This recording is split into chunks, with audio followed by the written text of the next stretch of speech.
So, if you're here, just give me a hello in chat.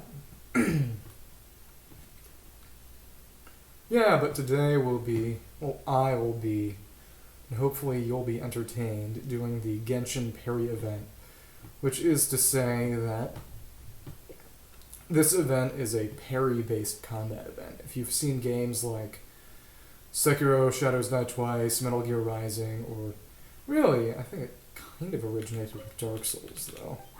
I'm not going to give it too much credit there. It's a combat system where enemies' attacks will be pretty telegraphed. You can see them coming, and by pressing a button to block at the right time, you can make them not deal damage to you. And then maybe counter with a riposte or something like that. And either way, just it's skill-based combat that relies on timing. So essentially, Genshin, about a year ago at this point, a little under a year, Genshin had an event where should I put this? Yeah, I'll just use him. An event where you had parry-based combat, which meant that 4 specific enemies, which were 3 types of samurai and a dog. So arguably, you could say that the dog was just as much of a samurai as the actual human samurai, you know? It's like Air Bud. There's no rule that a dog can't play basketball, but in this case, there's no rule that says a dog can't be a samurai. I don't know. Maybe there is somewhere. I never really reviewed the Code of Bushido much, either on my own or with other people. Or in English or Japanese, maybe more accurately, but I don't recall there being anything stating something along the lines of no dogs allowed in the samurai way of life. That would be a little discriminatory, even for the 1800s. You know? That's what I'm saying. But again, if you're here, give me a holler. Let me know that I'm not just streaming for an audience of literally 0. Though I probably am streaming for an audience of literally 0. Okay. But as you can probably tell, and by you I mean anyone with the wretched fate of watching my VOD upload, God forbid, I'm just doing my commissions right now until I head out to the event. I actually made a point of not spoiling myself to an extent, trying to not tell myself all the opponents you find in the event. Heard that there were 6 opponents, but the battle passed by telling me that the final fight was against something named Magu Kengo, who, at least at this point, I interpret to be some kind of modified Magu Kenki boss.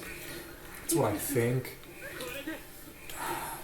Hello! Hajime Mastenshi! Good to see you. Just a second.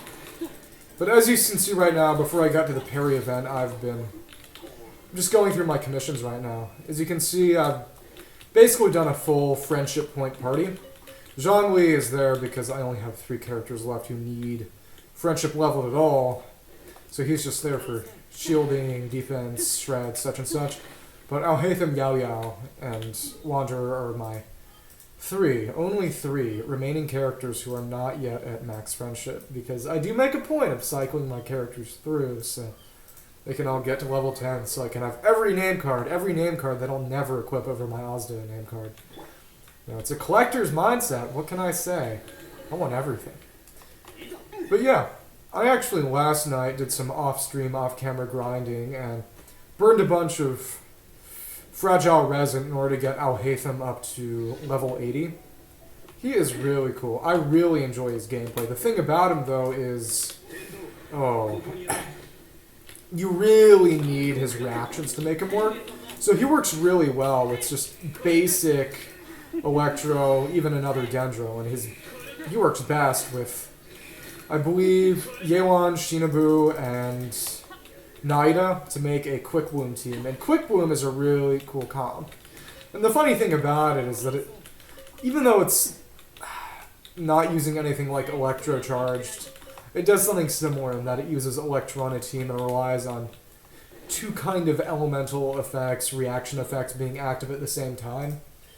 Because with Overvape, which is overload plus vaporize, what you do is you trigger electrocharge, which means that briefly you've got both an electro element and a hydro element present on the enemy, and then you hit him with pyro, and you both get an overload explosion and extra damage from the vaporize on the hydro.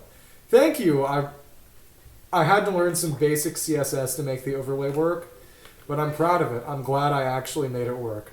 Wait, what just happened? Oh my goodness. But, yeah. It took a bit of effort. But now I'm a real programmer, 21-year-old coder. But what essentially ends up happening is that you apply just enough hydro to create some bloom cores without getting rid of the Quicken Aura. Because the Quicken Aura, which you get from Dendro and Electro getting applied together, is kind of a Dendro in a weird sort of way, in the sense that you can trigger it by... You can trigger Dendro reactions by hitting it. You can burn it away with Pyro, or you can get rid of it by making Bloom Cores with Hydro. But the interesting thing about that is that since Quicken isn't consumed when you trigger spreads with Dendro or aggravates with Electro, you just need a little bit of that sort of pseudo-Dendro Quicken left in order to just do as many spreads and aggravates as you like. So what you do is you just have a character who applies enough Hydro to get... oh. Tadaaki. 何かあったのかな？いつのknowぜ。先輩。俺たち。Dude, they're gonna kill each other. This is a serious situation. But like I was saying, if you use Yewan, who applies just enough Hydro to create a bunch of Bloom Cores without getting rid of the Quicken Aura, can trigger spreads, aggravates, and hyper blooms and blooms at the same time, and just get a bunch of different kinds of reactions going, which is a lot like kind of overvape, because you're using Electro and triggering a bunch of kinds of reactions at once. Tadaaki and Tadatsume. Yeah, if we watch them, I bet they'll kill us. It's Kono Ito, or this Ito? Is Ito gonna show up? Are we gonna fight Ito? It's outsiders who know nothing of the sword arts. Nothing of the sword arts. I killed every member of the Iwakura school like a year ago. Ito's gaming, bro. He's literally gaming. No, like actually though. He literally took down an entire school of sword art practitioners. They all died by my hand. I shed their blood on the hallowed soil of Inazuma. They cried as I slaughtered them to a man. Oh, they're gonna beat me.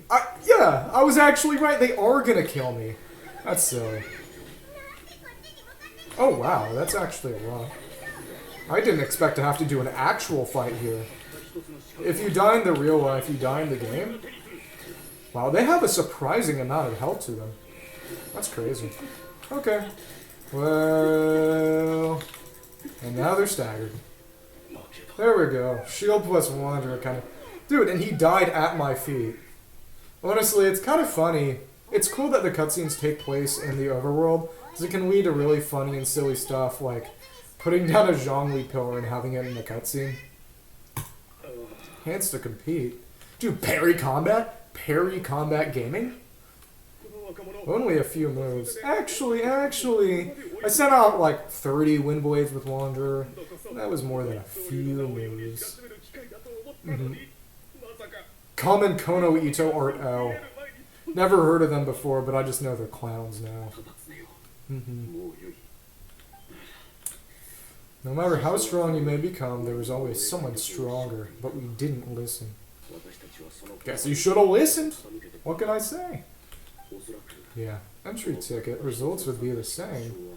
So this is how I get to the arena. This is how I get to the arena fighting.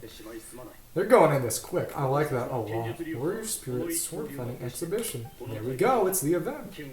Sword Arts, Manago, interesting. Yeah. People die when they're killed, and that's the way it should be. That's the way it should be. You know, normal people don't have the sheath of Excalibur just sitting in their bodies. You know, and that's why they die in real life, because they were they were clowns who didn't know to talk to Girl King Arthur. Yeah, people who talk to Girl King Arthur don't die, even if they want to. What can I say? Competitor trying to steal our entry ticket. Yeah, you may continue your duel. Just kill each other now. Kill each other there. Never realized my own inadequacy. Paimon looking kind of smug. I don't recall Paimon fighting anybody. Real eye opener. More like wound opener, am I right? Dude, I'm a murderer. Mind and swordsmanship. Have an idea. And it took you this long. Okay. They want me to compete instead of them. I'm flattered. I'm flattered. Yeah, legit. They're really expressive. I think a lot of people pay more attention to... It's funny how they ask a lot about the syncing of kind of character mouth movements to what they say, when it's really a lot more important that they're just expressive, at least in my opinion. Yeah. Imagine just receiving the ticket, not going, and letting the event expire after beating up those two samurai. Honestly, legit Sigma. Legit Sigma. Yashiro Commission. Okay. Nobody tell me, but I'm very excited there's a chance that we might get to fight Ayaka. That would be cool. Because the only times we've been able to fight actual playable characters have been, what, Child and Tartaglia and Scaramouche. Beyond nation, beyond identity, united only by metal and might. Yeah. The one thing I know, because I looked at the wiki when I shouldn't have, was that one of the fights you do is against a Geo Aramite. Yeah, that... I can't believe I fought Raiden. I cannot believe that I literally forgot Raiden. Such a clown. Okay, let's be fun. Let's do a quick test and see how Alhaitham fares, because he's just going to be triggering straight spreads with no real issue. Let's just game with him. Oh my goodness, clown. But no, those spreads are crazy, and he's still only level 80. The damage he's dealing is absolutely absurd. But, yeah, he's just... No, seriously, it was literally just him. I do find it interesting because before Alhaitham got released, when people were looking through the beta values, he got kind of a nerf to his multipliers in the sense that the basic attack damage value was reduced, though in exchange, he did get more damage on his projection attacks from EM scaling. So I believe they made his EM scaling a little better. But it did lead to a lot of people complaining about the sort of canard of MiHoYo does not make strong male characters except for supports. They don't make good male DPSs. And that is kind of honestly true. Ayato and Ito are good, but they weren't really game changers. But Alhaitham did end up being really good, and I think a lot of it is also just that he's a really, really good on-field driver for Dendro, and Dendro is just so strong right now. I wouldn't hate it if Alhaitham was just ungodly broken. I would argue that he's a little broken anyway. But if they made him really, really powerful, I wouldn't complain. Because I do like that he's kind of a bookish swordsman kind of character. Which is, it's kind of similar to a bit of a muscle wizard archetype, you know what I try to say? You know, character who is, just kind of a bookish character who nevertheless mostly fights in melee. I find that character archetype really cool, and you don't see it a lot. The closest we had was something like Hazo, or maybe Kaya, but despite the fact that it talks about him as this sort of skilled strategist, the most thing he does is just funny, silly plots, and just him being kind of dirty and sleazy. Less smart, more just kind of suspicious. But Alhaitham is suspicious, but he also objectively is kind of a plotter, despite the fact that he fights with a sword. He gets up and close, and also he has big muscles and abs. What can I say? He just like me for real. But I'm still pretty satisfied with how Alhaitham turned out, because he is still objectively really good. And I like how his gameplay is still, it's not weirdly complicated. No Genshin character is crazy complicated, but you have to do a bit of interesting stuff with rotations and stack management if you want to keep up his max level infusion projection attack, the one where he does the sword rain. Because at level 3 he does his sword rain, level 2 he does this kind of buzzsaw, level 1 it's just an extra sword slash. and you want to keep up his sword range so you deal more damage, deal more reactions. It's all good, but you got to do some stack management and figure out how to swap in time. It's really cool. I like that Alhatham's gameplay is a little complicated, even as a male character, because there is kind of an assumption, legitimately, that the people who are rolling for male characters are women who, quote-unquote, don't know how to play the game. And beyond the blatant sexism of that assumption, it does kind of, I'm a guy who plays this game, and I like playing male characters, because I think self-insert is a bit strong, but, you get what I'm trying to say, but I like it when they have interesting gameplay, a little bit of intrigue to them. You get what I'm saying. All the entry tickets were already issued last week, but see the final exhibition mask. But look, I guess we have a ticket. I guess we're going to beat up every single person in the match. Flawlessly. We're going to shed blood on the floors of the dojo. Dude. I'm so sleazy and shady. I'm a robber and a burglar. I go about just taking things without asking.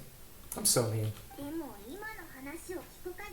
Okay, I'm sorry. I may be a robber, but I'm at least honest. I felt like I was obligated to at least tell them. Rich history. Inazuma has been out for a year and a half, and I've never heard of this. What can I say? Form of honor. Dude, it's the Code of Bushido. Are they going to talk about the part of the Code of Bushido where dogs aren't allowed to become samurai? The anti-airbud rule? Heart of the sword. Wide variety of spectators. Yeah, rare opportunity after all. Yeah. You see, in the old parry event where you fought the dog at the end, he was breaking the Bushido airbud rule. There's the rule that dogs can't be samurai. Apparently, I didn't know this. I didn't think there was. Every time I looked at the Code of Bushido, I was looking for the no dog samurai rule, and I couldn't find anything. But apparently they have an airbud rule. An anti-airbud rule. What can I say? Miss Kamisato. I bet she's entering. I bet we're gonna fight Ayaka. This clown. I'm gonna fight him myself. I'm gonna humiliate him. He's gonna be mean to me. I'm gonna be mean right back. Yeah, I'm gonna slice him up. I'm gonna turn in a hamburger. Blue particle dissipating hamburger. Yeah. Interesting. My spirit and your swordsmanship, I'm sure it's mediocre at best. No hesitation. Okay. I'm gonna fight you. Man, I literally fought Raiden twice. Boy.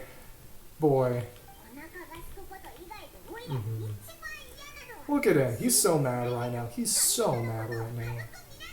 Got a lot of this guy. Guess we gotta fight him. Not as sharp as samurai. Let's see what she says in Japanese.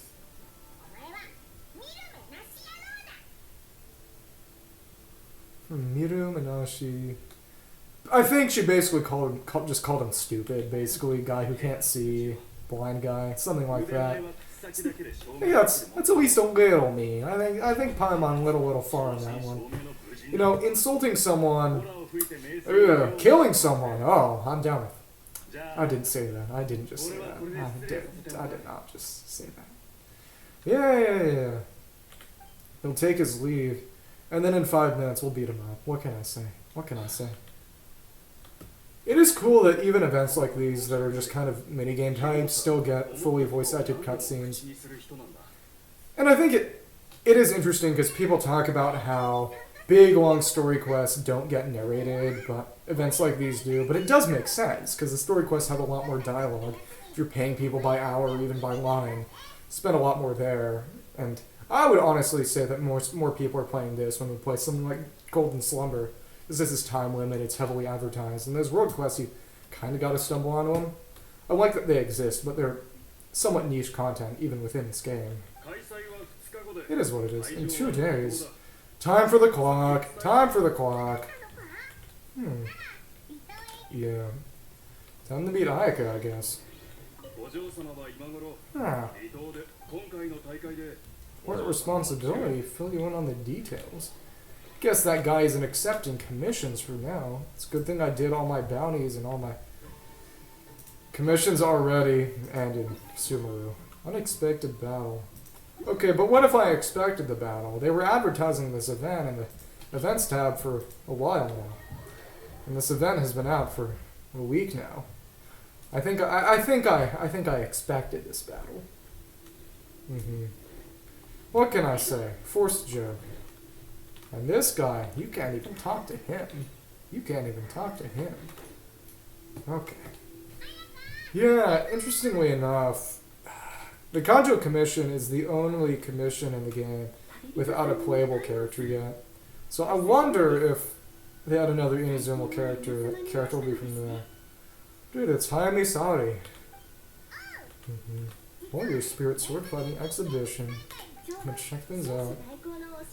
Archon's Emissary. Okay. Okay, that's frightening. Oh.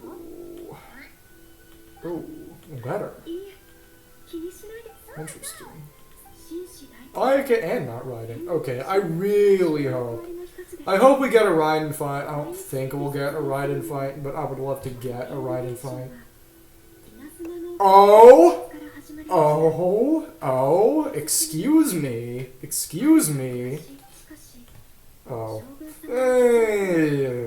Ow. Oh, maybe it's her. Maybe she's the one you fight. That is really funny considering that, according to some stories, the original Inazuma story was going to have Ayaka claim the Electro-Gnosis in some kind of Electro-Archon election or something. I don't know. Familiars.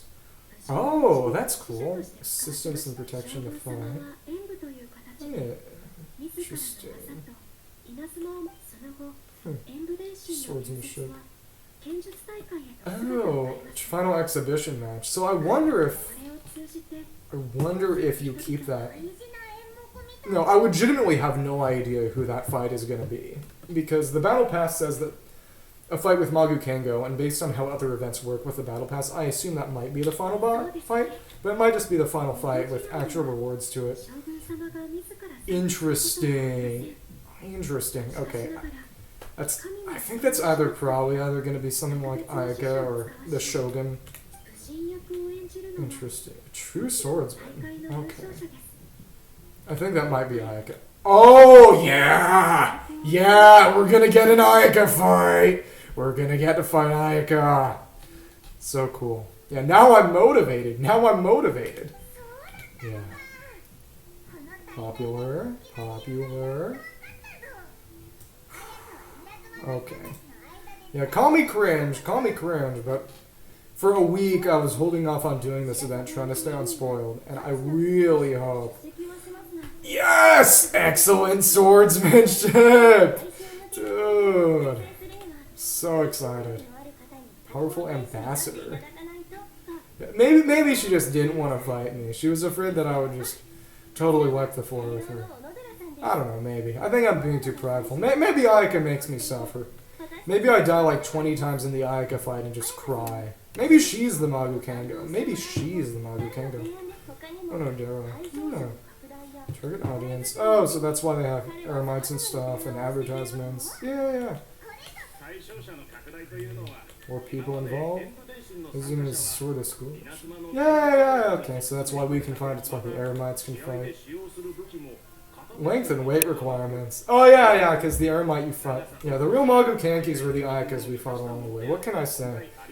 Yeah, when I go and try to level up Sayu and fight the Kanki, it's just going to be Ayaka standing around on Yashiori Island, just waiting to fight, doing nothing, and then dropping puppet cores when you beat her. A vote? Democracy? Democracy? Oh, so that's how they justify the... Interesting.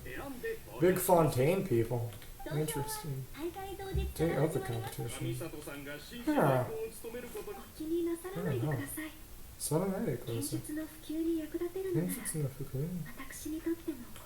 Interesting. Yeah. Apparently Ayaka will get a rerun next patch. Definitely going for her because Freeze is fun, but the only freeze team I really have right now is Morgana, and that's only really good against mobs. You know, an Ayaka freeze works against single targets as long as you can freeze them, so... I'd like to have a team like that to be able to use, because I don't have anything like that right now. I guess I could maybe be funny and build Kaya for freeze, but we'll see. We'll see. I still do want to build Kaya because he's the only character who can actually use the red katana you get from the Kazuya story quest even somewhat well. So I really would like to be able to, use that sword, because it just looks so cool. Yeah, the real Jetstream Sam was the Kaya we made a freeze build for along the way. This moment will be frozen in time. At least that's what Kaya said. Oh, that's actually pretty cool. It's going on inside the Outlander Affairs Agency. That makes a lot of sense, actually, considering that it's Outlanders, like, the one Eremite I know to be in the competition. Someone's sweeping. Two people are sweeping, and 2 people are talking. There will be a quiz later. Interesting. Oh, cool. Training area. Conjure Commission. I didn't know they even fought. Okay. That really does make me think that there's going to be a Conjure Commission character later. I hope so. Yeah, they're going to be some big money-making tycoon character because Conjure's in charge of trade. We're finally going to get... We're going to get Inazuma Dori. Yeah. Oh, nada. Hare desu ka? A moment to talk. Uh-oh. Not the thirst. Uh-oh. Interesting. Public appearance since I was a child. Extravagant outfit while participating in combat. Oh, come on. If your burst multiplier is like 2,400 of your base attack with massive crit rate, I think you're a good enough swordsman. Alright. Oh. So she's gonna fight me. Whack. Huh. It even works. There we go. Okay, so when are we gonna actually get to fight? Come on. No, this is a surprising amount of story for this. I was not expecting it to... nothing wrong with it inherently, but I was just sort of... Okay. There we go. 2 days later... And for the next 30 seconds, I will be filling time while we watch this clock slowly spin around. So the reason I was a little late, because one of my friends who lives off campus this year randomly saw him in the dining hall today. It was really nice to see him. He usually just makes his own food back home. I don't know why he was on campus, but we caught up a little, and he told me about what he was doing, about his career plans for the future. I believe he wants to go into education law. It was really cool to see him again. I sent him a link so he might show up. He might pop in for a minute or two. Yeah. Arigato, Chisato ga ieru zo. Tabibito-san, Paimon-san. Demashita ka? Sakuya wa yukkuri yasimemashita ka? There we go, always sleeping. He's sleeping, man. Either's sleeping.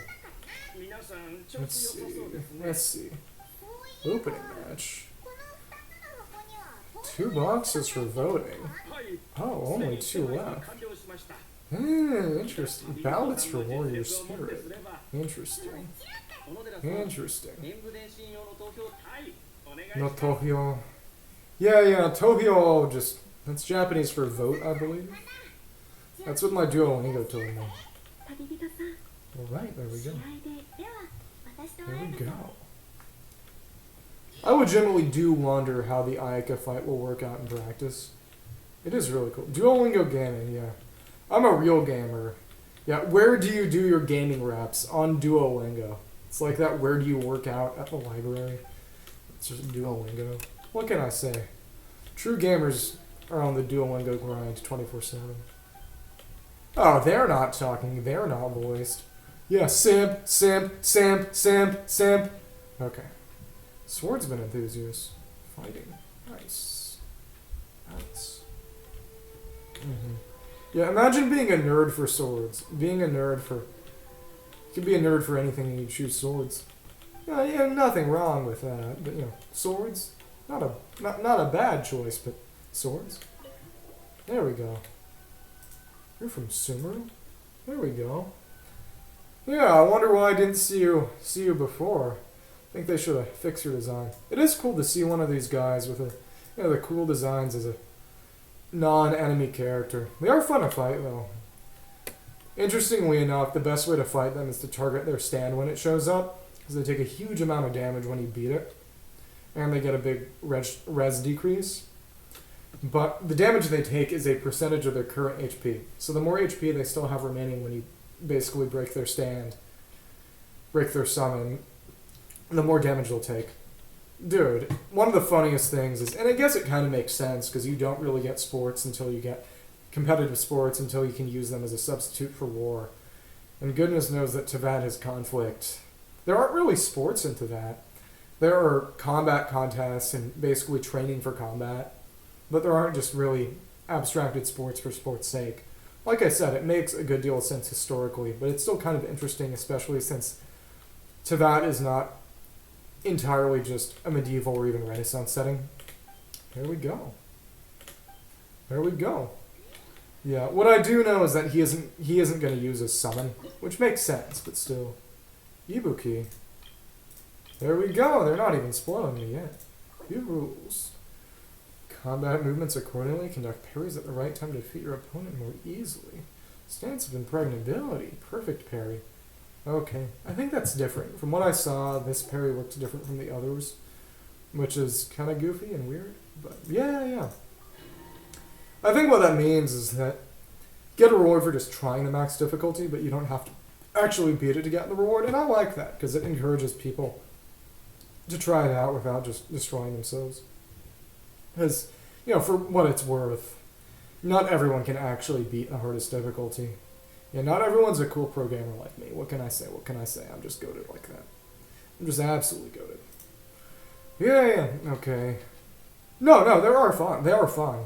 Believe me, even if they didn't have rewards, I would definitely go max difficulty, just because I like testing them. Back when they did the parry event back during Iridori last year, I went into like a no damage Tarumaru, and then went for speed clears with no damage. It was a lot of fun, but since I didn't have this PC, I couldn't get any recordings of it.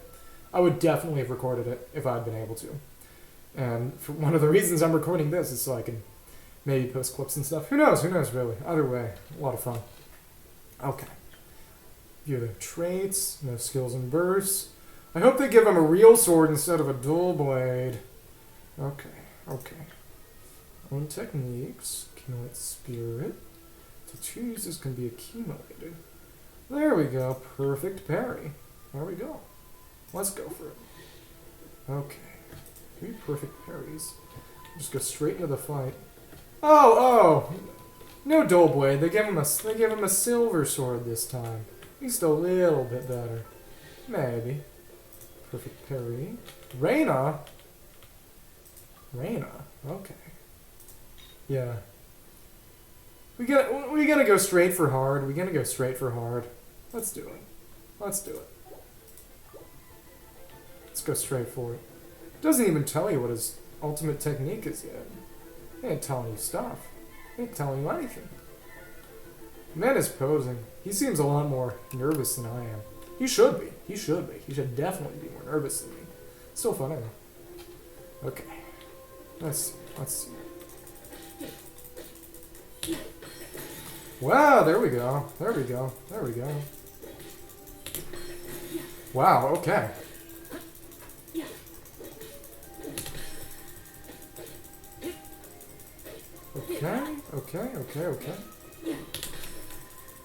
Okay. I don't think I was getting the perfect parries off, but I at least wasn't taking damage. And there we go. Yeah, it definitely becomes easier to do it damageless when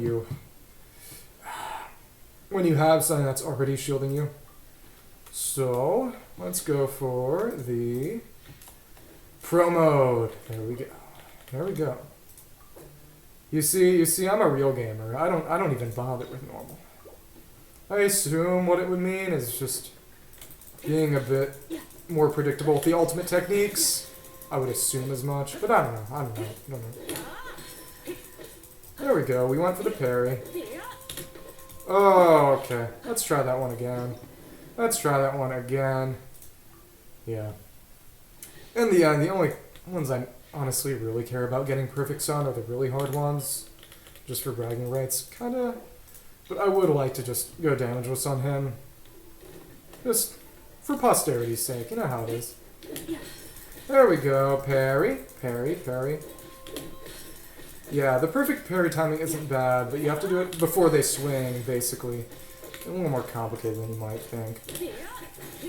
Yeah, so see, we actually got 2 counters there. We got the counter from parrying the attack, and the one from simply getting hit, which is nice. Like I said, basically a double parry. But I'm accumulating more spirit, because I'm going for basically every kind of parry. Let's see, there we go. Nice quick kill. And everything was perfect parried. I feel like a winner. I feel like a real gamer. Okay. So I guess it's just going through all the fights until... Let's see. Okay, Warrior Spirit competitions. Mystery. Oh, you have to complete 2 and then 5. It is interesting that they gave this more story than before. I like that. I like that a good deal. Let's see if any more characters have shown up. I don't think he has any kind of he doesn't have any kind of different dialogue. I'm gonna skip through. Okay. I would assume his dialogue just changes after you actually fight him. And probably that the dialogue changes more once you actually fight more characters. Yeah. There we go. Finally, Hero Tatsu. Time to make this guy absolutely suffer for having insulted me earlier. Yeah. I'm such a good guy, right? Someone gives me an incredibly minor insult, and I retaliate with violence. Whomst among us is not? Yeah. There we go. Yeah. Nothing like disproportionate retribution, right? I kind of wish we were able to get... Yeah, normal human interaction. Someone gives you a minor insult, and then you kill them. If you're a samurai, that was actually pretty normal. But I really like the standard Inazuma samurai swords. I know they would have never really been used for anything, but I kind of wish that we had gotten more just standard weapons. Ugh, silly. Let's try that one again. It was kind of funny. He didn't really faint, but just by holding his attack, he was able to mess with my parry timing. Honestly, I don't know if I'll care. I don't know if I care that much about no damage until I get to pro. How else will I maintain audience engagement? Oh, I didn't know he was going for the double. And he goes for the Sekiro Ichimonji double. There we go. Okay, so now I kind of know what I'm doing. It is interesting that he's a Kita in Art Master at Arms. There we go. Counter parry. Oh, finally, he praises me at least a little. Won't go easy on you, though. There we go, and... Yeah, Wow, that was nice. Though, to be fair, those parries would have happened whether I'd actually done them or not. So there we go. Let's see how this guy is on pro. I wonder what difference pro will make besides maybe just attacking more relentlessly and dealing more damage, taking more damage to get knocked down. Yeah. Well, actually... Yeah. Actually, I'm parrying the samurai. What? I pressed E. I guess there's only so much you can actually cancel your animations. That does make sense, but I wasn't thinking too hard about that. So, let's do this. Yeah. No, but this is easily my favorite out of all the kinds of content that Genshin typically has, just because it's pure skill. It really is just a lot of fun, in a way nothing else in the game really is. There we go. Yep. And then you just parry. There we go.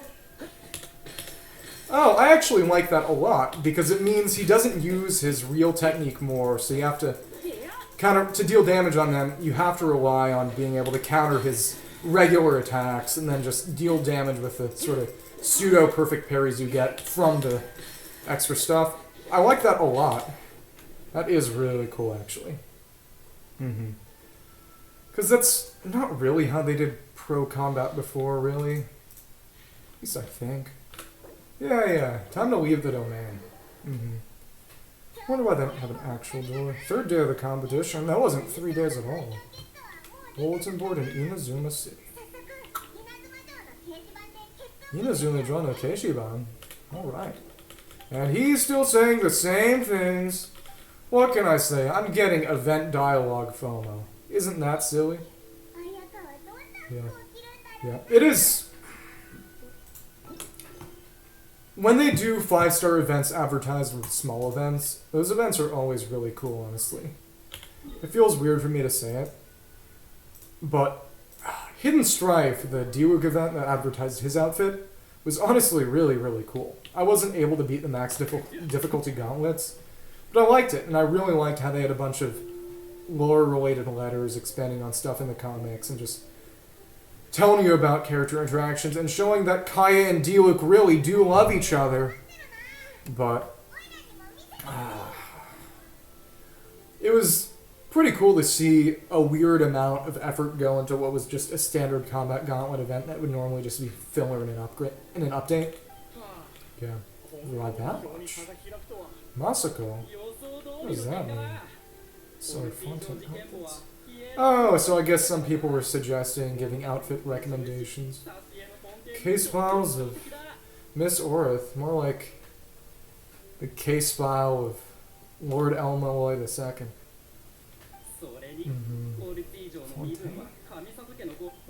They're gonna make her cosplay? Bruh. Dude, they're gonna give her a hat and she's gonna look French. Pretty please, Kitsune Kushi. Oh my goodness. I always like it when they reference old events at least a little. To a certain extent, the Parry event even existing as a Iridori Festival reference itself. I bet it was Yai. It was definitely Yai. Maybe Yai is our final fight. We beat up Yai for being cringe.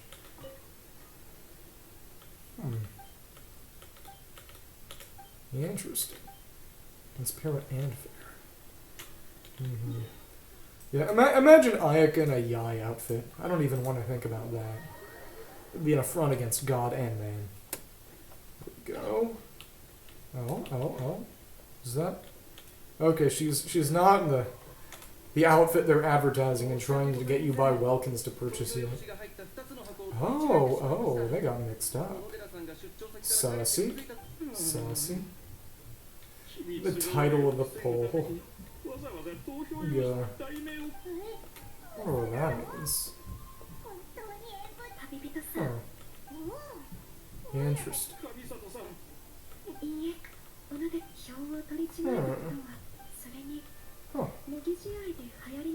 Oh, that's interesting. Okay, but why were they voting on light novels anyway? Why were they voting like that?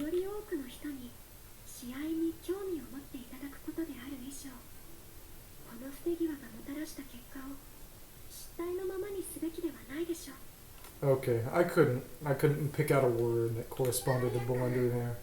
I'm so bad at Japanese. I gotta go back and study. Interesting. Not designed for combat. Oh. Ayaka really about to fight you in a French outfit. You know, it's great. Fontaine isn't even out yet, and I still get to beat up French people in this game.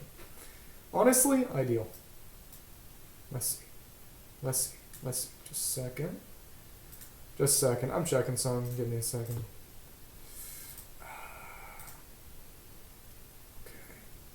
Okay. Sorry. I'm just checking something in my OBS. I'll be right back to it. Thank you for being patient. There we go. Courage. The cowardly dog, dare I say. Yeah.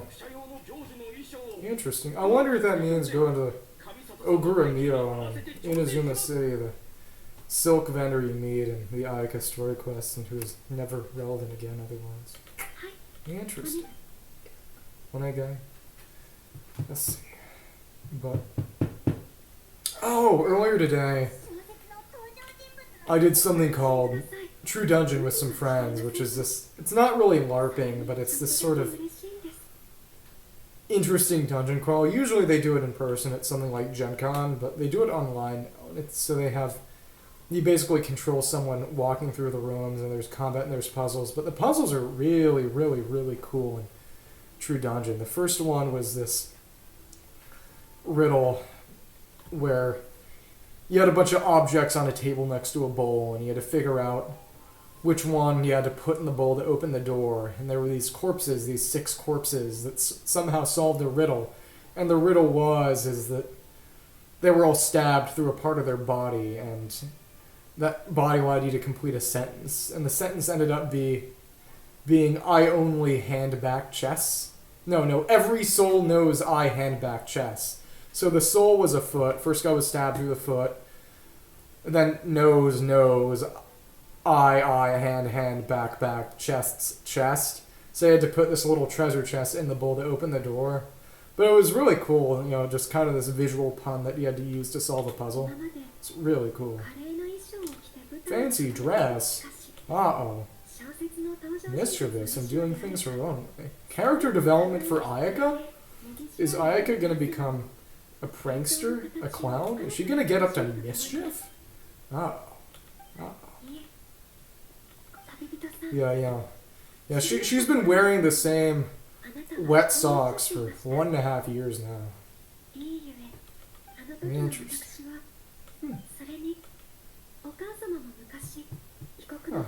That's cool. Wonder what.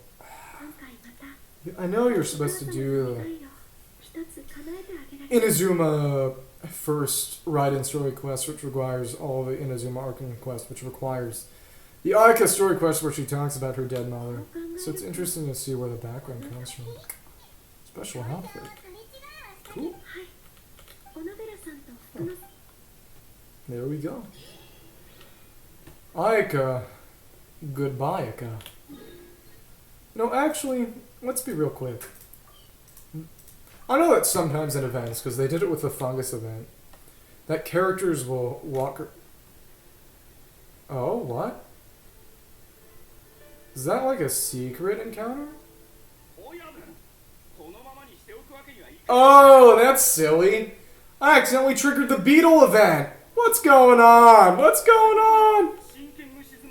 Oh my goodness. Man was beaten by a king. Dude, it's overlap. It goes straight from one event to the other. Yeah, forget Ayaka.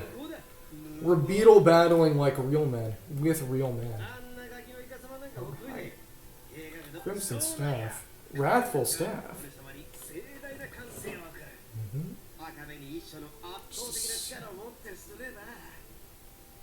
Just a second. Just a second. I'll be right back.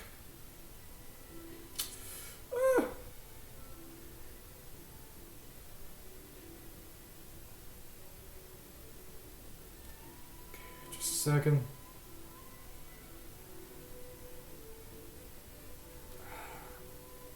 There we go. Sorry about that.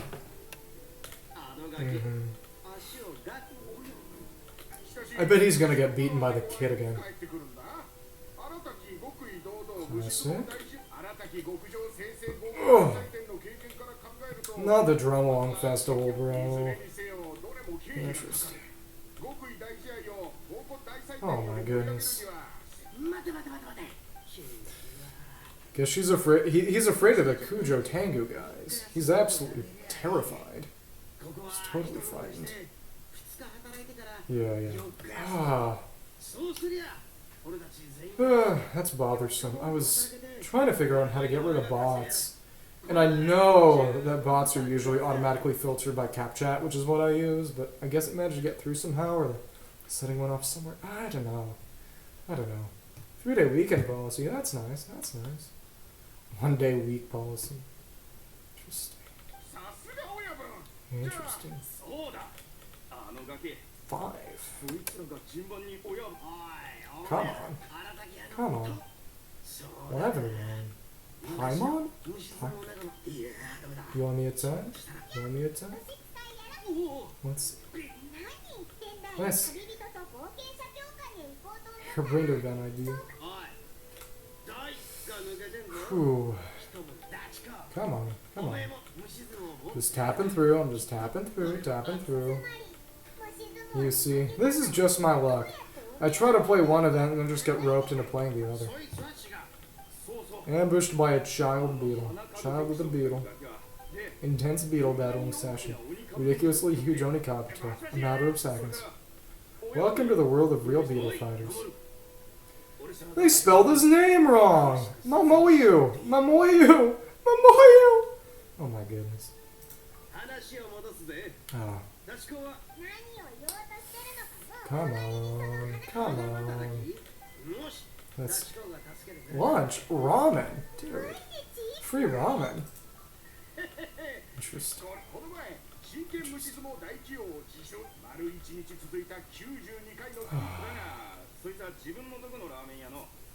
Oh, nice. I bet it's gonna be terrible ramen. Terrible ramen. Interesting. Bet there isn't a ramen still. Ramen fake. Fake ramen still. Interesting. I'm a paperwork. Paperwork. Okay. Crony Kabutos. Come on. Interesting. Oh, at least that's done. At least that's done. There we go. Interesting. Interesting. Where is... Oh, that's cool. It's right over here, but... Alright. Well. Last time I checked, that wasn't my problem. So now let's see if Aika is over there. Let's see. Come on. Is she there? You know, let's just fly over there. Let's just fly over there. That's... I wonder... She might have dialogue. Okay. Come on. Let's check. And, as we can clearly see... Interesting.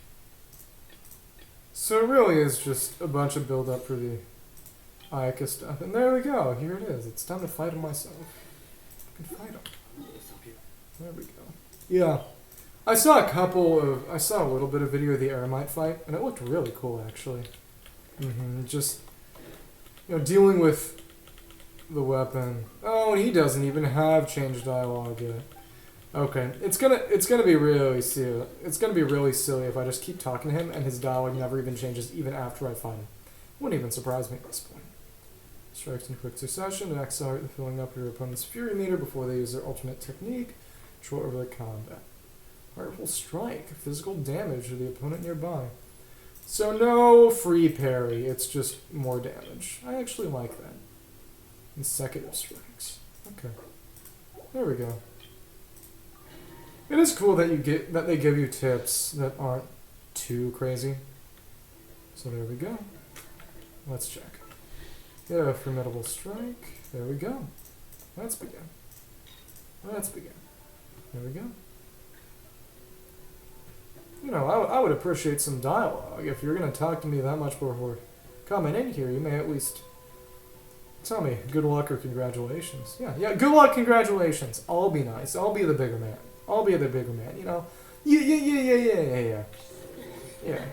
Oh, quicksand lance. That's cool. Oh, that's interesting. Let's try that one again. Yeah. The delayed attacks are always the hardest.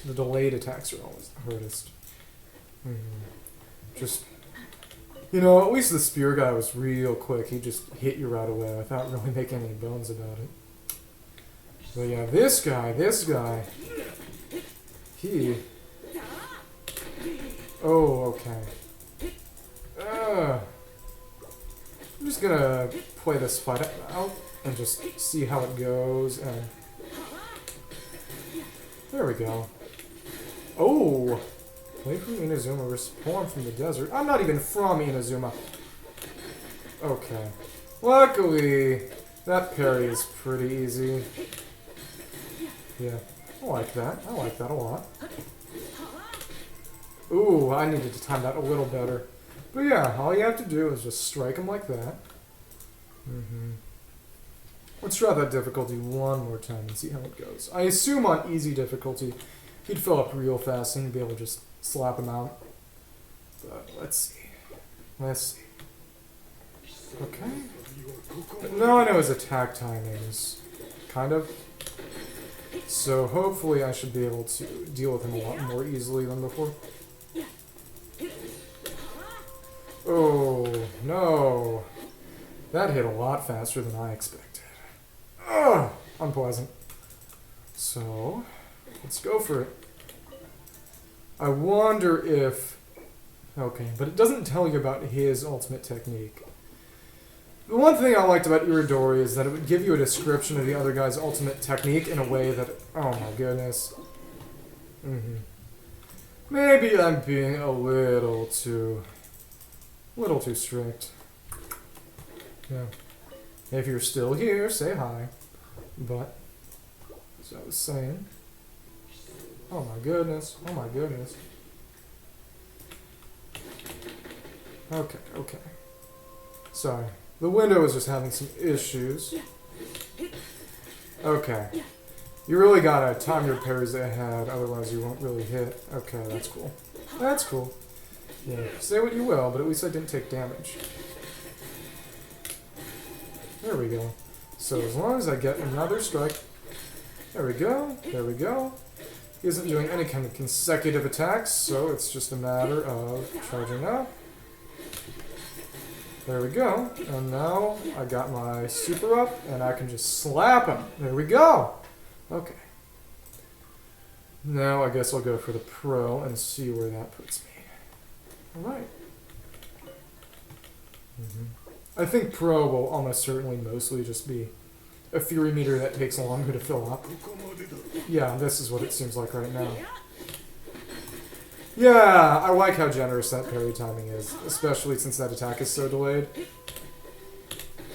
Oh, that was interesting. I did not expect that. Okay. So he also just gets more attacks. I like that. I actually like that. It did seem like his moveset was a little... Oh, I needed to time that parry better. Okay. There we go. Okay. Oh, and I got beaten. And now he isn't even going to use that attack. I just feel silly now. Oh, and I just timed it too quick then. Yeah. You know, the fights are finally getting kind of hard. Okay, there we go. There we go. Okay. Okay, okay, okay, okay. Oh. Oh. Yeah, it's a good thing he doesn't always do that attack a lot, but that follow-up is not something that happens a lot. You know, I managed to beat him at least, but that run was scuffed. I want to clean up that run. Okay. Unfortunately, if he uses his double strike, I'm not sure I'll know what's going on. So, there we go. Perfect parry. Let's see what he goes for next. Okay. There we go. Another perfect parry. I'm still taking no damage. Oh, unpleasant. Yeah, I find it interesting that a lot of the attacks, well, at least in particular that spin and that big spin attack he does, with all the cool runes on it, he never even does that in the wild. When you fight an actual enemy version, they don't use those attacks at all, period. And to be fair, that's not entirely unprecedented. Because in the original Iridori parry event. Oh, okay, so... Interesting. The parry timing on that is weird. Okay. Okay, but... As I was saying, they had a lightning beam attack that was not normally there. So I liked that it was something kind of new. Something to mix up the fight from what it normally is. Because otherwise, you could just fight these enemies normally out in the wild with just a normal mediocre sword and you wouldn't be really missing anything. But like this, you see a real difference. And I like that. I like that a lot. Okay. So, it seems like I'm getting close. I should be able to charge up my super soon and just knock him out. Hopefully. Let's see. Oh, the camera angle is what screwed me over. You know, I know that you don't have to go for no hits, no damages, and speed clears. But when they have an event that's just purely skill-based combat like this, it really is tempting in a good sort of way to just try to go maximum.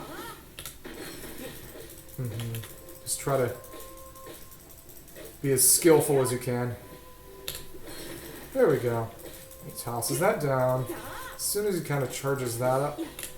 Yeah, and then he just switches straight, and I like that. There we go. Just go big or go home. Oh, I didn't time that right. Ah. Yeah. I would say that the parry timings, the windows are more generous than something like Dark Souls, but the enemies are less naively aggressive, if you catch my drift. That you can rely on them to not really usually feint, or at least feint in ways you can kind of predict. Because you're supposed to be able to just dodge through everything. When you're supposed to be able to tank at least a few attacks, and basically just use attacks as ways of getting energy for your counter of any sort. The importance of them just being very easy to dodge decreases heavily. So if you're going for just no damage, and to be fair, Dark Souls no damage would still be harder. There's something different in this kind of challenge. And believe me, I like Dark Souls. I've played Dark Souls. I'm not trying to insult Dark Souls or, God forbid, call it casual or anything, but just, you know, it's a different kind of challenge. He tosses that rock down. And he just switches the animation. I like how fluid it looks, even though he's just totally switching everything around. They did a good job like that.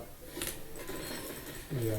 And see, I wasn't even particularly perfect, even if it was a quote-unquote perfect parry. So they were nice and pretty generous there. I appreciate that. They were kind of heart, gentle, very pleasant people. There we go. Yeah, but that parry time is kind of brutal. So hopefully I should be able to get my spirit back, and there we go. And there he is. No hit and a nice, not under 1 minute, but I'm not sure I could have, I'm not even sure you could get under 1 minute. But yeah, there we go. Just utterly brutalized him. Utterly brutalized him. Yeah. Didn't think I would lose to a young man with scrawny arms and legs. Fighters that was honorable loss. What a nice guy, what a nice guy. Interesting. Can't stay here. Part of a ship. Interesting. Days off and no money. 1-2 games. Oh, so it is kind of a tournament, even if we can't see. When they did the fungus event, I liked that they had a little tournament bracket, just for the sake of kind of showing things off. It was cool to have that graphic. And I know that this isn't a flagship event, like something like Lantern Rite. But I like with the fungus event that they made a minigame. They made a minigame the focus of their big flagship event.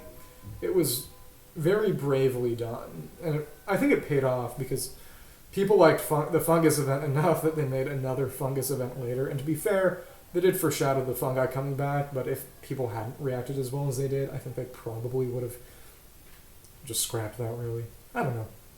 Let's see.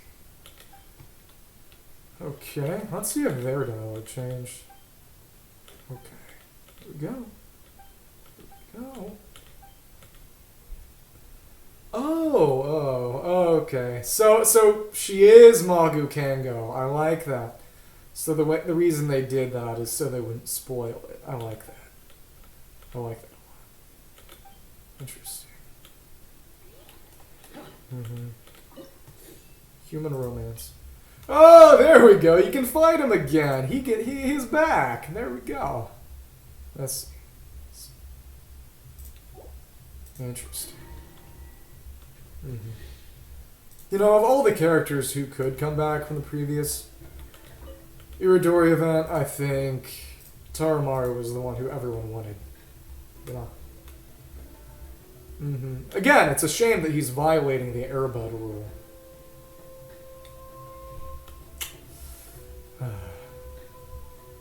He and his little Kodachi. His little baby dog-sized sword. So let's see. I actually remember how to fight this guy, so. Okay. Oh, do I? Okay, there we go. So I think you just have to knock him down by... Interesting. So his attack string is a little shorter than it was before. There we go. Interesting. Okay.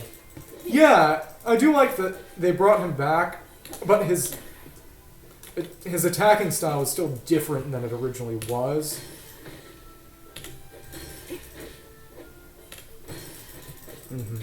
So it's not just... Yeah, it's not just a pure rehash of how it was before, which I like. Because in the Iridori event, the way you fought Taramaru was that he had a Fury meter like the Eremite guy we just fought, and he would do a big charge that you had to work on by... Yeah. And you can also... I like that you can time the perfect parry for that attack using... Yeah, there we go. And I was able to handle his double. That was nice. There we go. Nice. Yeah, but you can time your... You can time your counter for the big blade flash by the big lightning strike based on that, which I don't believe you were able to do before. I don't think they had that graphical effect in Iridori.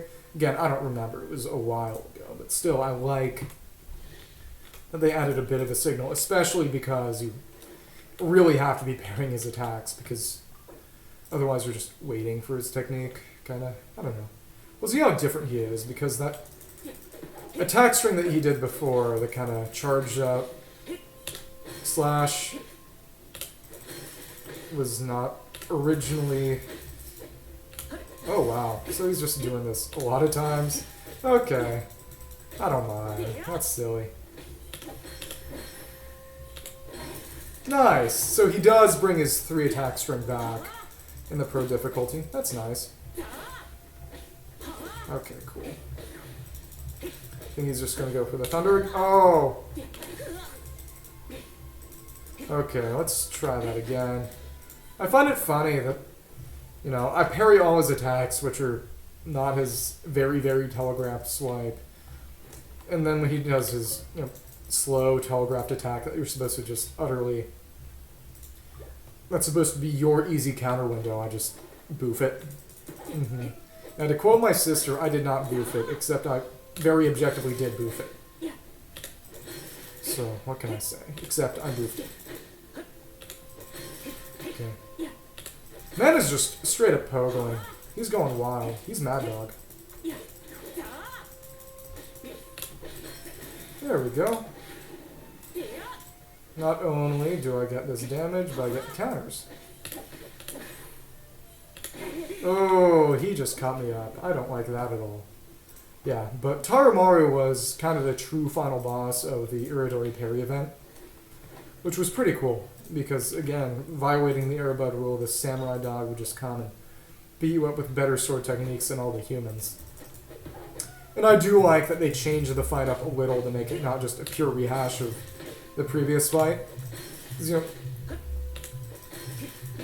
know, as cool as it would be able to fight it again, it's nice to have some differences so it's not just again, something I've already done. There we go. I probably should have just saved that for when he was actually... Maybe he'll charge up his real attack. I think he will. There we go.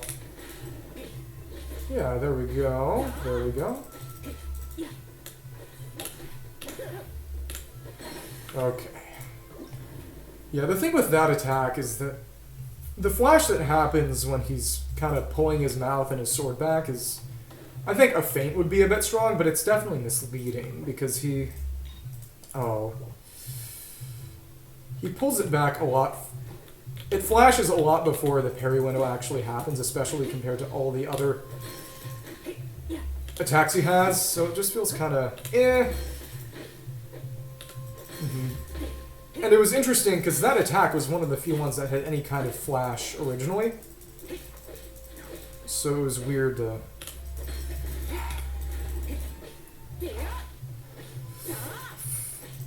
Because in his original fight, it was the only one with a flash.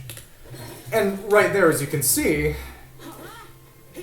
with the final big spin attack he does, even though there's a bit of delay between the charge up and the attack, the flash is still a reliable sign for when you need a parry, so it's a little different, and it's weird for it to have that kind of inconsistency.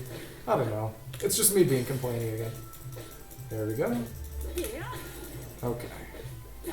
We'll see where he goes next. If he goes for his big string and I just get clowned on, I will be a little less than happy. And nice, I beat him with the counter. There we go. Yeah. I think he... Honestly, I think he was a little easier than he originally was, at least in Iridori. At least in Iridori, he had a really cool projectile attack that I liked fighting a lot. Oh, that's cool. A blade wave. That is really nice. I like that you get different own techniques and different phases of the event. That is cool. Weaken. Swift retreat movement and consecutive aggressive strikes.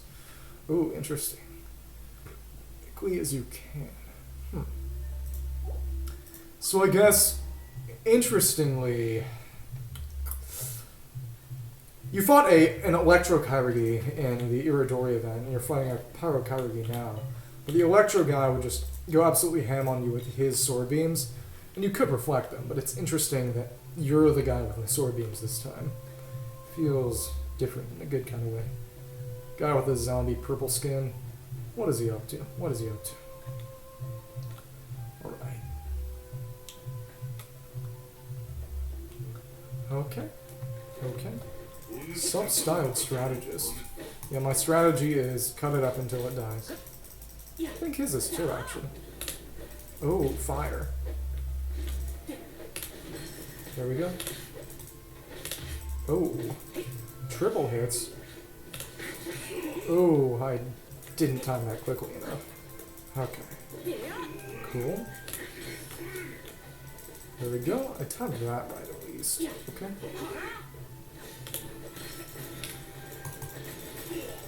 There we go. Blade waves. There we go. Exposed. I don't think I'm particularly exposed. There we go. Ooh, okay. Yeah, his timing is kind of hard. Okay, I like that. I don't know who he got his... Interesting. Okay. Let's try that one again. Okay. Ferocious combo lashes. Dude, I thought I was using a sword, not a whip. Okay. Yeah. Maybe I should have advertised this a little more. I don't know. Let's see.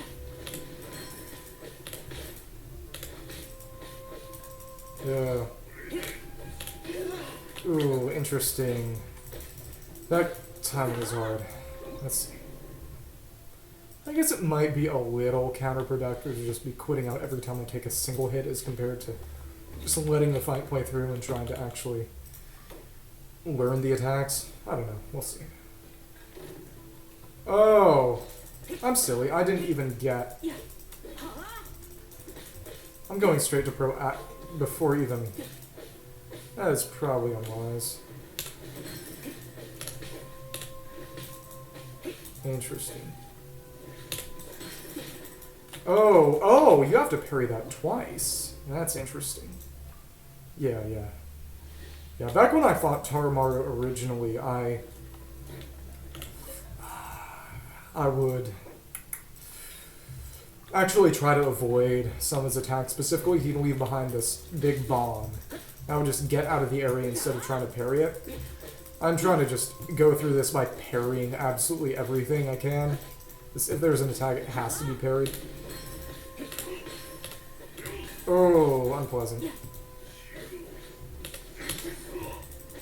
Okay. At least I was able to iframe through that entire thing, so... Interesting. Okay. There we go. Just get absolutely beat up. Just get absolutely slaughtered. There we go. Okay. Okay. So, I wonder what's up with his parry timings. Maybe his parry timings are just uniquely more stricter. Uniquely stricter. It wouldn't surprise me. It wouldn't surprise me if they were, considering he's just a later round opponent. But maybe I might be a little disappointed. Oh, that's interesting. The charge blade waves. I wonder if they're more effective. I wonder if it's more effective to go for the charges. I don't know. It doesn't actually make a difference in how many cycles it takes to beat him, so I think at least. Guess I'll just go for charges though. I don't think it could hurt.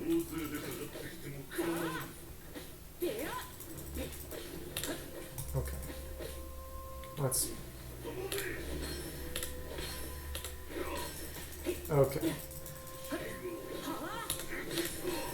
Yeah, there we go. I've got that timing more or less down, and now that I've got my parry's charge,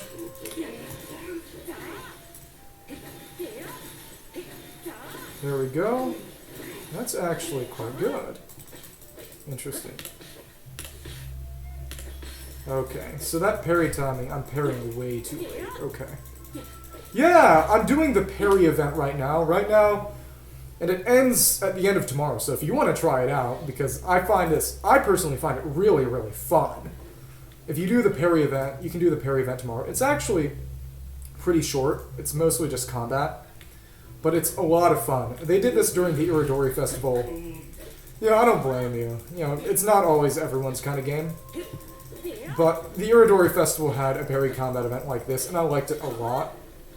It was my cup of tea.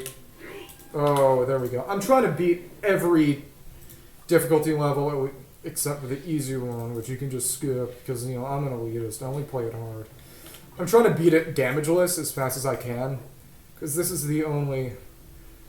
It's the first just true skill event in a while.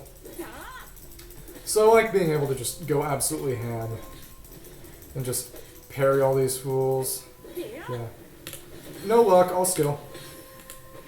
And I timed that too early. But yeah, the parry timing is... Sometimes they'll do these super attacks where the parry timing is really, really easily telegraphed, and that's what you're supposed to do.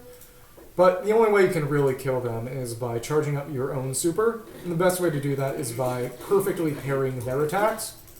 And the windows for those aren't entirely clear. So as of now, I fought a guy with a spear, a normal samurai, a dog, and yeah, now this samurai. Yeah, so you see I'm getting off all these parries and just absolutely clowning on him. And there we go. I'm advancing slowly but surely, killing him with these charges, and there we go. There we go, just no damage, all skill. Man is absolutely getting clowned on. And as soon as I say this, he's probably going to just beat me up. And there we go. He goes for the single overhead with a massive telegraphing, and I just counter him, get my super up, and just beam him to death. My sword waves are just smashing him up. So there we go. Now it's time to move on to hard mode and see how, if at all, he's different. The only real difference I've noticed is that some combo strings are longer. Some characters' combo strings are longer in the high difficulty. So we'll see how difficult different he is. There we go. Okay. Yeah, and if you get one parry off, you can just mash, which is nice. Interestingly, there's some animo in there for some reason, which I was not expecting to happen. There we go. I'm not sure if that's actually more damage. And he just missed me. Well, I actually wanted to parry those. Probably actually be faster if I had. There we go. Not exposed. Oh my goodness. Oh. That was so close to a perfect run, too. Goodness. Okay. I'm not sure if I'm actually dealing more damage by just going for the charges instead of just trying to unleash as many beams as fast as possible. I'm not sure. I really don't know. Either way, this run is ruined! It's soiled! Because I wasn't able to actually get it damageless. And in a somewhat more minor sense, he just missed some attacks that I would have preferred to have parried. Because not only would that allow for a faster clear, and then I just faced everything head on instead of just trying to dodge through. You know how it is, you know how it is. I want to go through this with as much pure raw skill displayed as possible. There we go. Yeah. Yeah, there we go. There we go, and now let's see how much damage we can deal just going right at him. Okay. Oh, you do deal a little more damage with the charge swings. Okay, I'll make a note of that. So let's see. There we go. There we go. There we go. Okay. Let's see. I haven't taken any damage, but I'd still prefer to do this run again because I know I can do it faster. There we go. Okay. Okay. There we go.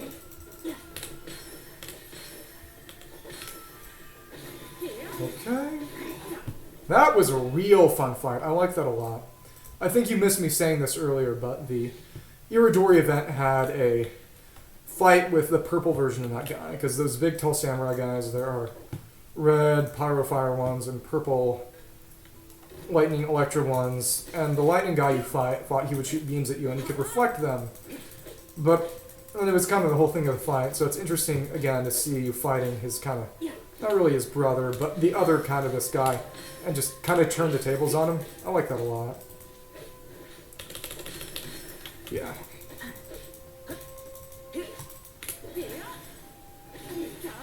Feels revolutionary. I feel like I've truly reached a new kind of gameplay experience. Yeah. It's just different, you know? It's just a little different. Let's see. There we go. You're exposed. I'm not naked. Let's see. And man is just getting clowned on with my strikes. My pure skill. My raw power, ultimate skill, absolute damage dealing ability. Thankfully, he isn't going for the... There we go. I think I'm pretty sure I was damageless there. I'll just say I was. I could have parried that last strike, but instead I just kind of preempted it by just hitting him with the super... Oh, nice. Nice. Seisho no makere gozaru. He basically said that he lost, but in a way that a samurai would say it. I know that sounds dumb, but literally, he uses the pronoun seisha, which is something that literally only samurai use in Japanese. So you only see it in fiction. Yeah, there we go. So I guess it will be time to... just fight Ayaka now. Yeah. At the start of this event, I was wondering if we were going to get to fight Ayaka, and when I was told that we would, early on, I was really, really excited. There we go. Oh, that's cool. That's cool. Traveler and Ayaka versus Magu Kengo. I guess you don't fight Ayaka. I guess you fight Magu Kenki, basically. Fair enough. No Ayaka fight! No Ayaka fight! My goodness. There we go. There we go. Yeah, exactly. So, interesting. Oh, doesn't prohibit the use of visions. Yeah, legit, that is very silly. But that said, I don't entirely blame them for not wanting to rig up a playable model as an enemy that would only be used for the event. I don't blame them. You know, the fights that they've had have been significantly different from the regular overworld enemy ones, and I'm not disappointed.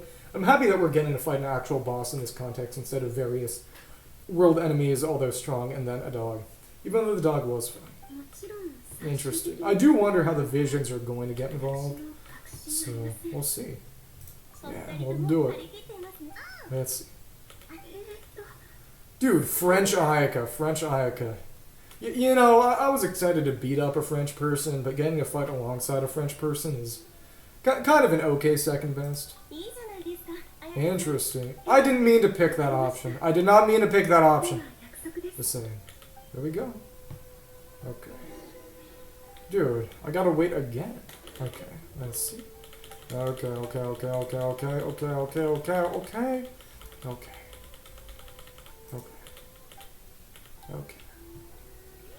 I guess I just misinterpreted autonomous as anonymous. Who knows, really? Okay. Let's see. I don't even remember when we were supposed to wait for, and now I just feel dumb. Alright. Let's see. Hopefully, when I close the time change window, we will get instructions for the event. There we go.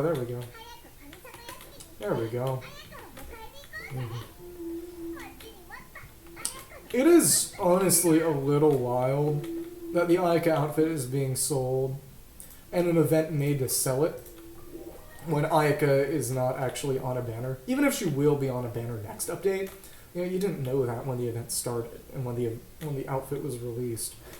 So it's just, and it makes sense for most of the other characters who've got outfits because they're all just standard banner characters, but Ayaka's limited.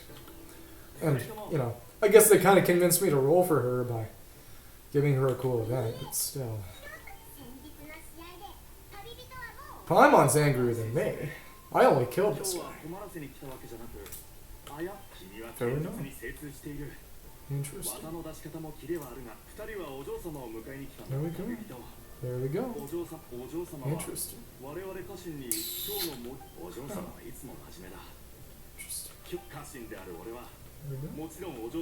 Interesting. Okay, I wonder if the Fatui are gonna get involved or something. There we go. Didn't know she had braids. That's wacky and goofy. There we go. Not the Genshin camera with the male gaze. Fair enough. I wonder who they... So... I think someone else got this camera treatment too, but I don't remember who. Might have been Yeon or something? I don't know. I forget. Here we go.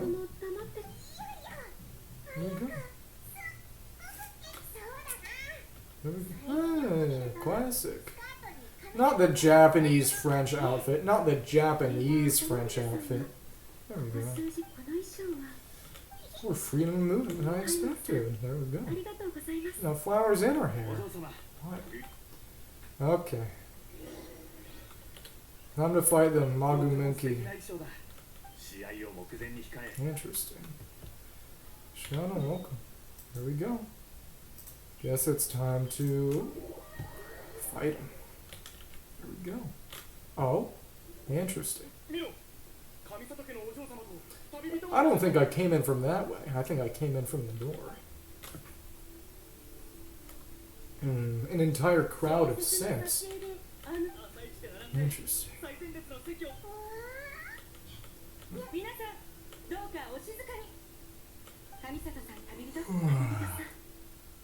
Let's do it. Oh, straight in. Wow. There we go. Oh, it just looks normal. Interesting. Wonder how they had a third just chilling around.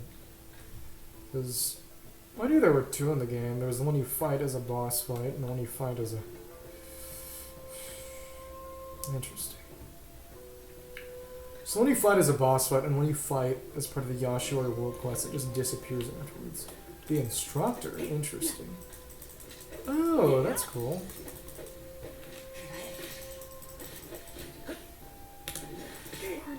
Oh, that's interesting. There's no parry to it. Interesting. Oh, that's interesting. So it's just about kind of charging up the Ayaka burst. That does make sense. Interesting. Okay. Okay. Okay. Okay. Time to just run away. And he bravely ran away. What can I say? Oh, goodness. Yeah, I will say, Ayaka's dodge leaves a bit to be desired, in my opinion. It's a little troublesome to use. Oh, baby. Oh, baby. Well, there we go. Oh, you. Yeah, but Ayaka's dodge timing is a bit more difficult. Just because of the way that the... Yeah. Okay. There we go. No, I've never actually used... You might find it silly, but I've literally never used Electro Traveler's Burst before. That was literally the first time I've ever used it, so... Fair enough. I mean, there's really never any reason to use it. The only Traveler that's really worth using is Dendo Traveler, and Animo Traveler and Geo are not good, but they're at least usable. Electro Traveler is by far just the absolute worst Traveler to use. Yeah, interesting. There we go. See if I can no damage that. Well, I wonder if you get sort of a normal fight afterwards. It would make sense. Sora. Oh, Tenryo commissioned paperwork for the Beetle Battle? Interesting. Interesting. There we go. Okay. Nobody tell me, but I'm gonna check on and see what the other fight is. There we go. Dude, it's restaurant time. She died. What wrong? What wrong? Interesting. Didn't sound like that to me. There was only one person on field at any time. Interesting. Oh.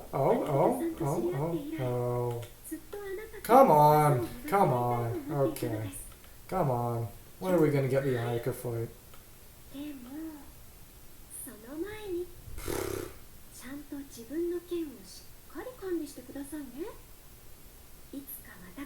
Interesting. Okay, that's definitely like a euphemism for heart or something. It definitely is. Okay, let me look something up real quick. Give me a second. Okay.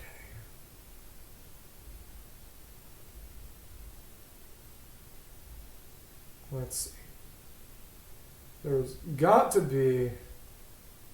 Okay, I think there's a small chance that Kin is also another pronunciation of heart. And that she's just being thirsty, but I don't have the time to look it up right now. See? It's just what I'm saying. We've got Ayaka character development. She's becoming mischievous, goofy, and silly. For real. What can I say? What a real gamer. Pure sword fighter. Interesting. Interesting. No, for real. There's no way that they don't make another parry event eventually if they made these many rhythm game events. So they better give us an Ayaka fight in the next one. Yeah. Yeah.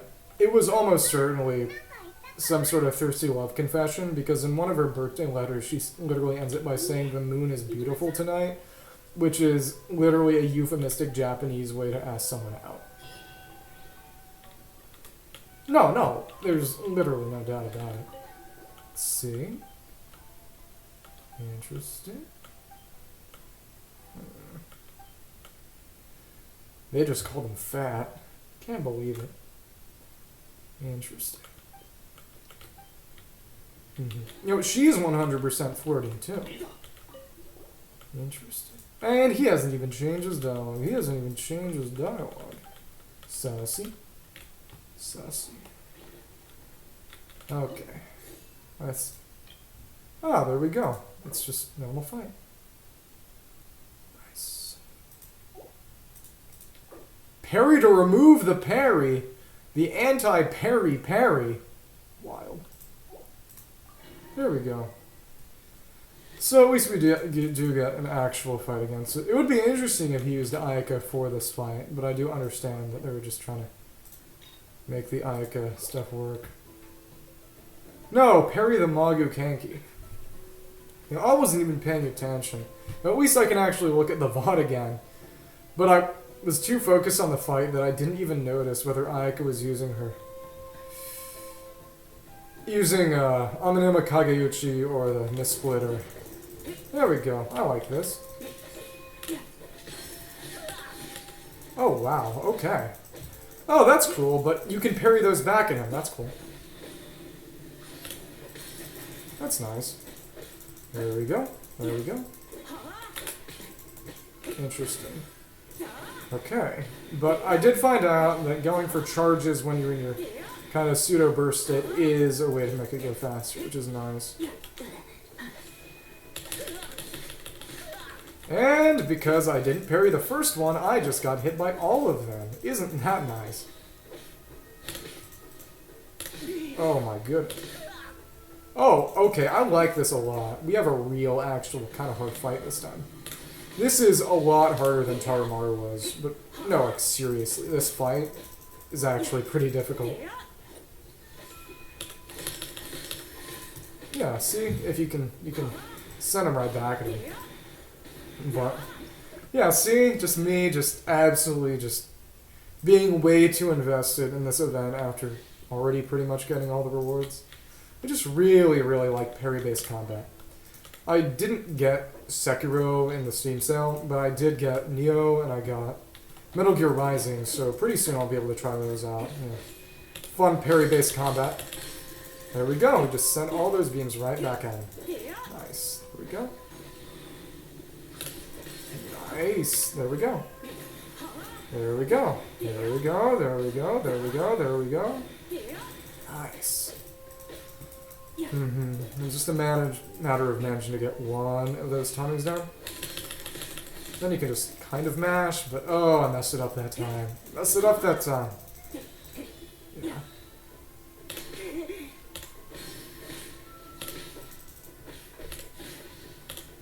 Oh my goodness, I'm just getting slammed. Okay. There we go, there we go, there we go, there we go. So hopefully I should be able to go for a no damage clear this time. At the very least, I got it done a lot faster because I spent time that was spent taking damage instead of doing perfect parries, accumulating spirit, and then doing actual damage. So, very nice stuff. Let's see. Okay. So you can't just spam, okay. That's good to know. Okay. Okay. Alright. Now ladies.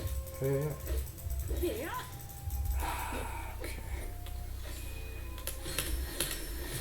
Okay. I just had to actually hit him in rhythm instead of just mashing straight. That's good enough.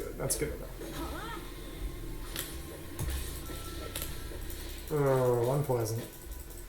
But at least it didn't make a huge difference. Either way, still not satisfied with this clear. So let's try that one more time, and hopefully we should be able to get it, and then I can move on to Pro, and then just go absolutely ham. Yeah. Yeah. So I know Tenacious Plays, you've played this event, and you were also disappointed by the lack of an actual Ayaka fight, but Taco Man 419, did you also play this event? Did you get a chance?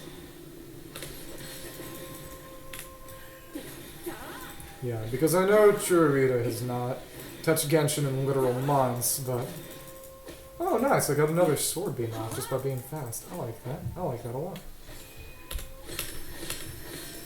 There we go! I am more than a little satisfied there. Nice, and now he'll charge that up, and as long as I don't botch this, I can just absolutely slam him. There we go. And there we go! Got a no damage on hard difficulty. Now it's time to go for pro. I do wonder...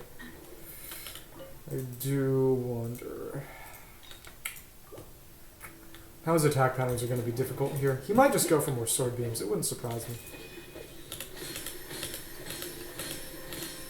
Yeah, he went for 5 instead of 3. That makes a lot of sense. I won't be able to actually know until I check the VOD. But I think...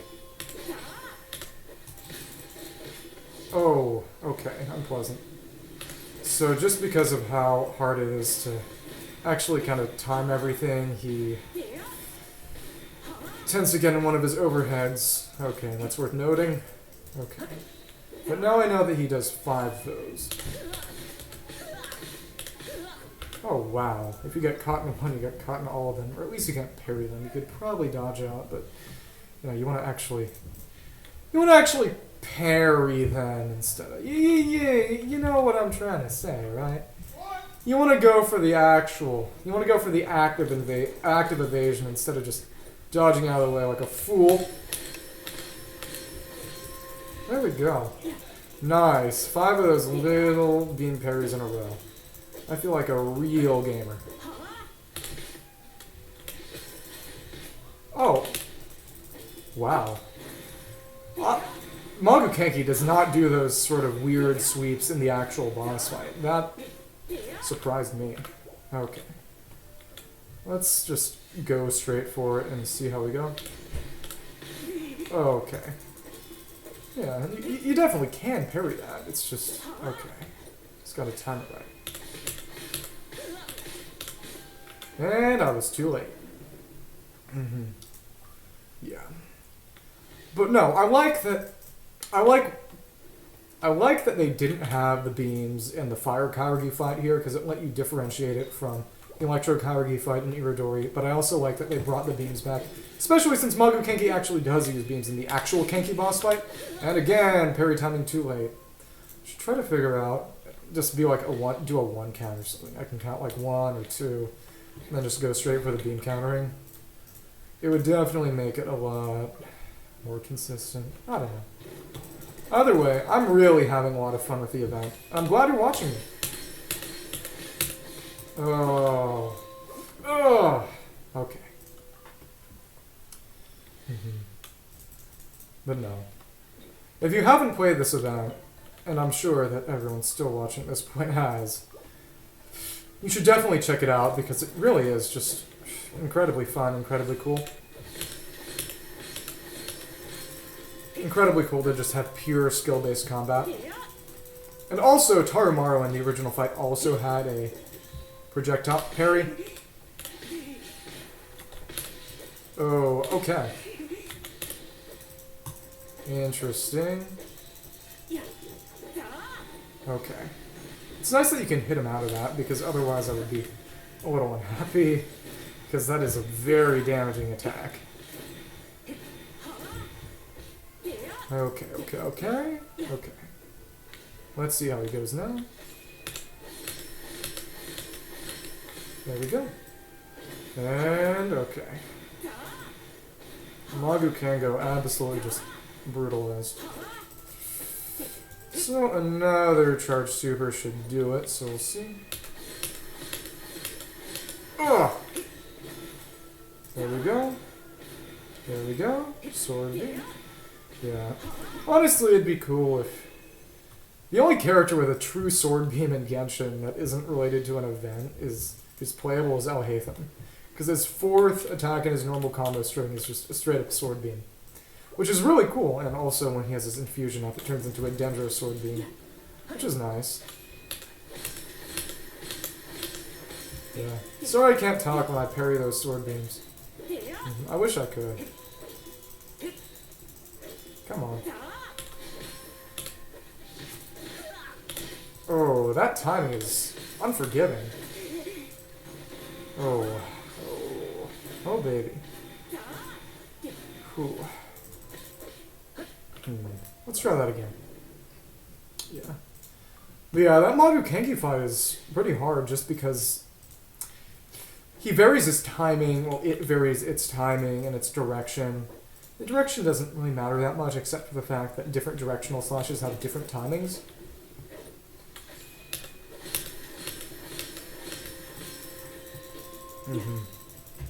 Which means it can be really, really hard to just counter him in a timely fashion.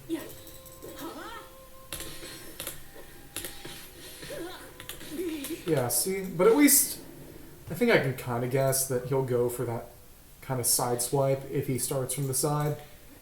Go for a quicker follow-up. But yeah, just the variance in attack timings between the actual puppet and the ghost makes it pretty hard. But I won't lie, I really do just enjoy the pure skill-based parry combat here. Yeah, but okay, it seems that no matter how the puppet swings, the puppet will swing really fast after the ghost's first slash. So it's kind of like long, short, long. Yeah, Morse code is an imperfect comparison here. Yeah, the classic Morse code Genshin parry event. What can I say? Never thought it would be applicable here, but life is always full of surprises. Interesting. Okay. So I didn't get it perfect, but I have a better idea of how the attack timing here goes. So that's nice. That's nice. That's good to know. Okay. Let's see. Let's see if I can... Nice! I managed to parry that attack. You have no idea how often that kills me in Abyss when it's triple Kankis. Oh my goodness. And that's a lot to miss. But no, it is interesting, because if you're going for time, you really do got to get the parries down. Because you're not if you're dodging, you're not accumulating spirit when those beams are coming out, and you're not charging up fury to charge the parryable attack, which is probably your best way to just charge up your super and make it vulnerable. It is interesting how that goes. Oh. Again, it just faints. It swings slow, or at least moves slowly before it swings. You know, it is kind of funny. I'm a little more surprised than I should be that the character that is in lore literally just a perfect inhuman machine devoted solely to just being really good at sword fighting is really good at sword fighting. I'm a lot more surprised than I should be. Okay.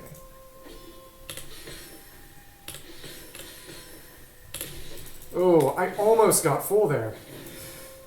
I feel ashamed. I'm definitely going to have to... Yeah, apologies if this severely bores you, but I'm definitely going to have to go through and actually just redo this. Oh, unpleasant. I timed that parry too early. And that run is just... That's too dirty even for me. But yeah. So, for all three of you who are watching, listening right now, what are your thoughts on the audio? Because I'm not sure if it still is, but I checked and Blue Yetis were on sale, and I actually saw one at a Staples, and I thought about buying one. I would also probably need a better headphone cable, just, you know, for the sake of it. Oh my goodness. But it's just a matter of making the audio at least a little better, and it's not like it would go to waste. Oh, interesting. Yeah, because for me it was kind of, I had to turn desktop audio down to nothing and have just the game audio go through the webcam mic that I use for everything. Yeah. You know, I guess people aren't expecting perfection, but, you know, as they say, you're always your own worst critic. You know? Yep, and because I parried too early, it wasn't off cooldown when the second swipe came through. It is honestly pretty funny that the ghost is frankly a lot more annoying to deal with than the actual puppet. Considering that you can't even hit the ghost. Maybe in a weird sort of way it makes more sense that something you can't even hit would be more trouble, but you know what I'm trying to say. It's not even what I'm actually fighting. I'm fighting the puppet. Yeah. It is interesting. I wonder if we'll get some lore one day explaining the actual context of the puppet. Well, of the ghost that shows up by the puppet. Because you could probably say, oh, it's something like the spirit of Iwakura Doke, who was the guy who the puppet was modeled on, that his soul was put into it, and would be one of those kind of funny, kind of scary, kind of creepy lore stuff that only people who read the wiki or care too much about the game know about or care about, and then make some TikTok or YouTube short talked about 10 scariest things about Genshin lore, and one of it is just, oh, Magu ghost. But, I don't know. We'll see. Interesting. So, I wonder if it might be better to just not use my kind of pseudo burst until he's down, because I'm pretty sure he has a bit of damage vulnerability then, but also just because I don't want to waste the chance to do parry counters, because those do real damage too. But luckily, I was just able to attack him fast enough that it didn't matter, and I was just able to stagger him and get a bunch of attacks off, and there we go. There we go, I got the full 8 in this ring. Nice. I'm excited. Boom, boom, boom. There we go. There we go. There we go. There we go. There we go. Okay. So if I'm just aggressive enough, build up his fury enough, I can probably just do it. And I timed it too fast. As they say, pride goeth before a fall. And man, was I prideful. So hopefully I should be able to absolutely obliterate the Magu this time. Yeah. Now imagine me for 30 minutes of my life where I was really excited because I thought Ayaka was the Magu Kango. And imagine me in the 30 following minutes of me being somewhat disappointed after finding out that Ayaka was not the Magu Kango. Again, they really gotta give us an actual Ayaka fight. I don't think they could justify it unless they somehow found a reason for an Ayaka trounce domain, and I'm not sure they could, but an Ayaka fight definitely would be one of the cooler things the game could do.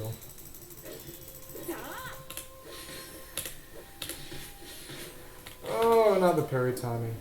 That's interesting. I didn't know that his fury kind of decayed if you took hits or went without hitting him. Which makes it a little similar to something like the posture system in Sekiro. And I know that it isn't exactly like it, and it probably doesn't have most of the exact same concepts behind it. But it's cool to have something that's kind of similar. Yeah. So hopefully I can just relentlessly attack, charge up fury. There we go. There we go, and if I just charge my stuff quickly enough, I can... Oh, wow, and I got a 9th off. That was really nice.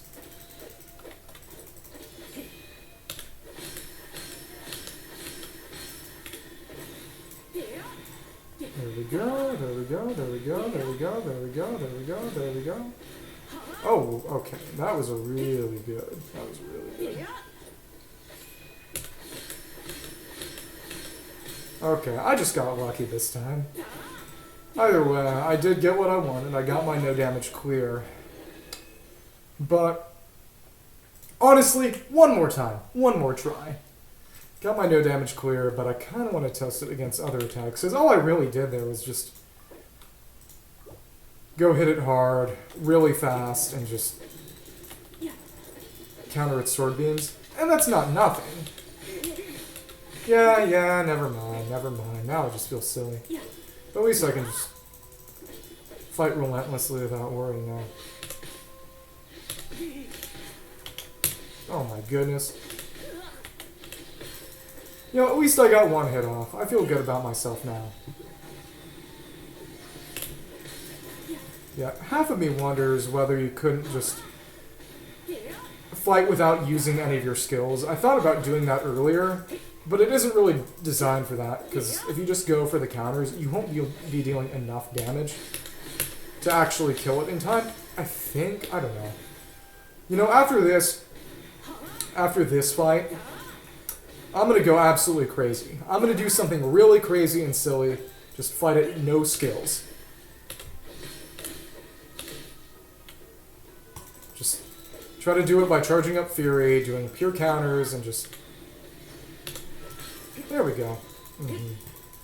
Counter through everything, no skill, and just see if I can't. There we go. Oh, that is interesting, because it seems... It added a beam where there wasn't one before, because I was already kind of in shortly after a combat animation. That is pretty cool. Yeah. Let's see if I couldn't kill him with one of his own beams. That would be nice. Yeah, see? It spawned a beam right after I had already attacked, just because I was in my attack frames. So they give you, what, 3-4 minutes? Yeah, I could definitely go for a kill where I just exclusively do damage using the counters. And this is definitely the one that's most interesting with that, because of the varied attack string, at least in my opinion. And also the fact that you can deal a good damage just by reflecting those beams. I don't think it would really be possible with a lot of the other fights, just because... Oh, just because you don't have a good way to deal damage just through reflection. Because you see there, you deal a good amount of damage with the counter. Oh, that's interesting. Those are straight hits. Okay, cool. He doesn't even have his Fury back, does he? Okay, in that case. Oh, okay. But he gets it back eventually. So it could be possible, but it's a matter of just being really smart and fast with the time I have. Okay. Oh, I didn't even... Now I just feel stupid. I wasn't paying attention to the sort of expansion in the circle.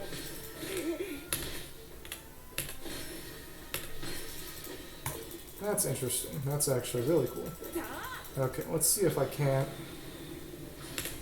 There we go. And... Let's see. Oh my goodness. Yeah. Yeah. I feel like I should be able to get it if I just go really, really fast. Just for reference, since I see I have 4 viewers now. Mr. or Ms. Fourth Viewer, please announce your presence in your name in chat so I can acknowledge you and your kindness. But what I'm trying to do is I'm trying to kill this boss with just none of the skills, none of the kind of supers you're allowed to use, just by countering those beams and countering all of its attacks in order to just go full skill, nothing overpowered. Yeah. It's... Okay, so just when it kind of starts to swing. It doesn't really matter all that much. The important thing is not just dying to its attacks, which normally isn't a huge problem, but when you're actually just trying to survive and kill it with only its own attacks, it becomes a lot more important to just actually just move through everything. Yeah. Okay. Interesting. Now I know how the circle works, but at least I don't have to worry about really parrying anything except for the actual beam attack. That's interesting. Actually, I don't actually think it's actually possible, no matter how fast I go, but it's at least interesting kind of as a proof of concept. I don't know. It legitimately is really cool.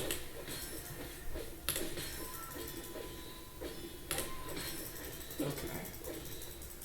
Yeah, I don't think parrying does anything for Fury, though, so it's just all about damage. Well, parrying does do stuff for Fury, but only if you... Yeah, okay, that is interesting. Okay, okay. If I can get this up... If I just make no mistakes, I should be able to just get it. I should be able to just get it. And that's something I would really want to upload.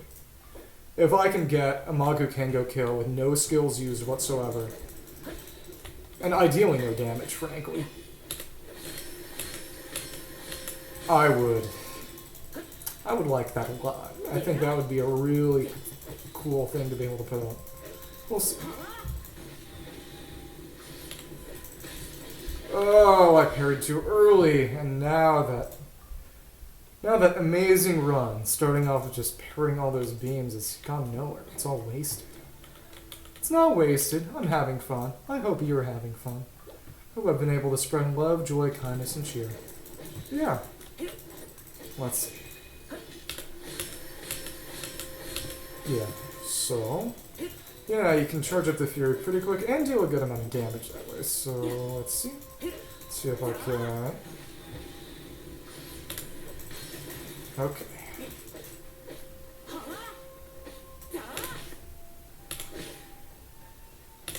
Okay, but yeah, it doesn't really matter because you're not doing any kind of counterattacks from the parries themselves. The importance is building up Fury and damage. There we go. So, we'll see. Let's hit him, hit him, hit him, hit him, hit him, hit him, hit him, hit him, hit him, hit him. Nice, and just parried right through. There we go. Oh my goodness. I don't know what's up. I think my computer just might be kind of boofing it due to having been on for a couple hours now, running both a stream and a game. But the audio there wasn't perfectly synced up to the... audio wasn't really synced up to the video. I don't know what was going on. It is what it is. Yeah. Also, I didn't even notice the fact that there's a blade flash kind of in the background there. That lets you notice when he's gonna actually unleash his sword beams. Yeah, there we go. Okay. Yeah. At this point I'm just parrying for fun. So, what are you gonna do? There we go. Let me obliterate you.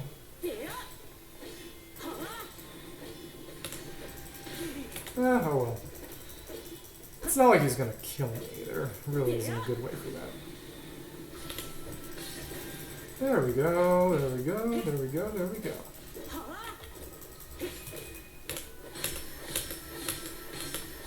Yeah. But at least he's just going for beam after beam so that I can knock him down. That is nice. Nice, and there we go. Time for just a flurry of slashes to absolutely make him wish he was never born. There we go. So he's a little below half. Interesting. It might not be possible. I hope it is. I wouldn't be surprised if it wasn't. I do hope it's possible, though, just because, it would be really cool. It might have to do with the fact that I'm using charges instead of normals instead of charges. Charges might be able to do it better. I'm not sure. I don't think it would make a difference. But it might be worth trying with charges again.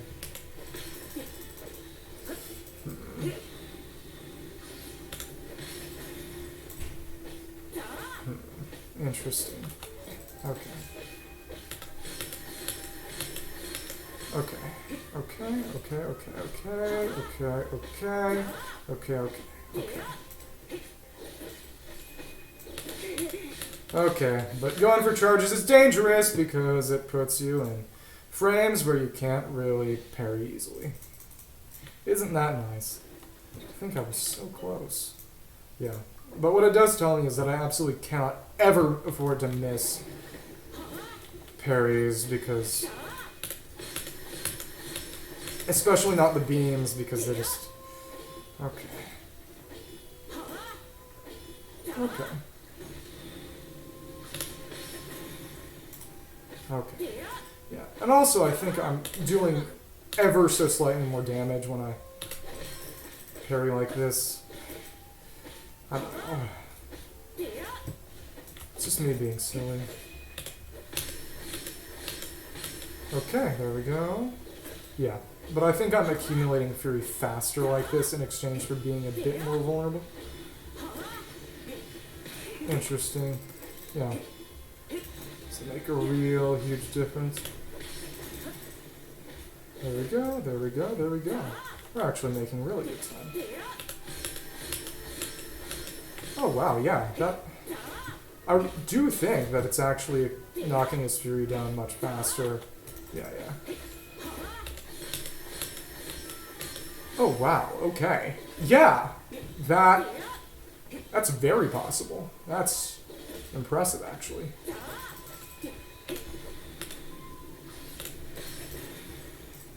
Wow.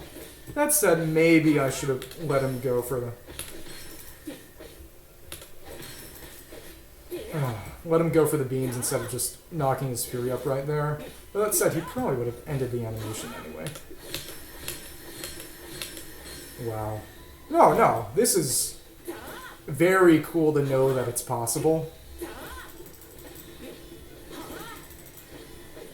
That's interesting that I just canceled that by... I canceled his big, weird sort of wind ice stab by just hitting him like that. I hit him out of the animation even though the actual field effect played. That's cool. But yeah, it's definitely going a lot faster and better because, as it turns out, it seems that these charge attacks are able to fill up the fury faster. Also, I think they just do more damage, even though the damage is really negligible. Oh, I didn't mean to do that. And now that's besmirched. I went out with no skills and it's going so well. It's going so well. Okay, just a second. Okay. Sorry, I'll get right back to it. Here we go. Difficulty Pro. Go straight for the... Oh, interesting.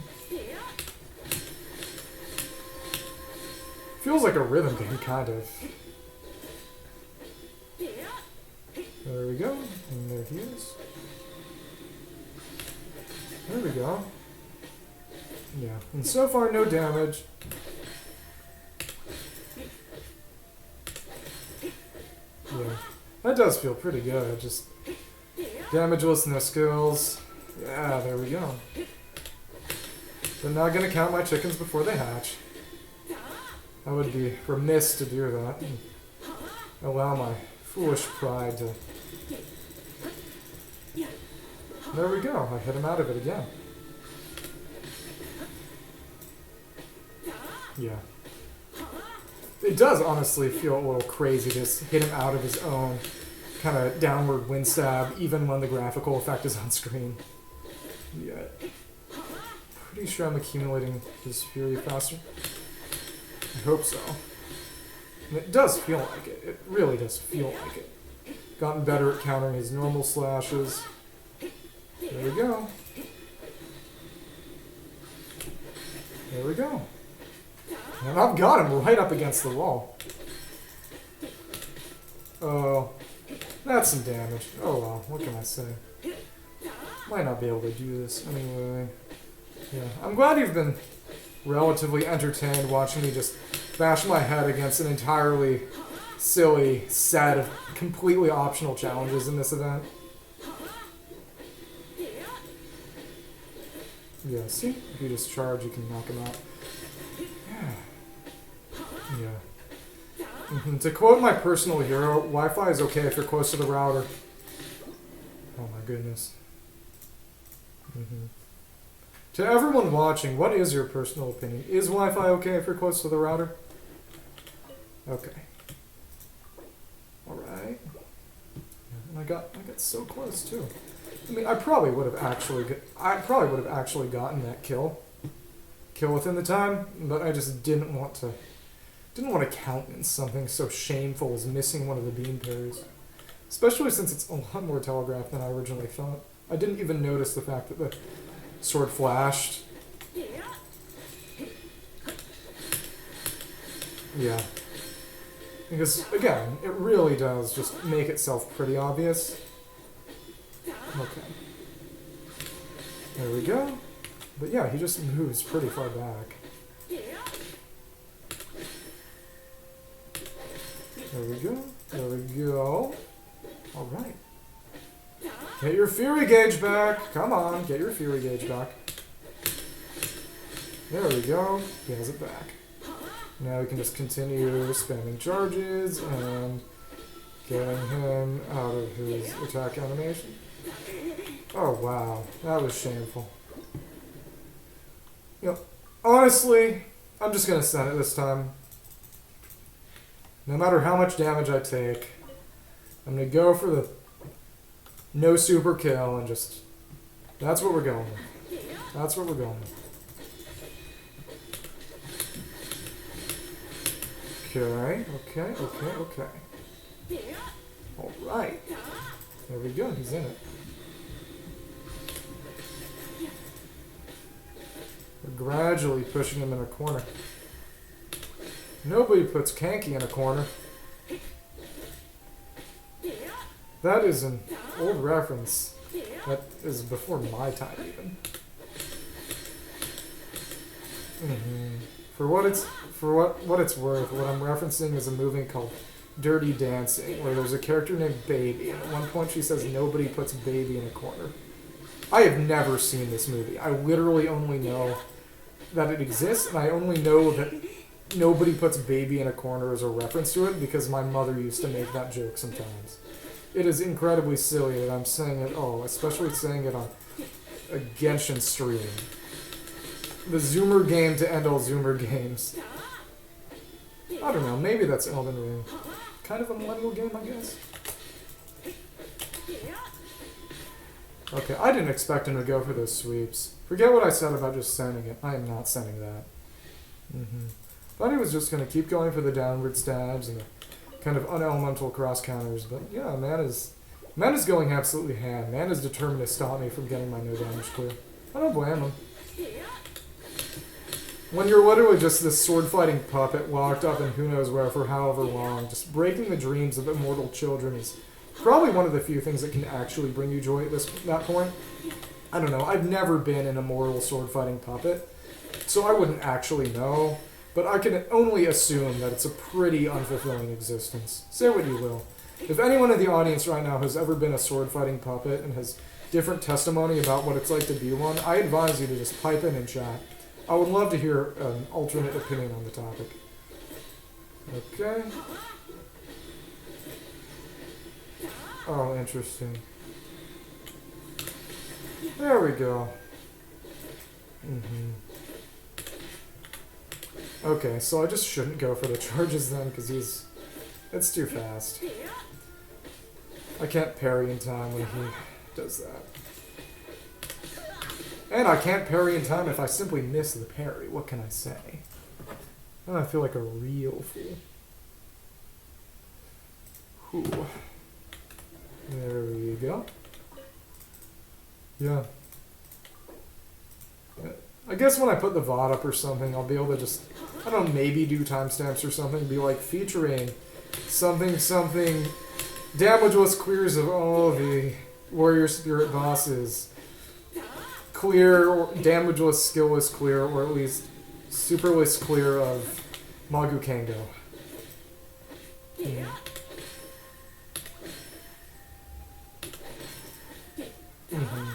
Interestingly enough, basically means it's interesting that he's Magu Kango instead of Magu Kanki. Because Magu Kango basically means swordsman, and Kanki would mean sword demon. If any of you are familiar with Fire Emblem 7, I believe, there's a character named Carol who gets referred to as the sword demon and the sword saint occasionally. Yeah, look at me talking about Fire Emblem during the Genshin stream. Somebody actually killed this guy. But yeah, Magu Kanki, who is the world boss you fight on Yashiori. Magu means magic puppet. Kanki means sword demon, so he's magic puppet sword demon. But this is Magu Kango, Magu magic puppet, and swordsman, you know, like an instructor. So it's interesting to see the difference in what that implies, especially because this one is implied to basically still be under the command of the Inazuman government as opposed to, you know, Kanki Sword Demon, literally feral out in the wild doing who knows what. But yeah, I wonder what kind of lore we're going to get for this event due to just a single character difference.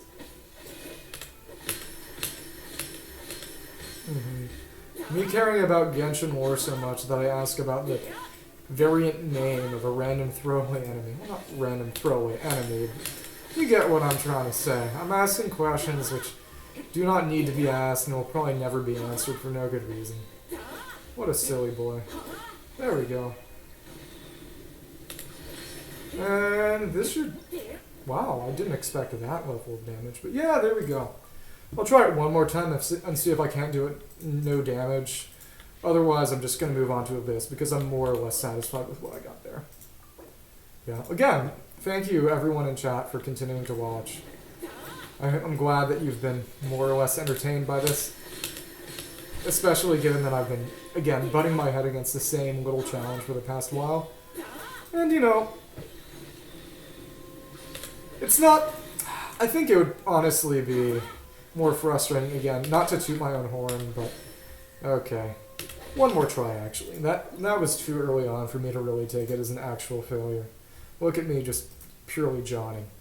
But I appreciate... It would be more frustrating, in my opinion, if I was just bad, and unwilling to improve, if people were giving me advice on what to do and I was just ignoring it and continuing to bash my head against the wall in a real sense. Because at this point, it's literally just a question of skill. It's not easy to go after this without being able to use the skills that you're supposed to use to make the fight go faster. You know, I'm making it meaningfully more difficult. It's actually a real challenge, and a challenge, albeit a challenge I created for myself. It's not like someone is saying, do this thing to not lose, to not die, and I'm just ignoring it and continuing to be stupid, because that is a thing streamers do sometimes. But I like to think I listen to reason sometimes, at least sometimes. So, I'm glad that you find me entertaining enough to continue watching, or at least non-annoying enough that you can put me on in the background while you do something productive. I'm happy. I hope you're happy. I'm glad that you might be happy. I'm glad that I have a reasonable suspicion of you being happy. You know how it is. Okay. Yeah. But in the Electro-Karugi fight, they had beams like that, and you could use them. But notably, the Taramaru fight also had beams, and they were also a pretty good way to knock him down in the context of that fight. Yeah.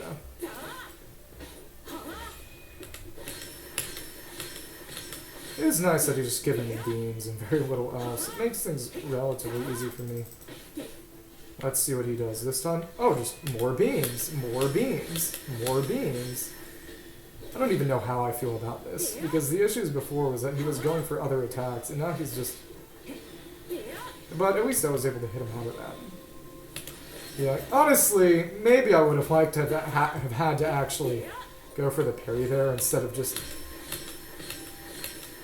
And for what it's worth, I did get a perfect parry of that down slash before in this fight even. Yeah. Yeah, but a full series of countering those parries, I mean those sword beams, is actually more damage than the counter, I believe. Oh, okay. One more time. I was so close. I'm not accepting that. I'm not accepting that tomfoolery. Okay. Let's go for it. At least one last time. At least 2 last times. At least 3 last times. You know how I am. There we go.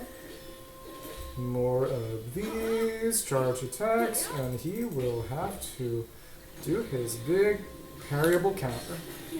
Yeah, but no, it is interesting that how fast one is able to do this fight depends very heavily on how often he does the beams, considering how much damage he takes from just parrying the beams. Because that was true of the Taramaru fight, too.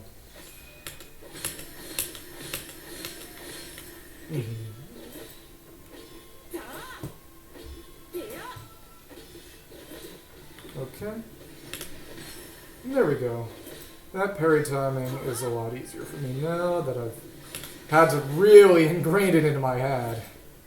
You really do get muscle memory. Yeah. There we go. Yeah. Yesterday, actually. It was only yesterday. I was originally going to stream this yesterday, and I put off recording some music with someone originally to do this, but then everything got moved around and I was able to actually do it. But I recorded myself with a friend of mine playing the song Black Dog by Led Zeppelin. And what's interesting is that it's a pretty hard riff to play, but once you get the muscle memory down, it's not that bad. The main thing is just getting the muscle memory down. Let's give myself a more favorable camera perspective. There we go, I like that at least a little better, and now he's just absolutely cornered. Now he's literally in the corner. I've put baby in the corner, guys. Oh, I did not have that parry timing down. Okay. Okay. Okay. If you just want to see me do Abyss now, say that in chat. I don't want to bore you, and as much fun as I'm having, I do want to make things entertaining for the people watching, so you are free to comment. There we go. Yeah. Abyss time soon. There we go. Yeah, that's honestly good enough for me. I got clears without dealing with that, so now it's on to Abyss. Just a second. Let's claim my rewards. Let's claim all of my rewards. Okay. Nice, you get a good amount of heroes' wits, which I needed because I've been leveling Alhaitham. And believe me, he needs that experience a lot, because since he's at least partially a reaction DPS, you need, well, since he's a spread DPS, you want him to have levels so that you can increase the values of his multipliers. But yeah, glad you were able to be here to watch me just fight this guy. But real quick, I'm going to check out, I'm going to see if they're actually in the restaurant, considering they mentioned it. I know that oftentimes they'll have optional sort of post-event dialogue, and that stuff like that is typically, they mention a location, you go there. Yeah, the second Blooming event with Elisa had a bunch of stuff like that, but it doesn't seem like they actually went to the restaurant. That's a shame. Interesting. Is there Tamari? What? Toy bears? Tamari. Okazaki Sushimaru. Ah, interesting.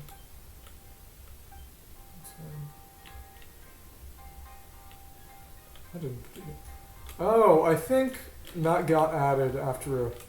There's a quest you do to kind of film a movie, and there's a character named Seishimaru, but they never foreshadow his... They never give you his last name, but these are the Okazaki guys, and this guy used to be a samurai but retired to run a restaurant. So I guess it's implied that Seishimaru was a real guy, not just a legend in the universe, and retired or as a descendant or something. That's pretty cool. I like that.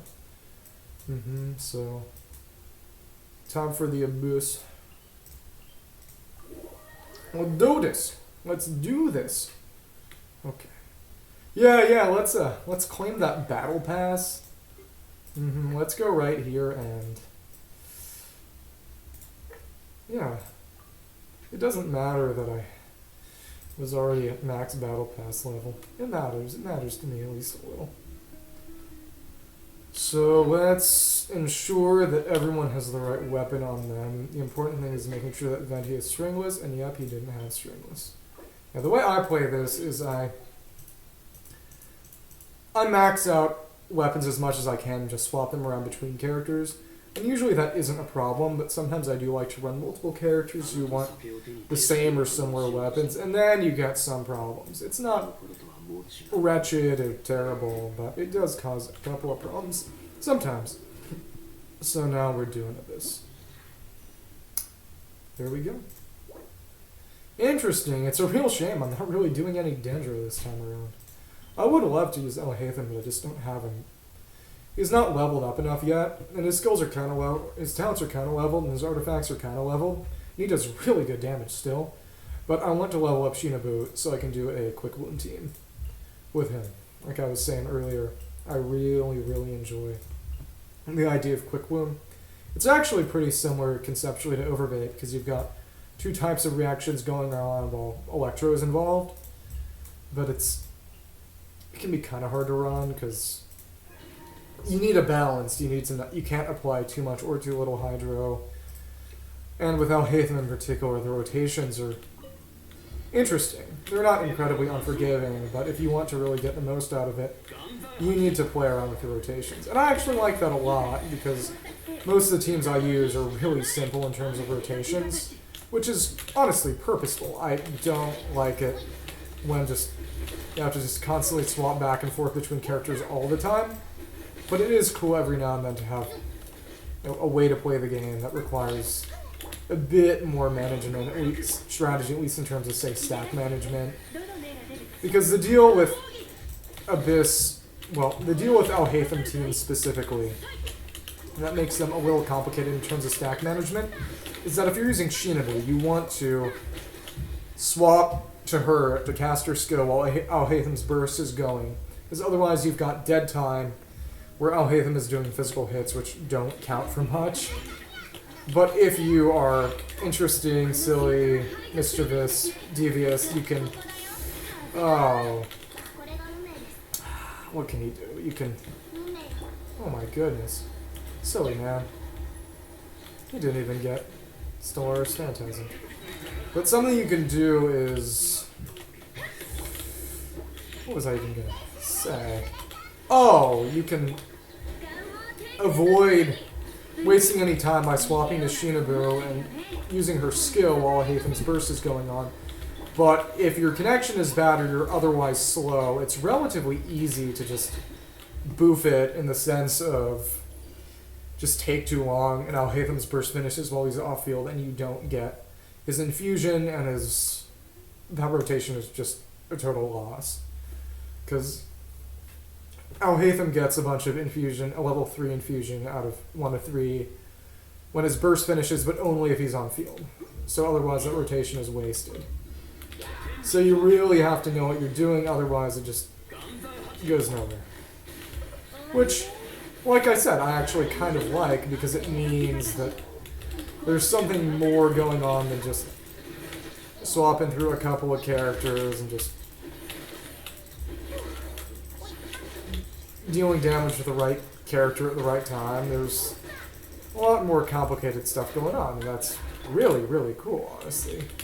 But it does mean you need to know what you're doing, and if your stack management is not amazing, you'll be SOL. Yeah, it's not perfect, but it's not supposed to be. And frankly, I wouldn't like it to be. I like it when games have kind of difficult stuff going on. And Yelan isn't going to get her burst back immediately. That is... But to be fair, this is only 4-9. It's not like I'm in huge trouble no matter what happens. There we go. We'll see how this shakes out. Hopefully... Oh, what? Okay. Let's see. That was a somewhat scuffed rotation. I don't know how I feel about that one. Actually, I know exactly how I feel about that one, because what I feel is bad. But either way, imperfect. Not fun. Well, fun in a different kind of way. Fun in the sense that a non-ideal situation has forced me to change my set of strategies and go about things with an entirely different approach than I otherwise would have. Nothing more fun than an unexpected challenge. But yeah, hopefully the wits and experiences I get from doing Abyss here will allow me to somewhat more easily level up Alhaitham. I'm actually really close to being able to do it, because what I really need are his specialties. I have pretty much everything else, so as long as I can get that done and out of the way, everything else will just kind of fall into place. I think. I like to think. I hope. You know, nothing wrong with a little bit of wishful thinking. But, yeah. Oh, unpleasant. That was less than ideal. Yeah, but as you can see, if you don't get a sack prop, it can really mess up your rotation. It's just a little goofy and silly. But there we go, time for the other side. Again, this is just 4-9. I wasn't under the impression that it would be too difficult anyway for any real reason. And yeah, these guys just die really easy. Just sweep them up and nothing really happens. The interesting thing about Venti is that in theory he's kind of similar to Eula in that his burst consumes energy at the end instead of at the start. But it's not a problem because when he uses skill, it has a really weird delay on particle generation. It's not even just when it hits, because it has a delay on the hit. But even after the hit, it has a delay on the particle gen. So it's just really, really, really easy for him to still funnel to himself, even though in theory his burst is weird, goofy, silly, gross, icky, You know what I'm trying to say. So, following rock punishes the unjust. There we go.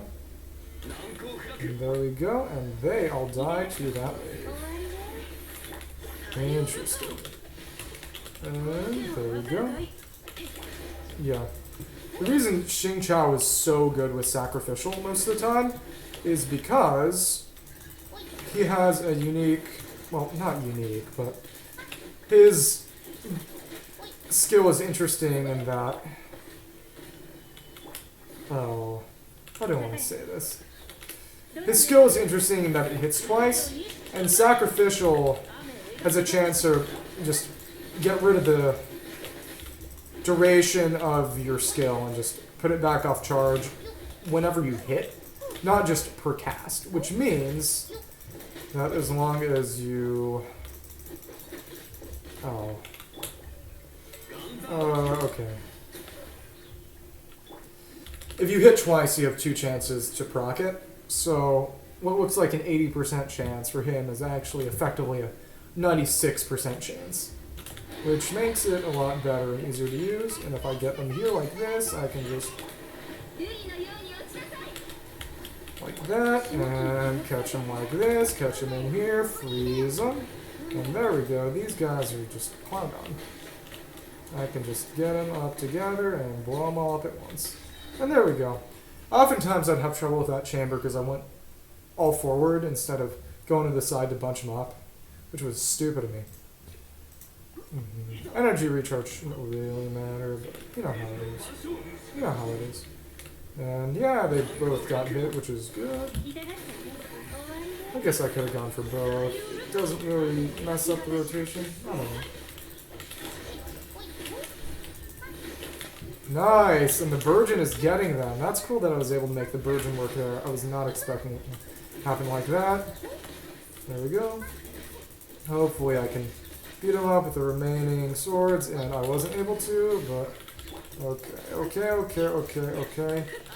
There we go. That was such a scuffed way to finish that chamber. I honestly could have just gone for Huton. It wouldn't have caused an issue. But you know how it is. You know how it is. Okay. Okay. Not like this matters. Okay, because he is not getting frozen. Okay, let's see. I gotta make sure to actually get everything back for all the other guys so that I'm able to... Okay, they're actually fine. But if I got out of this chamber without my burst recharge, I would be in for a world of hurt. Be in for a world of absolute hurt. Oh, that's interesting. Let's get out of here, because my burst is back. Let's just blow him up with that Lotus Flower Mine, and there we go, because he was draining my energy. You know, I actually don't put a lot of respect on Ganyu's first constellation, which I got, luckily. That gives her a little bit of energy back once you hit with her arrows, because that kind of minor, kind of passive drain when you're not going to be using skills doesn't happen to me a lot. But it is objectively quite nice. And that kind of showed it to me just now. I was about to get kind of climate. There we go, there we go, there we go. Hopefully I don't get bobbled. Don't get bobbled. Oh my goodness. There we go.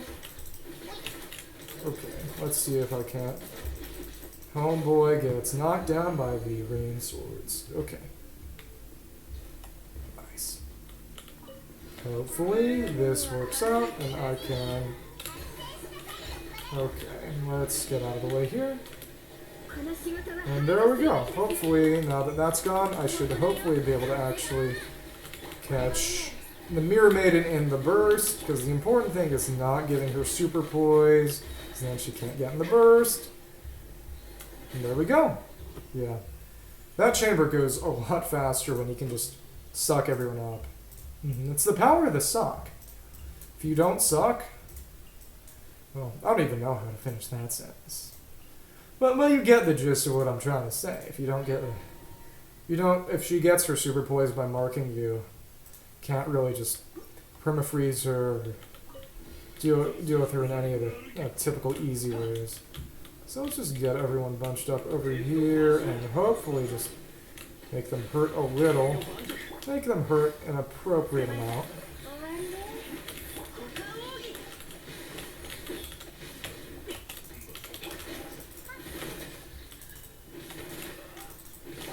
Okay, this is a lot more damage than I would like the monolith to be taking at this moment in time.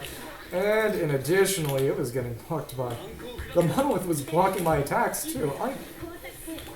I am less than thrilled about that.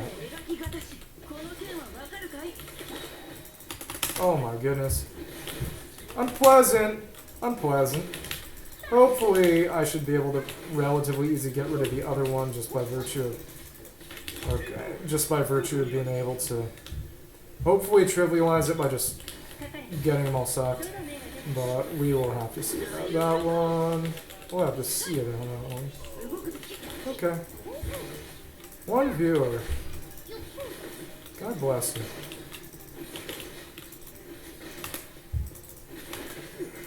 There we go. Word of sand, your sacrifice is ready. There we go. And his stuff should be down, and I can finish this out by hitting him. Dude, it's him. I fought this guy. I just fought this guy. Frankly, it was a bit easier there to just break his crocodile and let him fall there than to... Oh. Than to just have to parry him. Yeah. There we go. Just wait for them all to come here, and there we go. And I believe the other one is going to be a Thunderhelm Volatile. Don't quote me on that one. Nice. And see, I was right. And not only that, but he froze. He got frozen by the power of... Okay, not fully.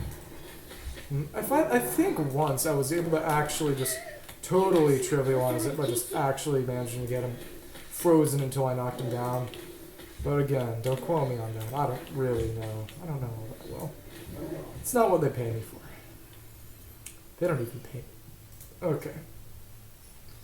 So I don't think Zhongli got his burst back, but really, what does it matter? Important thing is just make these guys hurt a lot.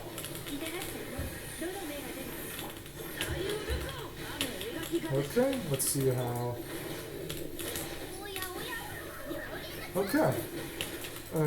Yeah, I really need to use Huta's Burst more, because in terms of damage, it's really good. It's just really easy for me personally to forget about.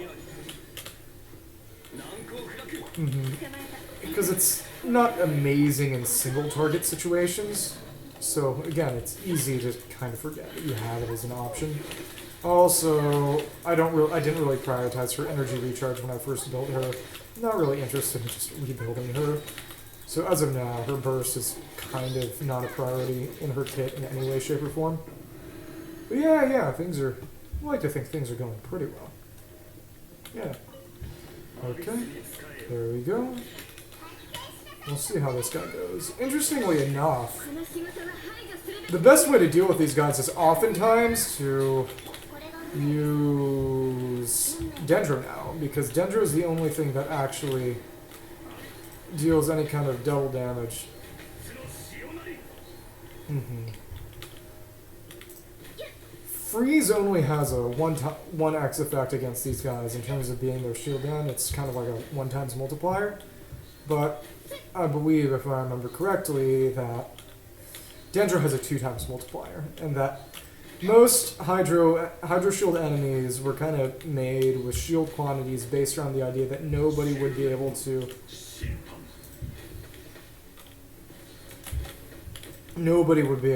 deal 2 times to them, so Dendro can just knock him down a lot faster than they were ever intended to be able to be knocked down.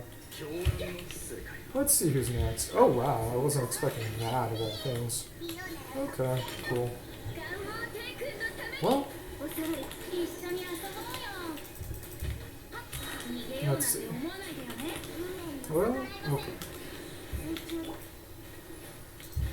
Okay. These guys are actually especially hard to freeze. Among other things, they were made resistant to being frozen, which is pretty cool, honestly. I don't hate it. But yeah, they're deliberately just difficult to freeze. Let's see. Okay. There we go. And there we go. And he is just... he's suffering now. Okay. Yeah. Luckily, I don't have to worry about just killing this guy really fast, because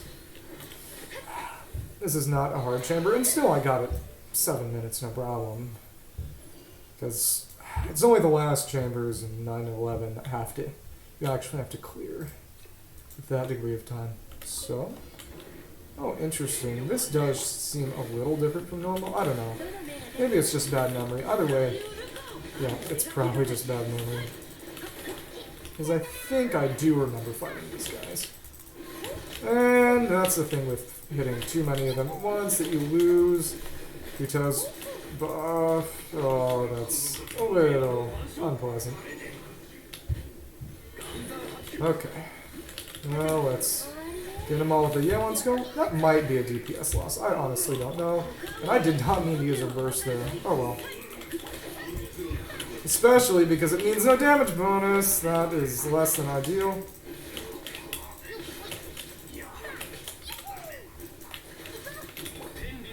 Okay, let's hope that... yeah, there we go. Oh, he managed to heal up anyway. That is not best. That is not ideal. Okay.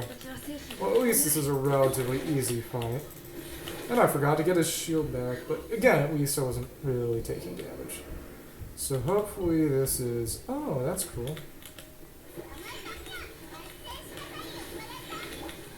Hopefully I can just trivialize this. Dendro does make this a lot easier, though. It makes it way easier. Oh, wow, yeah. But it's... you can get your elemental mastery stuff off, you can absolutely just go wild with this. So we'll see. Luckily, I'm getting a good degree of shred just from hitting with the charges, and he stays down long enough for me to just shoot him to death, and Venti is able to break his core, and that's nice. And that's good. Okay, actually, in the interest of maybe making things a little quicker, I'm going to go back and change my team around a little so I can set up a quicken team for the first half, considering that the boss is going to be their semi-perpetual array, and I don't want to have to... yeah. I don't think it actually makes a difference in the end, but I'm just going to do that now and then just go through. So, let's hit it. Yeah. I want to try out Sino more, because he's cool and I have him built and I like him. Especially like the fact that he can actually get good use out of gladiators. But, oh, he... doesn't feel good to dodge with him. And also, doesn't really have healing or anything, so when you fight stuff like the Consecrated Beast who do huge amounts of damage and have difficult dodge windows, it's easy to just get slammed. But yeah. So, I'm going to go for the true Raiden National, because I don't have to use Xinqiao on the other team. This will help me a lot with the Kankis. I believe it will, because I'll just get the damage resistance from Xingqiu, and that'll make things significantly easier. There we go. There we go. There we go. Yeah. So whoever just came back, I've been chilling. I've been just doing Abyss right now. So we will knock this bad boy down and blow him up. And there we go.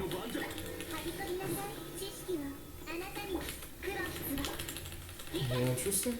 Yeah, the official has the dubious honor of being the only character in the game who doesn't really have any kind of meaningful iframes on burst. She just absolutely broke. But she technically does have iframes, but they're just not meaningfully large in any real way. So it's really easy to just get mean done.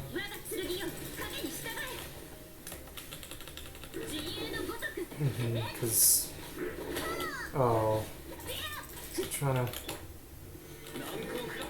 Basically, what I mean to say is, official... Her burst iframes are so minimal that you can't really use her burst to dodge, which is the way you want to use a lot of other characters, because it's just nice to be able to deal with really difficult attacks by just saying no you, or at least no damage, but you just can't do that with Fischl. Which is a real shame, because she is a real cool character, and it's always nice to have more opportunities for iframes on a team, but still, it's ultimately a very minor complaint to have.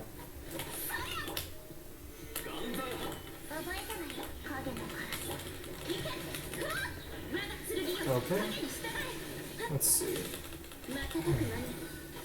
Yeah, this team does not deal this down nearly as quickly as the Hutama team I usually use here, but again, this is only to deal with the array. I'm not expecting this to kind of be the be-all end-all. You catch my drift? I'm just gaming.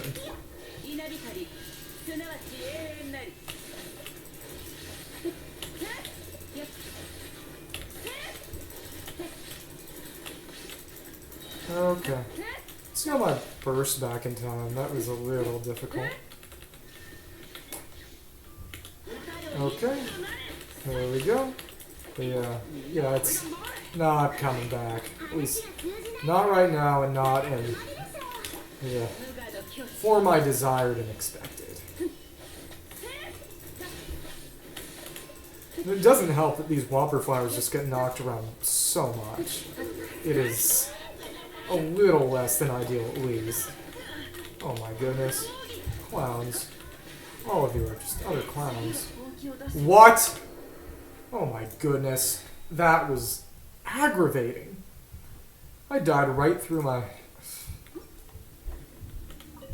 I really do wonder what could have been aggravating that, pun intended. Because it doesn't seem like there's anything that would justify taking that many hits. This guy.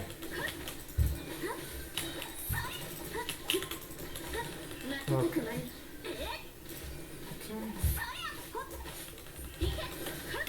Okay. Let's see if this doesn't kill. Well, neither was technically correct because there were actually no Dendro reactions going on. It was simply me dying to random overload that dealt a weird amount of damage. Okay. Okay. There we go. Oh baby, oh baby. I do wonder what the best option in terms of actually an aggravate catching rotation would be.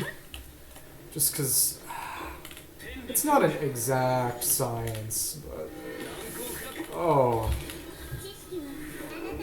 I'm trying to get it out so that I finish up as soon as Okay. Actually, it seems to me like just going for 2 after the burst is a good time to get it.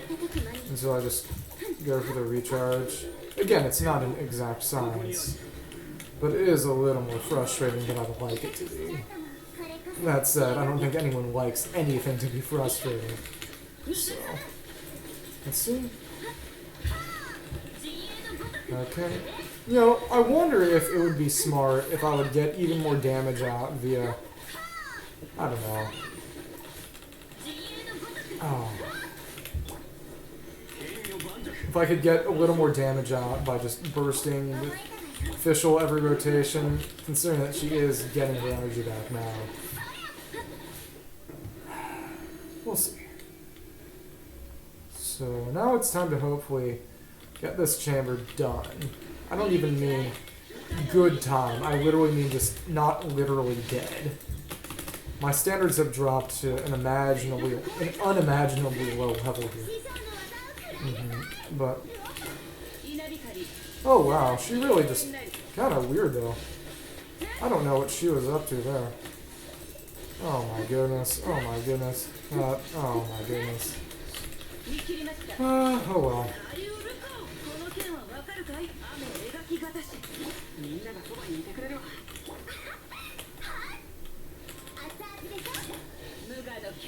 Oh my goodness.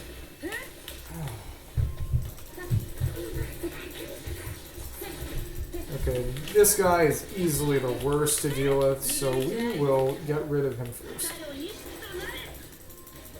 Okay, let's make sure I get the sack proc like this. So, oh my goodness.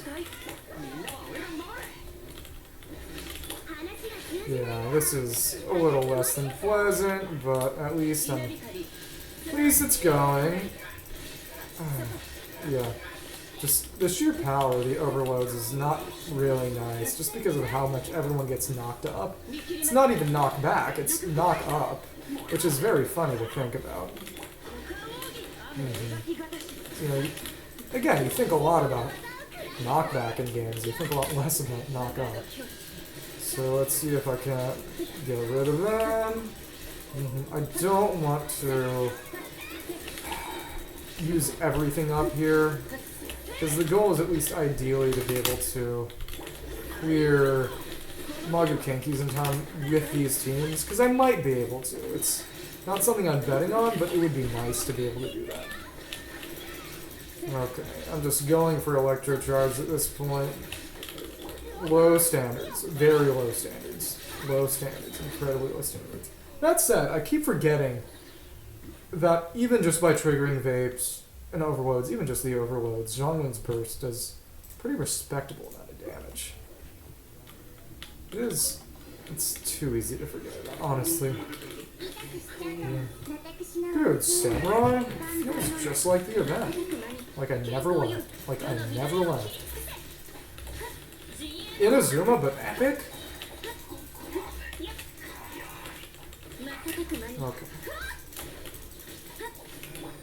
There we go. It's a shame I wasn't really hitting him with my earlier attacks, but what can I say? What can I say? We don't always get what we want. We don't always get what we want. So, there we go. Yeah, these guys deal an impressive amount of damage. Honestly, way too much. But, yeah. What the... Yeah, see? I think it's specifically the big plunge that goes up from below, so I need to figure... That Scorpion does, so I need to figure out... I need to dodge that with a burst iframe. Otherwise, I'm going nowhere fast. So... Oh my goodness, I don't know what was going on. I think what ended up happening is that Fischl's skill was still on cooldown. Because your cooldowns don't actually get refreshed just by resetting. You have to wait for them to cooldown, which is obnoxious. Yeah, after this... Next time I die or clear this chamber, I'm going to take a quick bathroom break and I'll be right back afterwards. So, yeah. Feel free to take a bathroom break of your own if you need it. Or even if you don't. I don't judge. But, okay. Okay. Yeah. Okay. There we go. Okay. But yeah, this team is dealing with this a lot slower than the last one, which is, oh, not what I would have initially liked, really. It's more than a little imperfect. There we go, we managed to get them both, and time for the iframe. And now... The only attack that is really, really awful and obnoxious to deal with, I think it's just the underground kind of dodge one. I don't know. Important thing is just... Okay.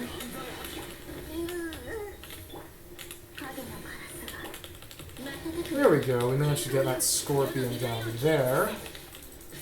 Because, oh my goodness, wow. I was expecting to at least have my shield back, but you know, you don't always get what you want.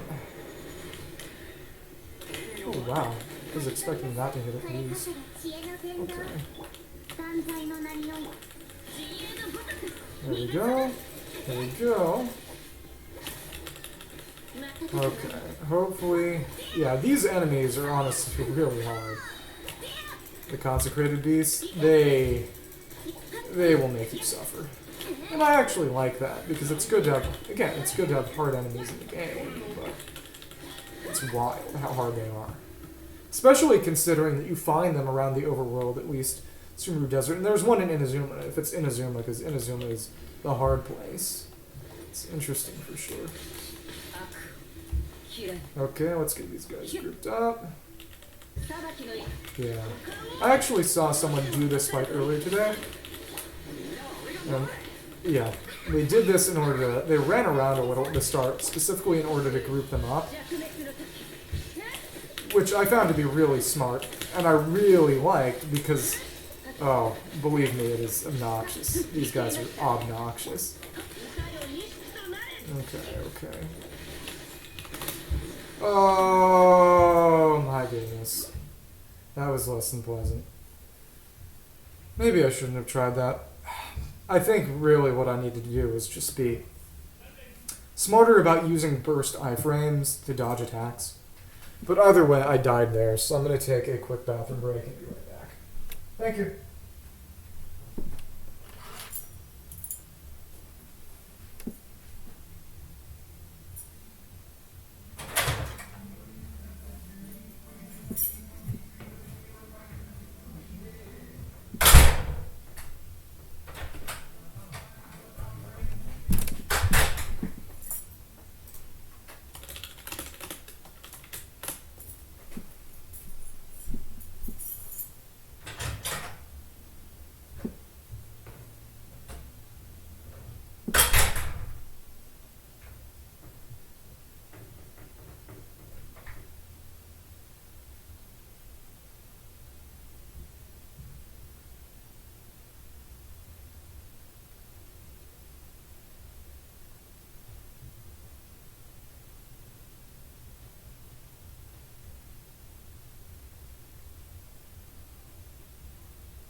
Thank you for being patient. I'm back.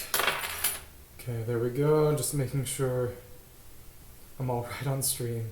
There we go. Everything's back to normal. I might go for the HP increase just to survive, actually, because I'm not going for time anyway. It would be a pretty wise decision, in my opinion. That said, I would not consider myself known for making particularly wise decisions. Let's see. Okay. There we go. There we go. Unfortunately...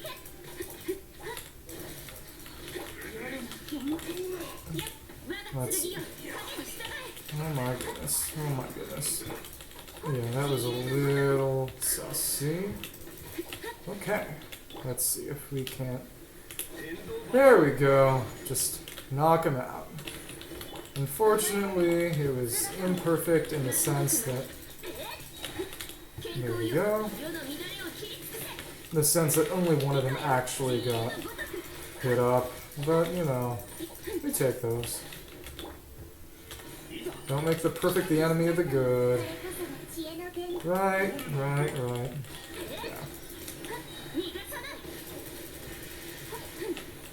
Oh, wow. Did I just forget to shield? I hope I didn't. But it wouldn't surprise me, honestly. I would have goofed it. It's just like me. Goofing it.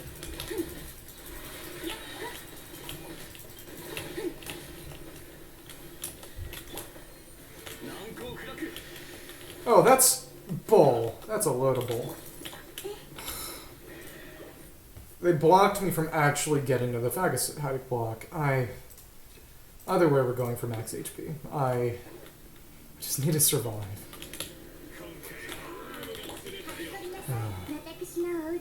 Yeah, but back when I first got Naida, I usually used sacrificial fragments with her, and it turns out, though I didn't even know, she's actually a lot better with Witsmith.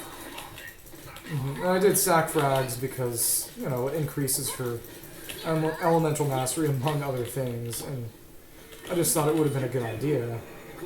You know, unfortunately I was a little wrong, but, you know, you make mistakes. So the idea was essentially, the main thing was just that there was not much help to be found via... Oh. What was I saying? There was not much help to be found via just extra Cassiver skill, even if the extra EM was pretty welcome. So it was just kind of imperfect compared to other ways of dealing with stuff and fighting. Let's see. Oh my goodness. Okay. But Kuching via being the on-fielder is still taking a lot of damage. I might have to put Black Sword on her just for this, because it's not that much worse than Lion's Roar, and it would probably almost certainly be a lot better just for the purposes of... Oh. Just for the purposes of her not dying, because she's the one taking the most damage. And Black Sword would allow her to heal a lot of that damage off. So, again, it's somewhat subjective matter. But that said, if I can actually get most of the stuff out of the way, I won't really be using her much anyway.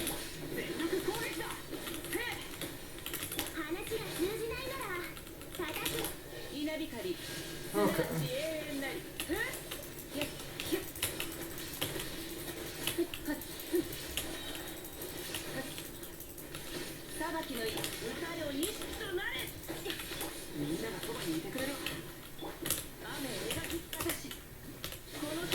Okay, so there we go.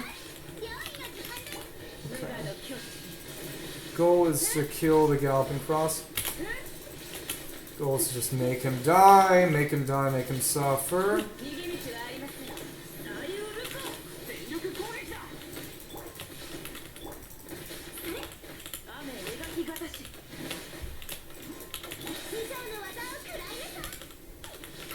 Okay.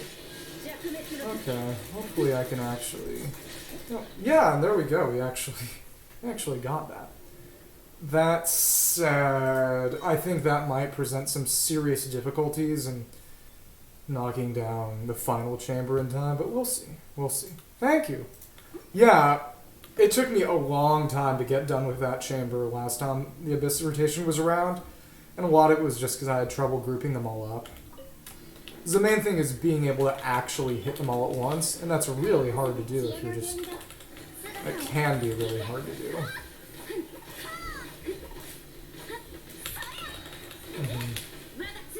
Okay.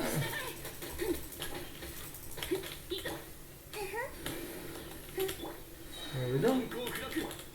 Okay. And now, there we go. Hopefully I can get this one down in time again. All bets are off, but yeah. It's just, oh, there we go.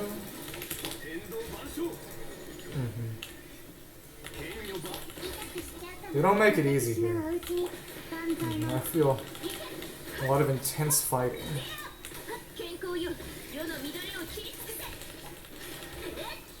What is nice is, and it's not like it's perfect.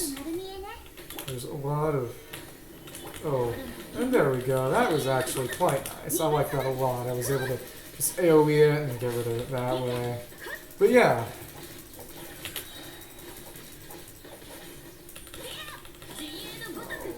Okay. No. Just gonna get rid of it like that. Yeah, but if you time Kutching's burst right, you can kind of catch it when it first tries to go invisible and just get rid of its invisibility right away. It's not exactly easy, but yeah, there we go. And hopefully I should be able to get it done like this. We'll see how much time that gives me to finish the last chamber, because just not having burst back was honestly the main issue. This actually seems pretty good.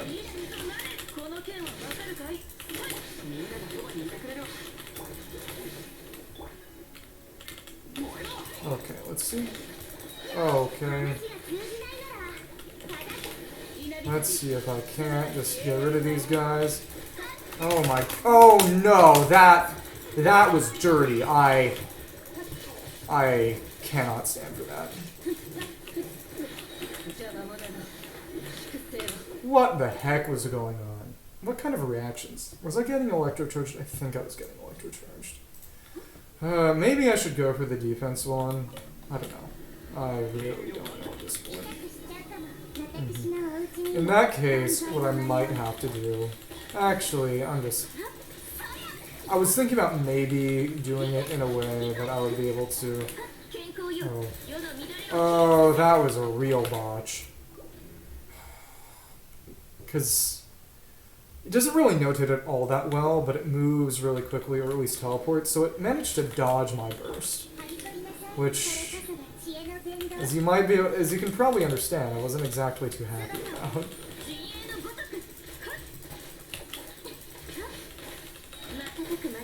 So I'll just, wherever it goes, oh my goodness. They were stopping me. Oh, I dislike that. That was unpleasant. Okay, so I really just do need to go for the full application there. I can't rely on... Okay, and then his shield was up. Still on cooldown. Okay, okay. I'll play your silly little game.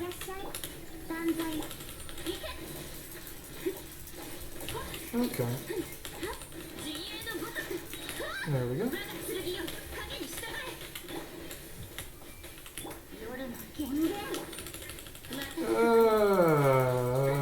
That was a little nasty, I will admit. Whatever. At least its vulnerability window is not that bad in terms of length. that said, it's not perfect. And it does just totally cleanse itself whenever it goes off cooldown. So, yeah. Okay. There we go. Apply the Dendro. And there we go. Hopefully this should be able to knock it out quickly, but we'll see.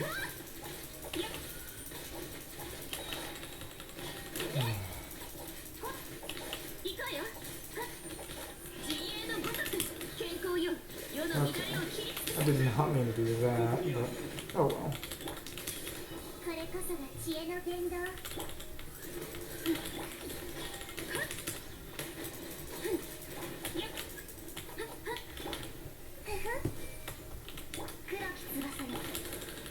Okay, we'll see about this one. I don't have too much faith in this run, but it could definitely be turned around if I know what I'm doing. If nothing else, I kind of wish Fischl had... Okay. I really want C6 Fischl for this reason, because if you're going with normal, she triggers a lot more aggravates that way. It makes her a lot better.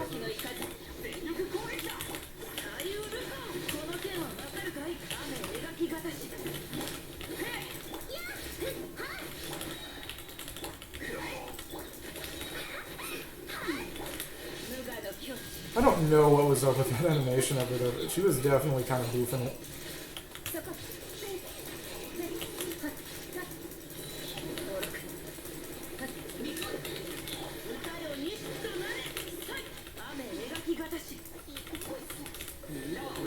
Okay.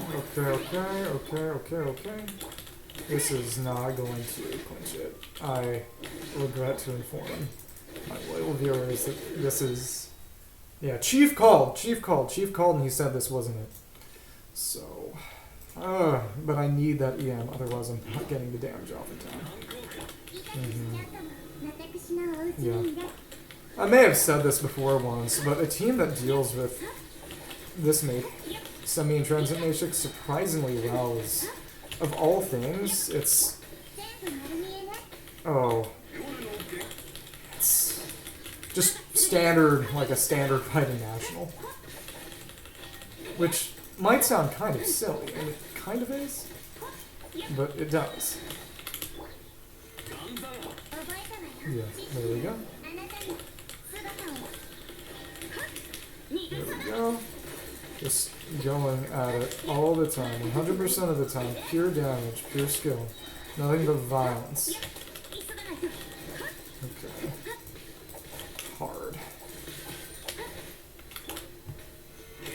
And there we go. Invisible. It's nice that the mark lets you know where it went to, because otherwise...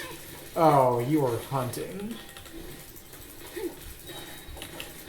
Yeah.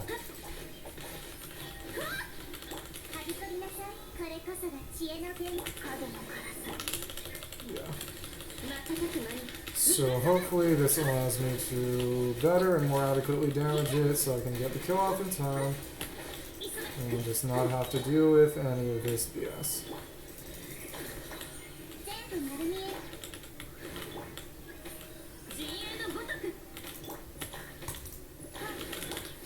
Okay, let's see. Okay, hopefully with the time I have right now here, I should be able to just get stuff done. Actually, let's be funny and silly and just get that done right here. Oh, that was really bad. I whiffed. I just straight whiffed. I hate that. That was not good. Okay. The Eremites honestly take way too much knockback. It reminds me of the whole deal with the shadowy husks. How it was really easy to ungroup them unless you were using ammo. It was just... And that is also not good. I wasted that burst. Okay. Whatever. And Fischl's will need even more cooldown than... Fischl's skill will need more cooldown than Naida's burst. Which is really funny and silly. But, you know... Who am I to complain? Who am I to judge here? This is me, a silly little Genshin player. There we go, and here we go. It's aggravating. Yeah, isn't this aggravating? Aren't I silly and aren't I goofy and silly? There we go. Okay, you just gotta keep up big official damage. I'm glad that the degree of transparency, intangibility that you get by being... Okay. I'm glad that the degree of intangibility that official gets... No, that Kachin gets during her burst allowed me to just dodge through all this BS. That was nice.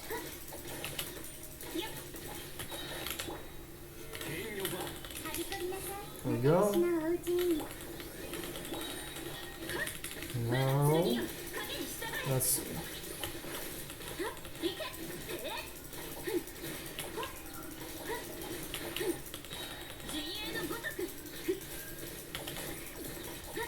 Okay. Homeboy is definitely going to go invisible, and that's what I thought. Oh, what am I? Oh, I feel stupid. Oh my goodness. That was a waste of time. I should not have undergone. But hopefully, if I'm not stupid, I should be able to get rid of this real fast. So, the important thing is just... Yeah, just helping Zhongli get her burst back. That's what's going on right now. Okay, hopefully this should allow me to get rid of these clowns, at least. And then, hopefully she will become less of a pain with time. But again, what do I know?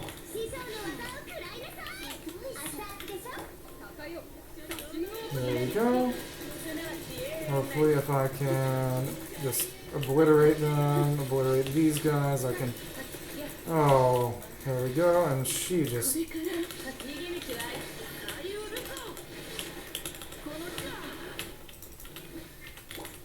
Oh my goodness, this is gonna come down to the wire if it comes at all. Okay, as it turns out, I think what I needed to do was just be more overzealous with popping Globa down. And also the issue is that I would have done a lot of extra damage to those Eremites if I'd managed to group them up.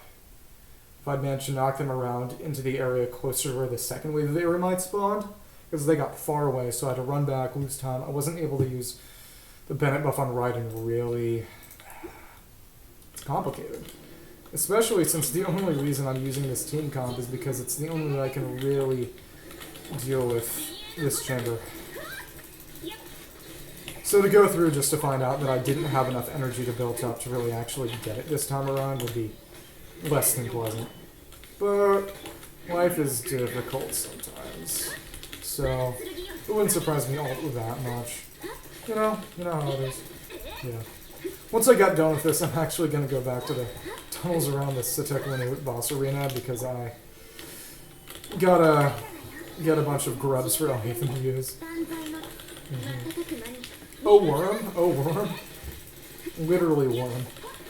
Actually, not oh, worm, it's oh, eel. It's the sand-grease pupas. Yeah. Come on, disappear from me, disappear from me, disappear from me. There we go. Timed almost perfectly. Maybe if I had been a little more aggressive, at least in the sense of just kind of dodging towards and through. Let's see, I don't know. And let's go for this. It's all about just going for it. If you are too slow, you will die. If you are too tentative, you will die.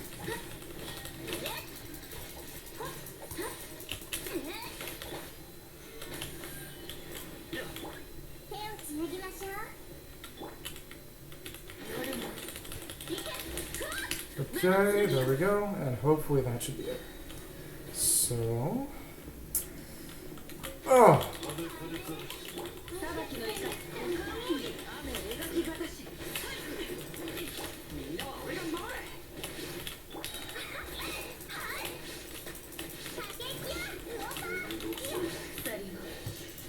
Okay, hopefully this should actually finish off most of these guys.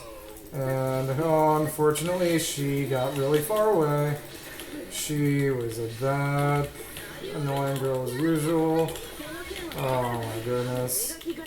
Oh my goodness. Oh my gosh. Oh, actually, that's not bad.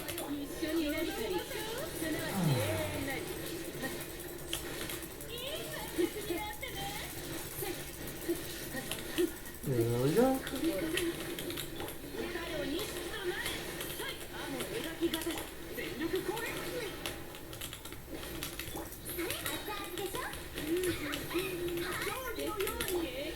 Okay, hopefully this will be it. Hopefully this will be it, and I can just... Oh, baby, this is not gonna be it. I would have had to catch them all. I was relatively close, but I wasn't incredibly close. Yeah. It's hard. This is legitimately a very hard abyss in at least a few senses. I think where I really screwed myself over was the part where I actually went for the quick kinky kill. For the specific reason that, oh my goodness. That it left me without enough energy to really be able to cleanly do the second half of this chamber. Which, again, you know, literal first world problems, but... Okay, there we go. Okay. Oh, that sucks. I literally didn't even have enough. I really just need to wait for Official to get her stuff back.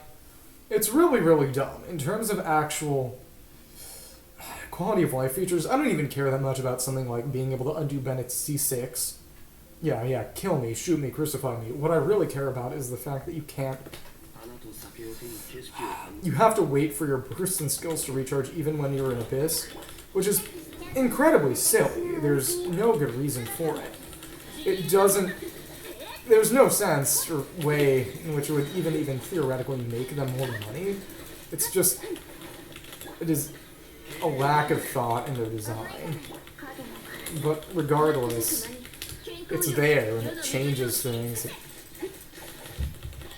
meaningfully makes a difference in what you can do and how you can do it. Okay, no Zhongli shield. We're not doing any Zhongli shield. That's a damage loss. I'm just straight damage for sending it. And hopefully that means I can get stuff done faster. Aside from the initial one where it's good because of the crazy resistance and all that, no Zhongli shield.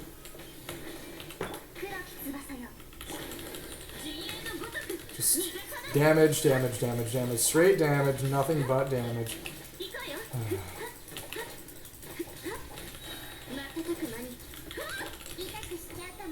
Okay. Hopefully that just lets me deal more. Unfortunately, I had a small oversight and didn't notice that catching skill was going off cooldown. It is what it is. Okay. I guess I do need shield just because of damage, actually. There we go. Yeah. Maybe I should have just taken Black Sword, but you know how it is. You know how it is.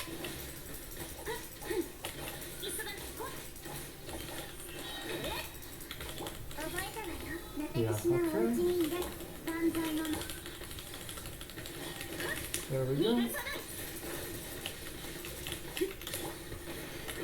Okay, there we go.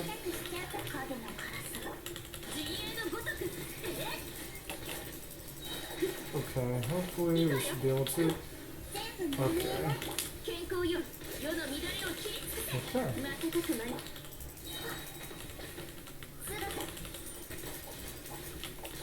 Okay, that didn't make a huge difference, but hopefully things can be redeemed here.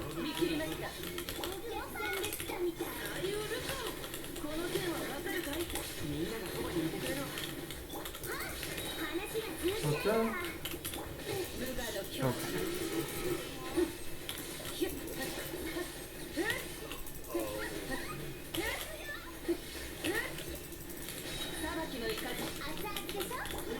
Okay.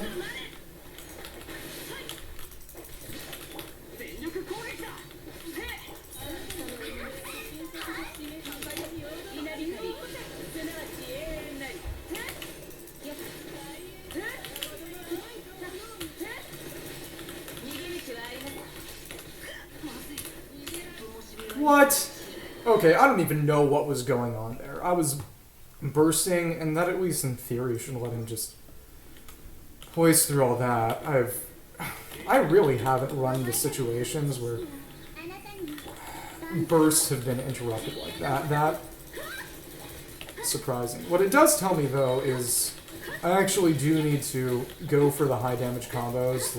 I can't just do plain normals. That isn't nearly fast enough. Because that was a problem I was running into before. I realized that part of the reason I wasn't doing enough damage was because I was going for pure normal strings instead of the typical charge that you usually would want to do in a situation like this. So, yeah. Hopefully, I should not only be able to do more damage here, but just knock it out faster.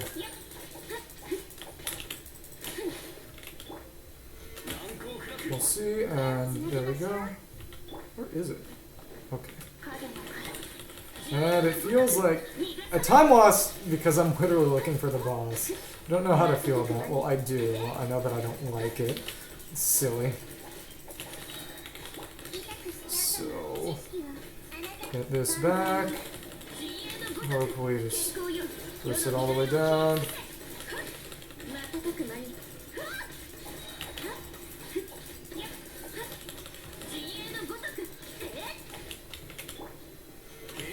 Okay. Okay, there we go.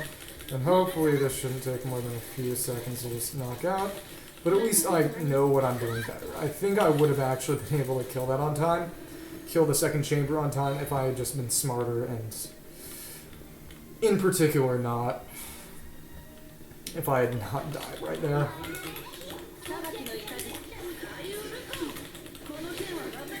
At least I don't like to think so, but again, there's really not a way of knowing in a certain sense.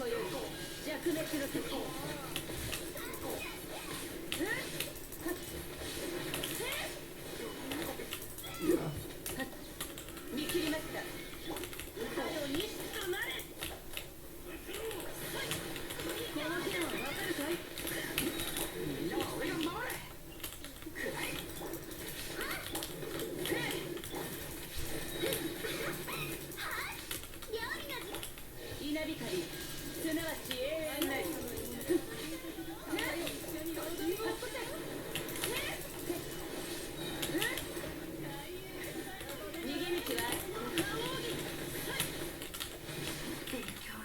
Oh, that's not good. I needed to put Bennett down first. That was not nice. I will say, another really annoying thing, well, I think less annoying, just maybe more interesting, I'm certain that part of the intention was to just discourage Bennett overuse, or at least incentivize you to just consider other ways of playing than Bennett, was that you're going to be burning a lot if you use Bennett, because it puts that dendro field down, and if you're in the double circle impact from the dendro field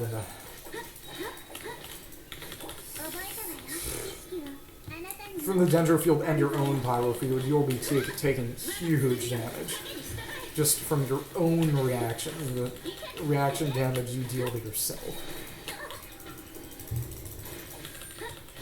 Okay.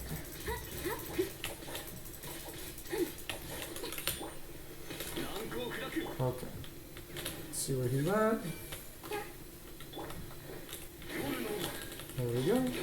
Yeah, the actual damage of the burst is kind of nothing. That's kind of funny, though. Here we go, here we go. I wonder to what extent actually putting down her burst field is useful, considering that Kutching is the only one benefiting from the AM increase.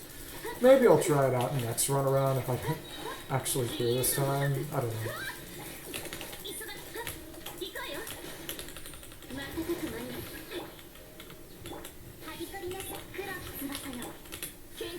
There we go. Yeah. Oh, that was not nice. I didn't know it could just position on like that. I don't like that.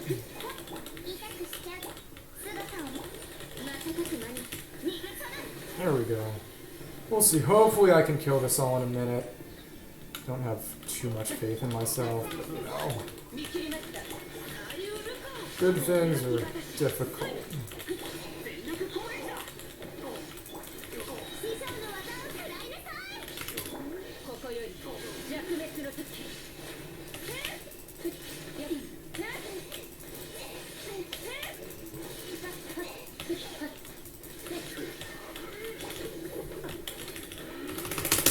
Oh my.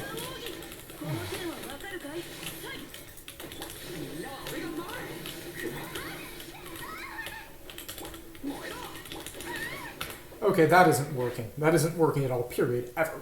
Okay. Oh!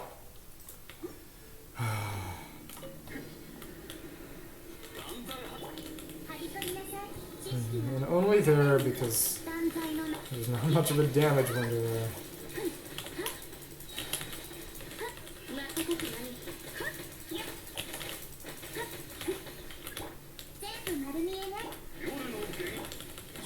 There we go. Yeah, the area of that electro explosion is surprisingly big. Even if the damage it deals is basically nothing.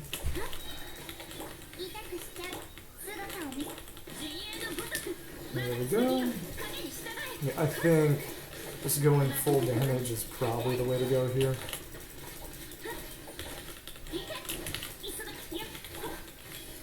There we go, just...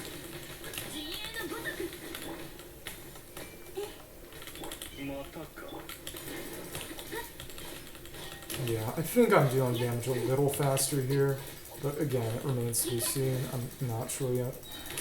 Let's see.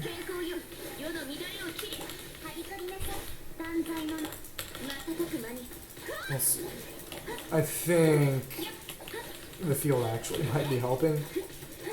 I think the big reason why is because it would be increasing the actual temporal length. It would be increasing the frequency of Nayu's burst procs, which, and if I die, I can't win anyway. But yeah, when the Shrine of Mai is up, the fact that there are two electric characters in the party means Nayu's spreads proc a lot faster and more often. So it is a damage gain to use it. That is important to keep in mind for later. Okay. Also, for whatever reason, the shape of its hitbox means that sometimes I'm getting leapt up in the air, but without the ability to actually do anything like a plunging attack, which is just a pure loss. There's nothing to be gained from that. So just need to hope that that doesn't happen. Yeah, see, like that. I don't even know what it is. Might just be hitbox interference, kind of. But it's... I don't know what's doing it, but it's just... I'm not where I want to be. It's unpleasant.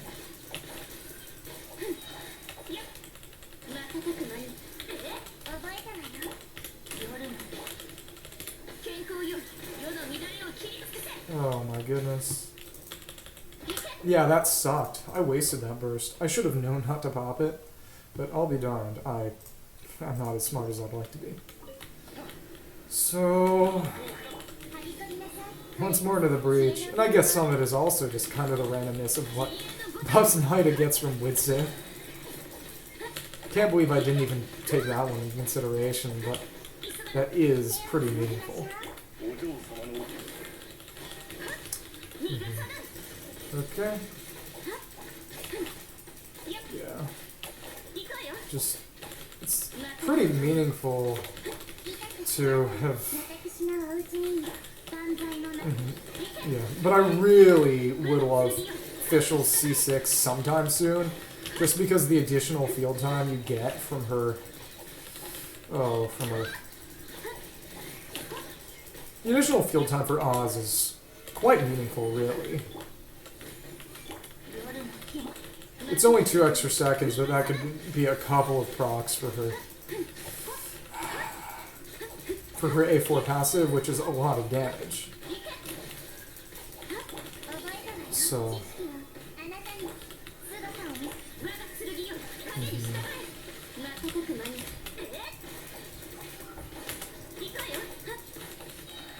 Okay, there we go. Should be able to get this down at least a little faster. We'll see.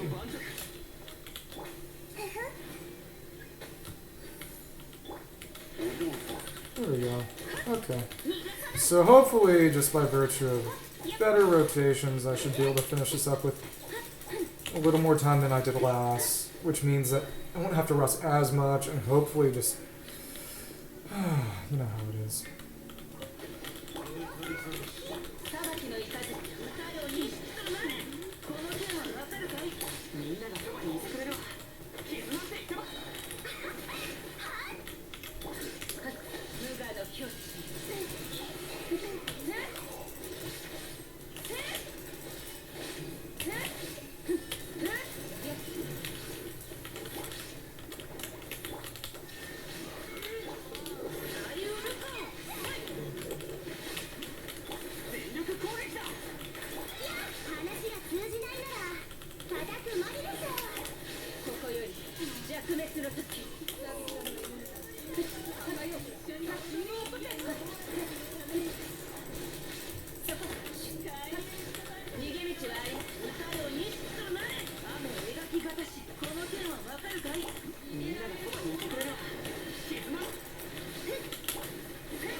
Okay.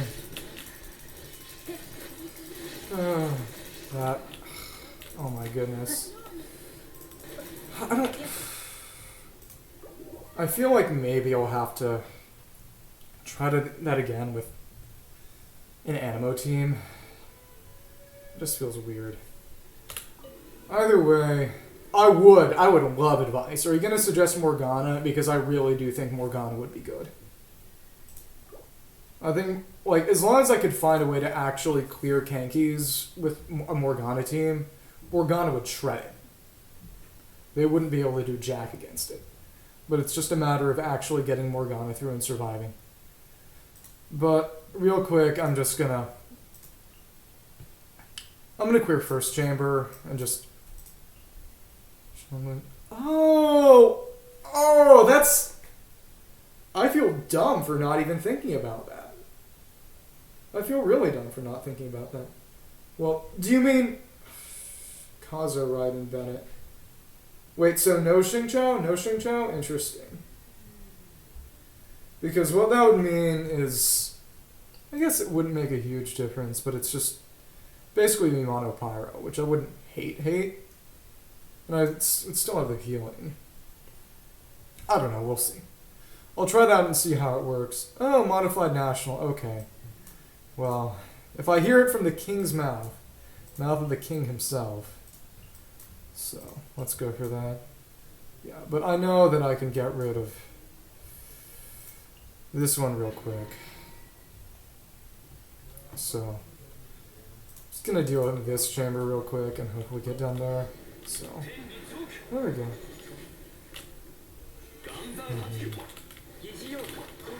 Because I know this will almost certainly be able to knock that chamber down. I just gotta do this fast, nice and quick. Huto, Huto, Huto, Huto. There we go. Oh, I forgot to. There we go. I was backing up way too much. I don't like that at all. Sussy tactics. Sussy tactics.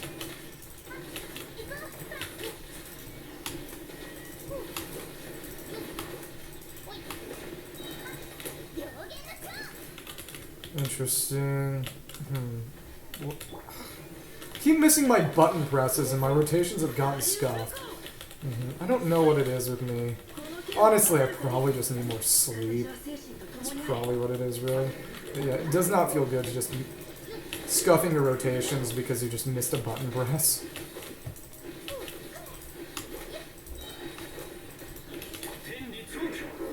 Oh well. Wasn't expecting too much out of this. I don't know. Hopefully I can finish this up with a Aether burst and get enough down to... Interesting. Okay, that wasn't enough.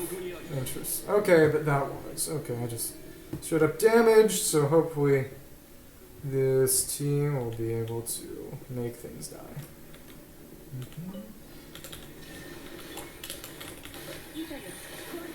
Ito.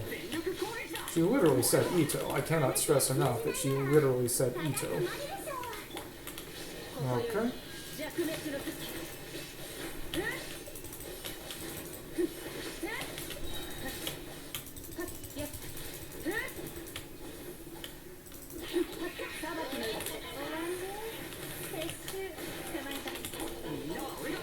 it's kind of crazy how much just pure damage that puts out. Not sure I like it. It's the sheer damage done by... Oh, what was I even saying? Oh, okay. Okay, maybe she just didn't proc Fab at all. That would make sense in terms of why things didn't really work out. I don't know. Oh my goodness, that... I don't like that at all. I don't like that at all. That Pyromage surviving was not up to... That was not within my calculations. Ugh. I was so close to a really nice clear there, and then just had to muck it up. You ruined everything! So... There we go. Kill it. Kill it. Yeah, the other thing about this is... Albedo, his crit rate is weirdly low, even though his crit damage is quite nice. So I often kind of fall into a trap where the clear times are really variable based on pretty much nothing other than whether I get lucky with him critting or not, which is interesting, I'll say that. And there we go. The Hita burst gets used well and correctly. I like that. I like to see things doing what they're supposed to.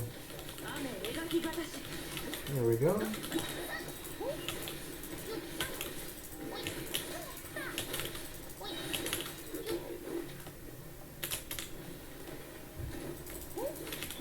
There we go. Hopefully, this should give me a lot more time to do things. Yeah, and that's part of why it can be attractive to cast Albedo Burst when you have it up, because it does allow you to better space your rotation a little. It's not amazing and it's not perfect, but it does honestly help.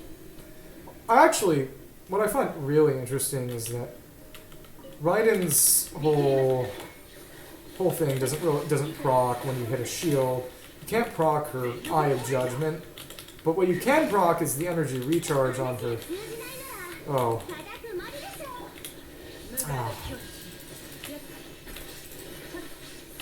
What am I saying? You can proc the energy recharge from her burst, which is nice because it would really suck if that could miss, especially considering how important it is to her kit.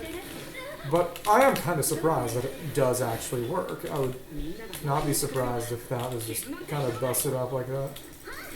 I don't know what happened, but Jean did not get any energy back there. I don't think anyone had any kind of energy recharge related disorder or anything, but it's still not fun. That is unpleasant. Let's try this again.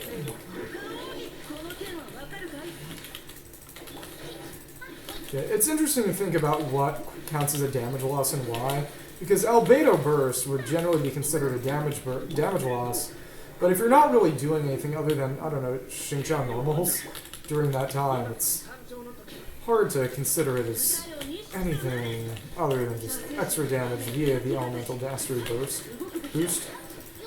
So again, it's interesting how things work out in practice versus in theory. In other words, don't trust everything you see on Catching Pains. Okay, so once I get this, I'm changing up my team comp entirely.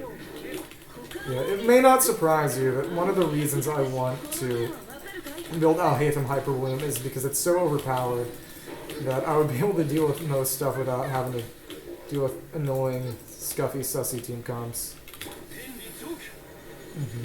At least in terms of single target, it's... I think Unmatched is a bit strong, but it's really, really, really, really good. I don't have to wait. I don't have to wait if this is the only chamber that matters. There we go. There we go. Just didn't even have to wait. It is interesting. It's very easy to fall into a trap of just forgetting that your last rotation can always afford to be a little looser.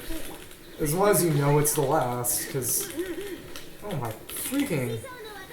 That's so... What the hell? Oh my goodness. That sucked. Like, I understand what was happening was that the constant Electro plus Pyro was basically just destroying me. That still didn't feel good.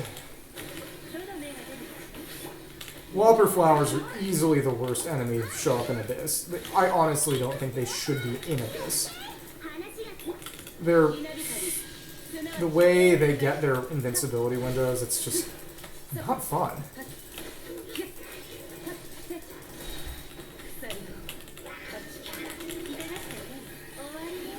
It does not make for any kind of... What the hell? And it was out of its shield, too! Getting tilted. It's just...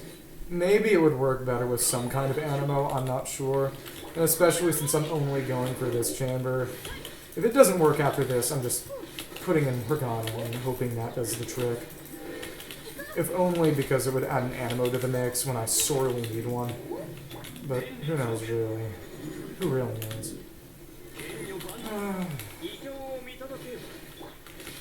Unpleasant. I don't know what it is. I cast Burst.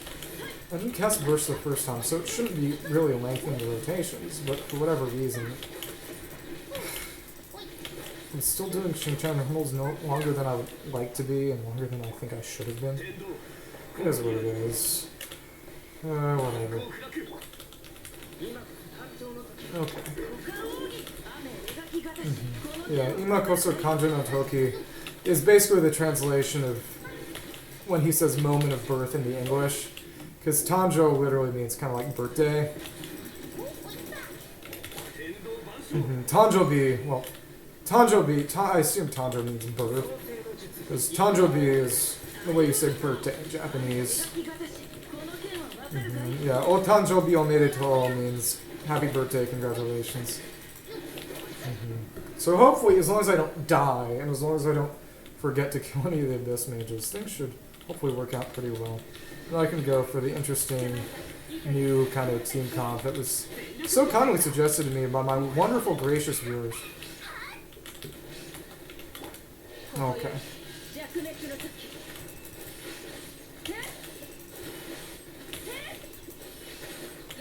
Okay, there we go. Stupid freaking Whopper Flowers. I hate you so much.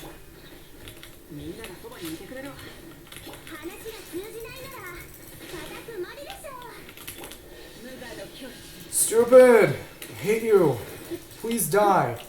I'm not even asking at this point. Just die straight up. I'm no longer asking. Okay, okay.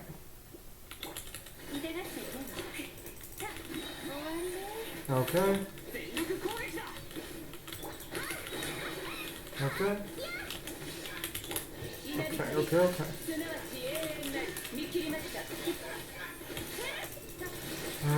Okay. Okay. But these... You get knocked around way too much and way too easily. Screw it, I'm going Animo. I only care about the first chamber, all I effing need is Animo. No, it is legitimately crazy how difficult this Abyss is compared to the last. I have not had this much trouble with any Abyss in a really long time. So, time to put streaming list back on Venti! Okay. So... No, this is legitimately, honestly, really crazy. It's just... I don't think this Abyss took you nearly as long as it's taken you. Is it? I really doubt it. It's a really, really hard, really, really bothersome Abyss. And that'll let me use the other team on first half, making things somewhat easier. Oh, my neck is getting stiff. Oh. Ugh. Ow, ow, ow, ow, ow. Okay. Now just time to just set up Morgana like I always do. Okay, there we go. No, it's crazy though. I'm gonna have to end up using 3 different sets of teams. This is atrocious.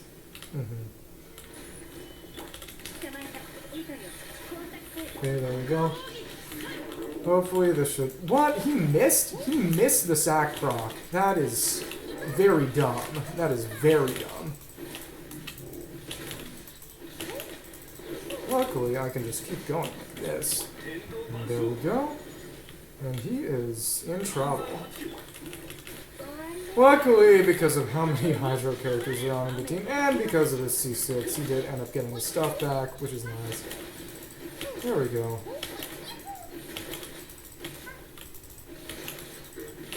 Yeah, it is legitimately very nice how mobile Xingqiao Yewan team is compared to the Albedo one, because you don't have to worry about just being in the circle with turret. That said, it is nice to have geo damage instead of just pure Hydro, Pyro. It's not that bad.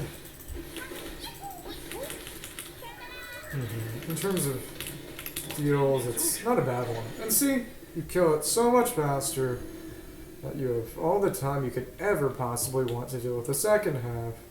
Could have even probably used the other one. Maybe. Who knows, really. And there we go. Hopefully I can catch them all up into here, and there we go. And no problems to be found here. Just all anti-mode to death.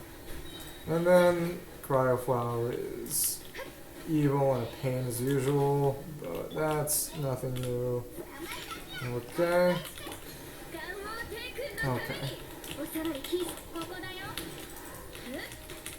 Okay, there we go. Hopefully this should be it.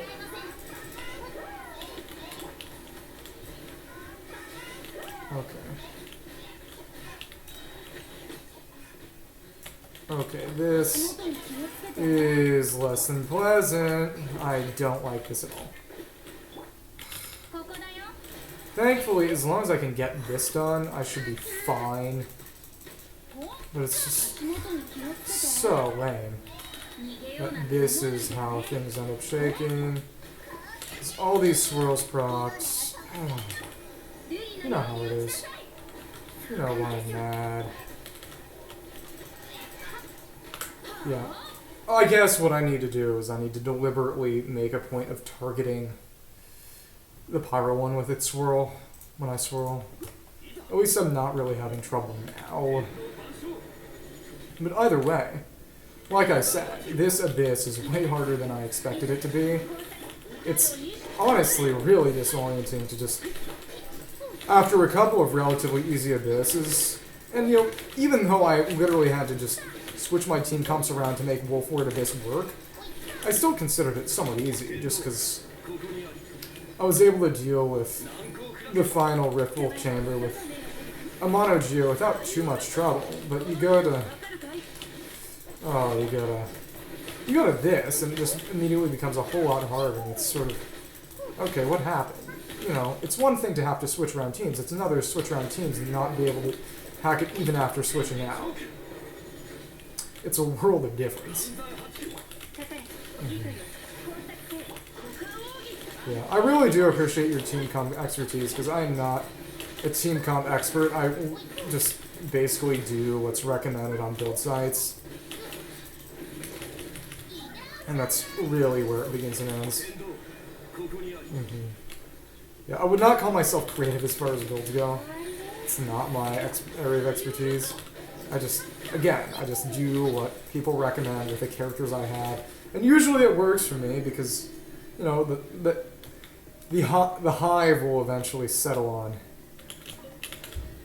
you know, a shelling point, basically. It will eventually figure out, if not the best way to do things, a good way to do things. But sometimes that leads you into a trap, so... Okay, who's taking less damage? Who's taking less damage than before? Let's see who is... Okay. Okay. There we go. Oh my goodness, and it still isn't. Still isn't. Swirling. It still isn't dying. What the heck is going on here? That's just inappropriate, really.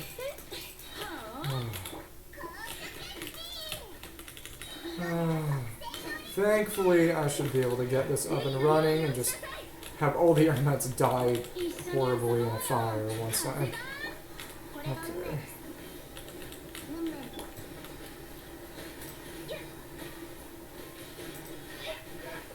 Oh, that was really unfortunate. That was honestly incredibly unfortunate. That it swirled Hydro instead of Cryo, and now these annoying people are not for a piece of my head. So hopefully I can Stellaris Phantasm these guys into oblivion and just...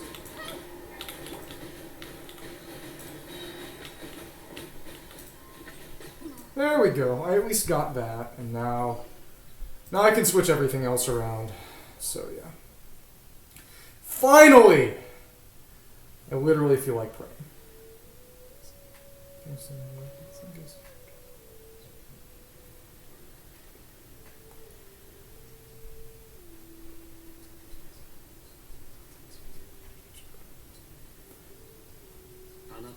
Yeah.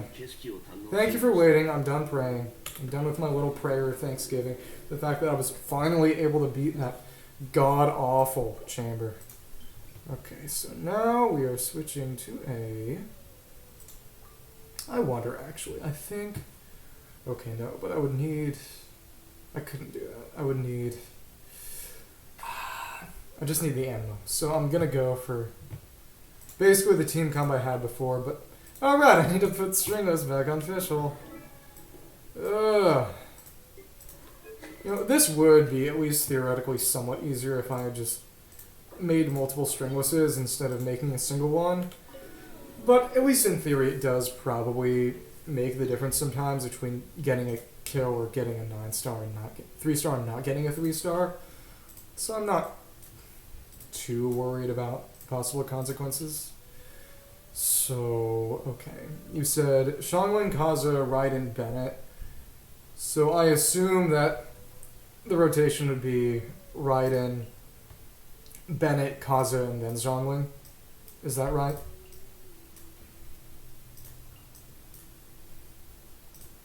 Does this look right? I'm gonna say yeah. I'm gonna go for it. It's all about that fat burst buff. There we go. Oh, with Xiangling? That's interesting. That is interesting. Also, it might not work as well as you might think, because I don't have catch Xiangling. I have... Fair. Yeah, I have Kita in on her, which means that the Elemental Mastery buff is kind of wasted. But again... really is probably a subjective matter. There we go. Again, I don't need to worry about. Literally, the only thing I'm worried about now is just pure survival.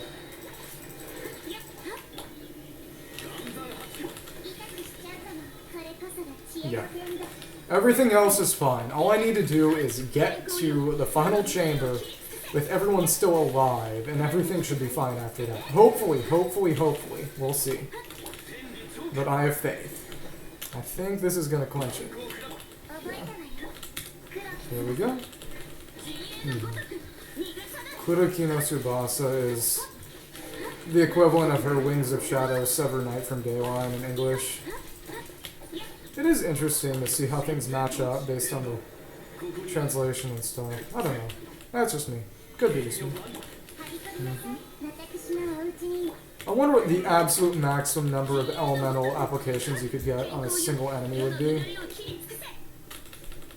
I would say it's probably something like 3. Via something like the kind of fake Geo from Zhongli's burst, plus the ability of Dendro and Electro to coexist. Because right there you saw Electro, you saw Dendro and Geo together, so it stands to reason. Yeah. It is really nice that you can always just reliably have all your energy back when you've got Official and Kaching doing this.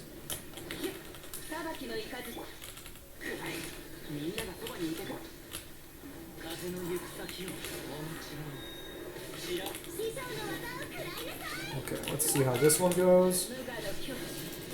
Okay. Oh, nice. That is a good team comp. It's kind of like a Zhongling hyper carry, I guess. Wow, that was really, really good. Wow.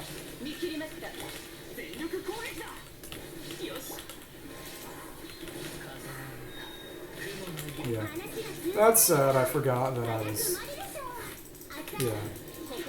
dealing with all that, but, you know, it was really nice, actually. It was really, actually quite nice. Okay. Oh, wow. Okay. Okay. There we go. It's a shame that it doesn't seem like Raiden was really getting her burst back on time. Or that Kazu was getting his burst back on time, but you know, you win some, you lose some. You don't always get what you want.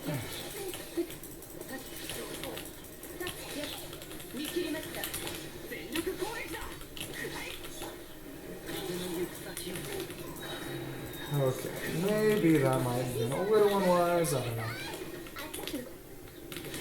Oh, that was funny. She kind of got caught in between her death animation and not dying. It was kind of like halfway between death and life. That was really weird and interesting. Okay. Okay. Again, I don't have to worry about anything like... There we go, and he dies to the hit. Yeah, maybe I should put something like Sack on him, but I don't know. The main thing is honestly just the Sack here. So, there we go, and that was actually a pretty nice clear. Kind of. Well, okay. And we'll see how I can do with this chamber, with these characters. Honestly, I think maybe it might have been a good decision if I had put Black Sword on Kaching beforehand, because it doesn't make a huge damage difference, and it would make it a lot easier to keep her health up. Which would allow me to not have to bother, probably not have to bother with shielding in the last chamber. And just focus on damage. But I don't know. Again, it's one of those things that's just quite hard to say, really. Okay.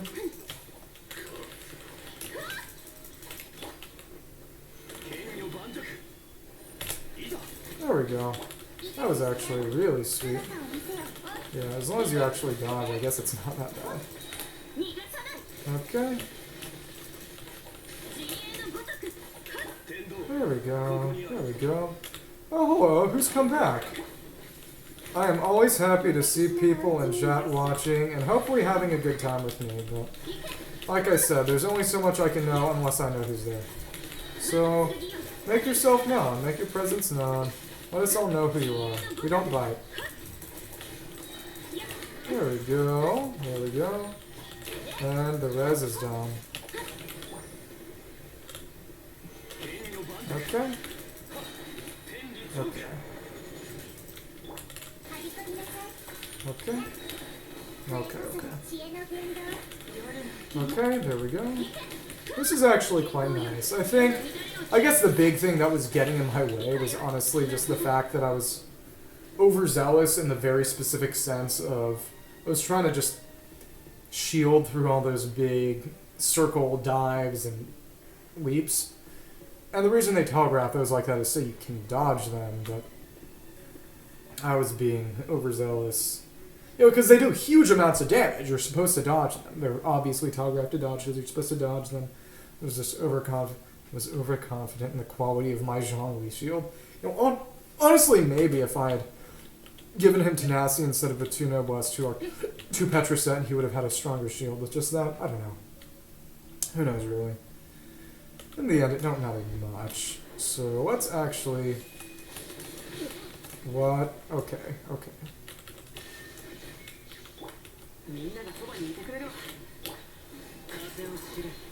Okay, there we go. Hopefully this should heal her up at least a little. Okay. Okay, okay. I should have dodged that one. You know, it is really funny that so much of this one stream has literally just been fighting various kinds of Magu Kenki. In the end, it all returns to Kanki. I can't even refute that. Half of me feels tempted to change the title of the current stream to something like It All Returns to Kanki. If I had known that it would have been like this, I definitely would have done that. Here we go. Illusory Heart. No, not Illusory Heart, but... Yeah, exactly. I'm tired of being human. I'm returning to Kanki.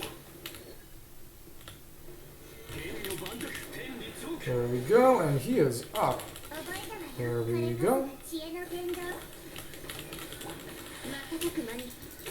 Yeah, but a lot of it is also just the fact that, via the fact that they've got elemental attacks, they're triggering lots of overloads that I'm only really dealing with via the fact that I'm shielded. Which is, again, it's interesting, but is kind of sussy baka as a way of game. Sort of gameplay, I guess. I don't know. So it's all a matter of maintaining my stuff, honestly.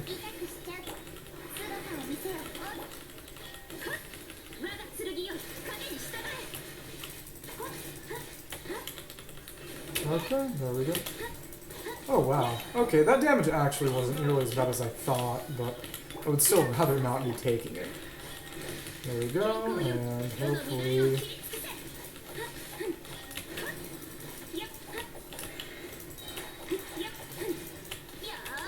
Okay. Okay, there we go. There we go. Luckily, since I don't have to really worry about anything like time right now, I can just focus on surviving and getting my burst ready for the next chamber. Okay.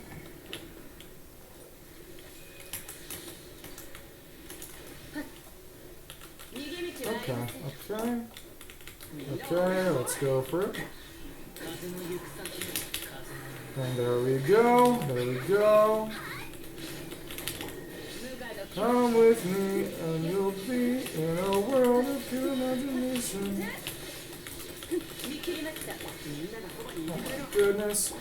Oh wow, that is brutalizing it. That is crazy. I did not expect that. I didn't expect that either. Okay. Guess, honestly, makes me sympathize with people with Raiden C6.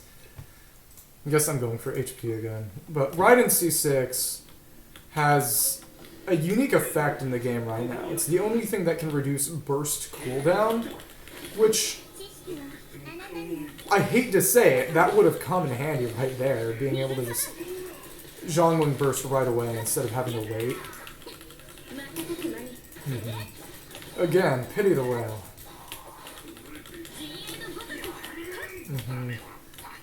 Spare the constellation, spoil the child, as they say. There we go.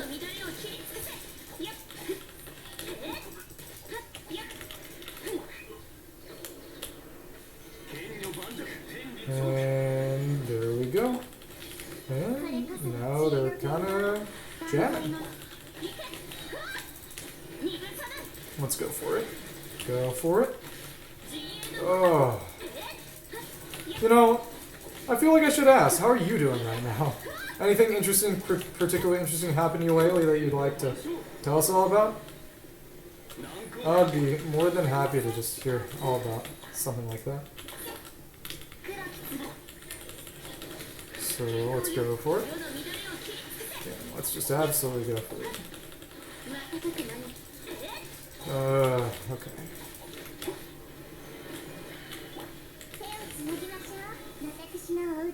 Yeah. Either way, I had a lot of fun with the team. Nice. Oh, is it good so far? I've heard a lot of things about the gameplay being silly, in particular just the fact that there aren't really penalties for being a dark wizard. Interesting. I think a lot of it is honestly just, do you like the actual source material? Because, you know, people who like the source material a lot are understandably going to like it a lot, because, you know, it's basically the Hogwarts simulator. But, I saw a really funny gameplay clip that was just Avada Kedavra spam. Just fighting a bunch of dark wizards. It was just boomeranging around, just kind of pure targeting. Because the idea is that the stigma would prevent players from using it, but whatever. And there was something in the comments saying, very silly that an instant painless death is an unforgivable curse, but turning someone into an exploding barrel and blowing them up to kill them and their friends is somehow not. Which, you know, yes. That is facts, honestly. But I don't know. Okay. There we go. It is nice that by virtue of pretty much nothing other than just... Oh my goodness, those swirls are unhappy. By virtue of very little other than... What was this? I don't even know what I was talking about at this point. That it's not really supposed to be a setting with complicating or even well put together world building. It's just supposed to kind of, you know, be the funny wizard game, and you know that's fine. Not everything has to be that, but yeah, I don't know. Let's see.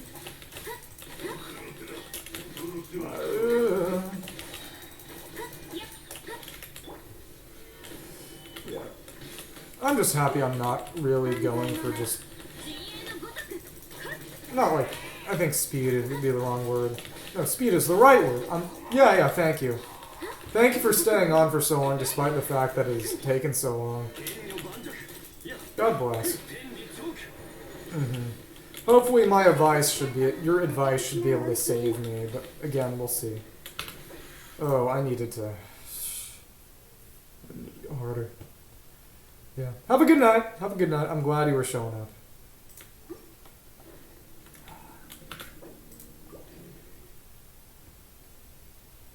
My tongue. Yeah, right now. Last night I thought I was going to stream, but everyone ended up being too tired. But because of that, I made myself some ramen and I rushed eating it. So I ate it when I was too hot, and now my tongue is still a little in pain. I can feel it burning. It is a little less than pleasant.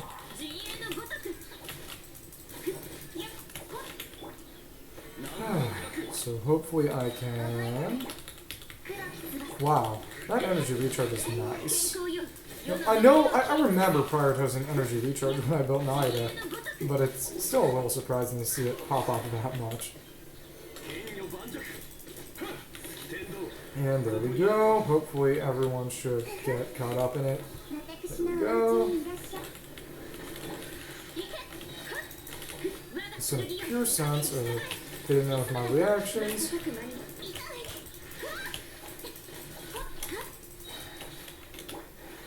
There we go. There we go. Oh my goodness. I wonder if the shield's still even up. Probably not, honestly. It's really hard to fix up, kinda. You know what I'm trying to say?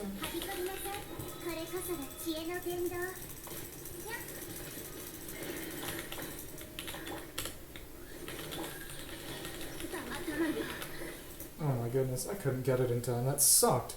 Okay. Again, just going for max HP. But no, really, this is just incredibly painful. This. I've had many times. Honestly, I usually have to switch up my team to get a clear, but in between various chambers, one chamber isn't suited for everything, but just this degree of having to switch is just kind of unprecedented for me. You know, it is what it is. In the end, there are far more important things that I could be complaining about, or frankly, preferably not complaining about, so... There are people starving in Africa, to quote my mother. Who is not dead, but instead alive.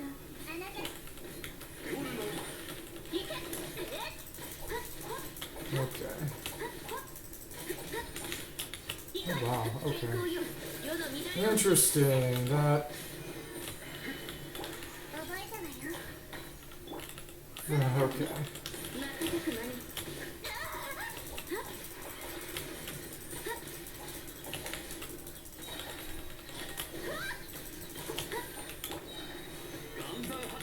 Yeah, the damage that's being dealt me is easily really, really painful.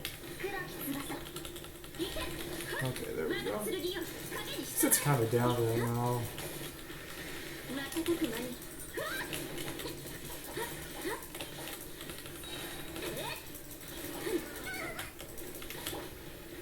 Okay, there we go.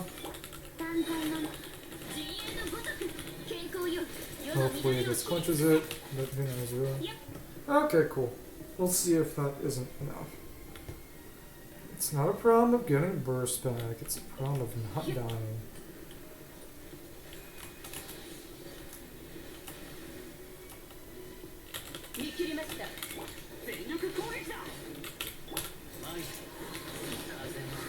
Okay.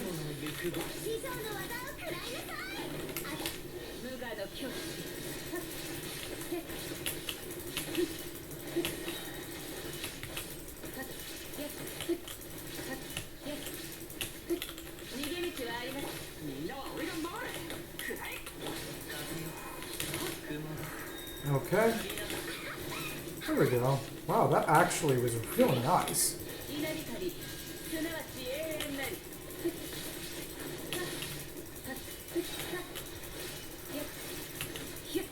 Oh, nice. Wow.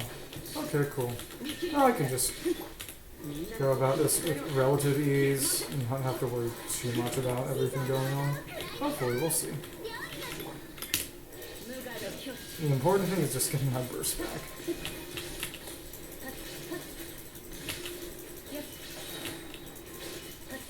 Wow, but yeah, Kaza is really...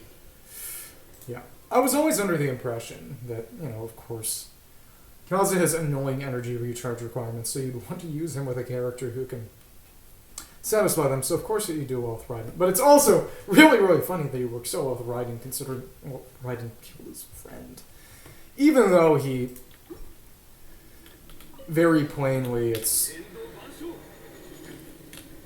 a part of the lore that he doesn't actually spite Raiden at all. It's still funny in a, you know, perverse kind of way, I guess.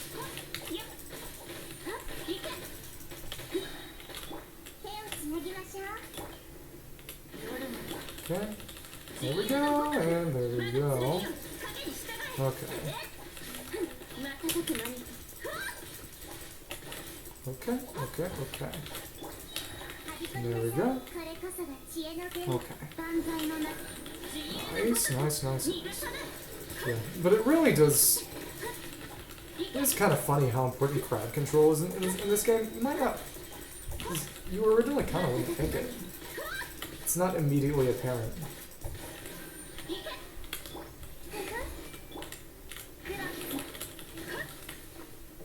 wow, that stiletto mark. I was not expecting it to be like that. Okay. Okay, but either way, this clear is going well. I think I can probably do it. We'll see. I don't know. Either way, this boss is definitely one of the harder parts of it. We'll see. We'll see.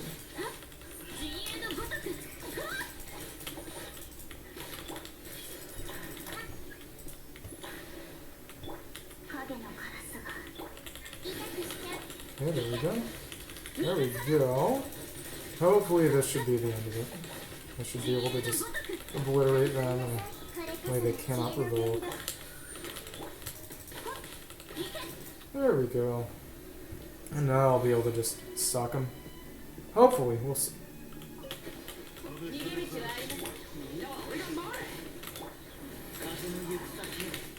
Okay. There we go, and hopefully this should keep them all together.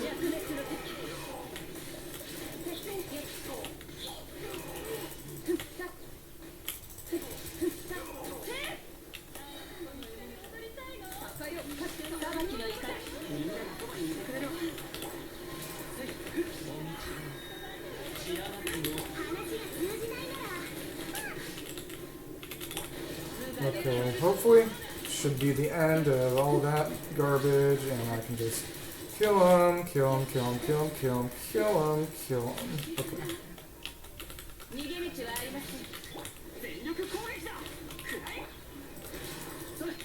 Oh wait, weave?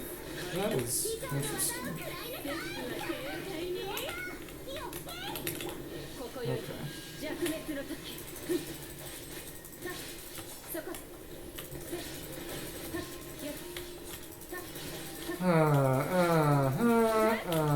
Okay. Okay. I got so close, too. It's a shame that I literally can't really do much with Aether right now. Oh well. We'll see.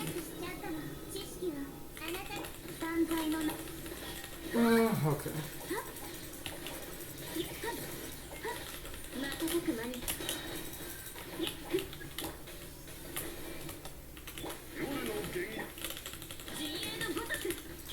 There we go. Hopefully I can just...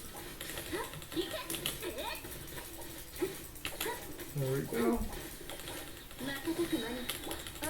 There we go, hopefully. There we go, hopefully. I don't know.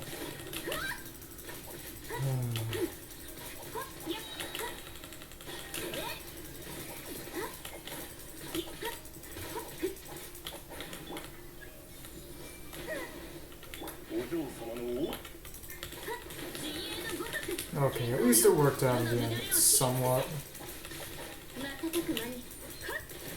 Oh, that's not bad. Go, not bad. Okay, just knock him out. Knock him out.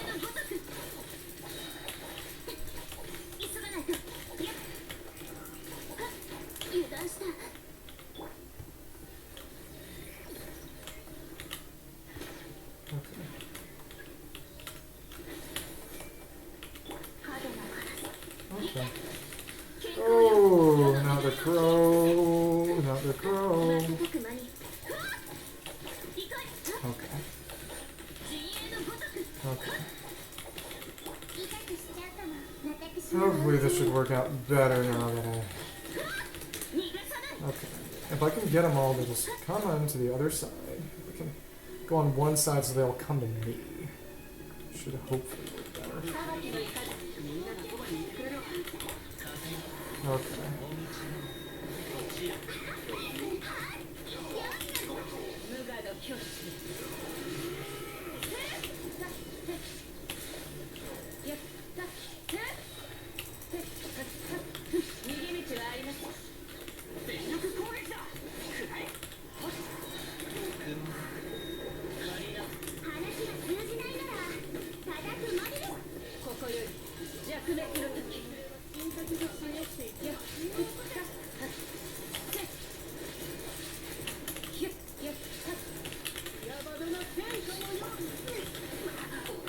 That was very stupid. Okay. I don't know what it was. I think it was definitely just the fact that I went for the weak pull instead of the strong pull.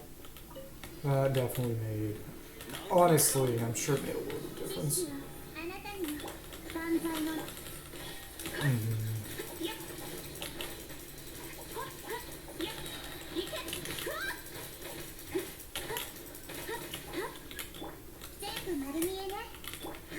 Okay.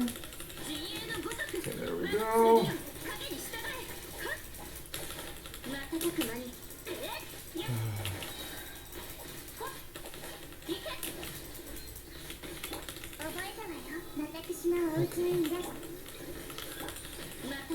There we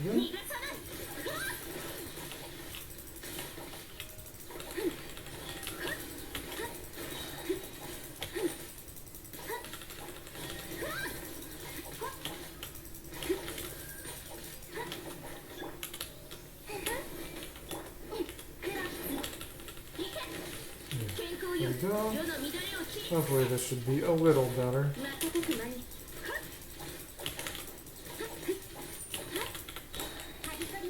Nice.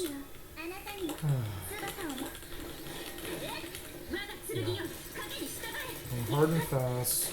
I don't know why it's going for that one attack and no others. Because it's not a fun one to have to deal with.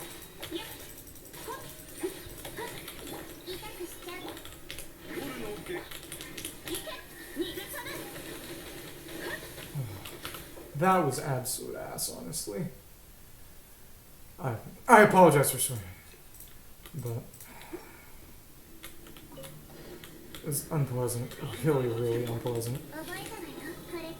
Yeah,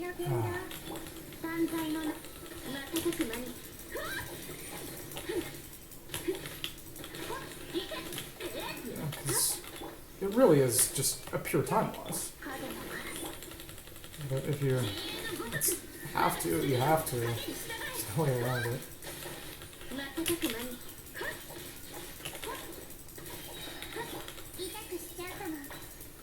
Okay, that's screwed up. Hate that so much.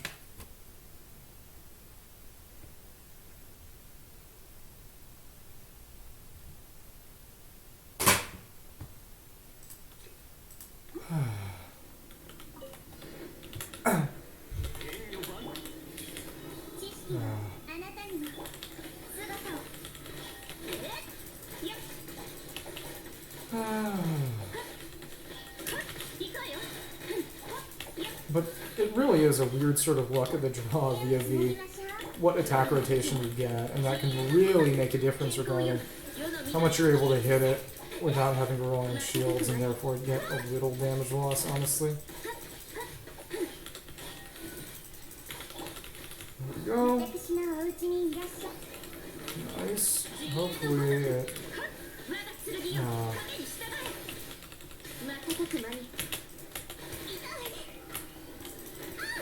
That's messed up. Hate that so much. Use a different attack, dear lord. Okay.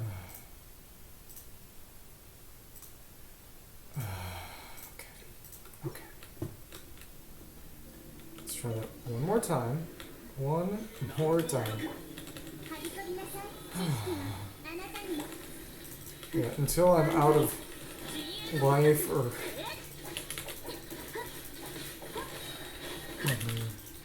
cannot afford to let it drop. Hopefully having slightly better positioning will add up to something akin to a time save. We'll see. We'll see. Okay, there we go. Just got it hard and fast, no mercy.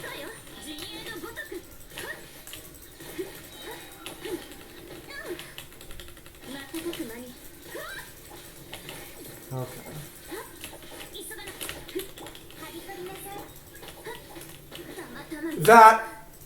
That is not fair.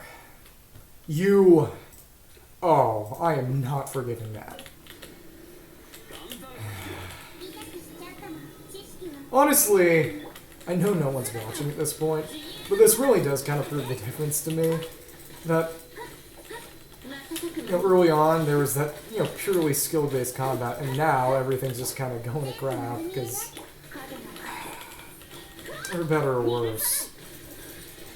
The teams I have aren't really suited to what's going on right now. I mean, soon I will, because I'm building an Alhaitham Hyperbloom, but at the exact moment I have, I don't really have anything that works all that well. There we go, finally, we get the wall. Get the wall. No one on Earth can make it fall. When we come to it and you can't get through it and you can't get around, you know that you found the wall, the wall, the wall. No one on Earth can make it fall. There we go. There we go. There we go. A little weird, but you gotta be flexible. There we go.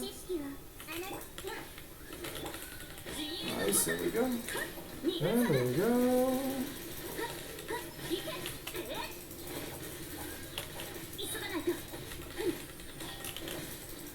Okay. Hopefully we can soon enough. There we go.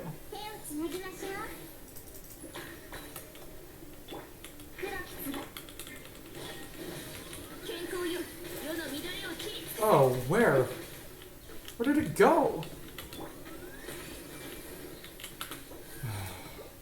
I guess the sea just expired. That sucks.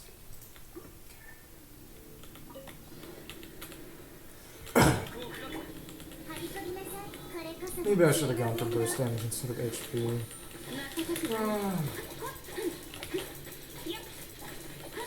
It's really unpleasant. What the?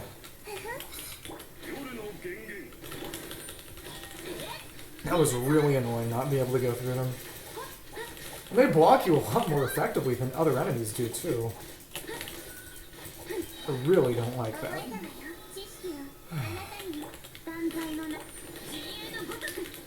At least I'm damaging. That is not always true.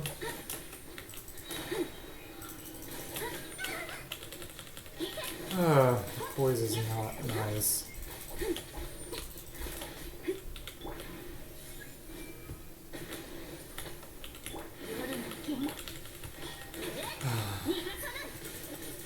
This really is just awful, honestly.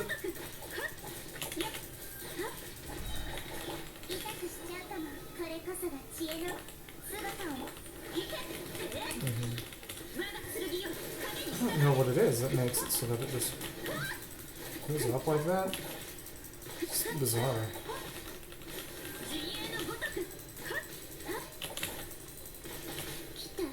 That!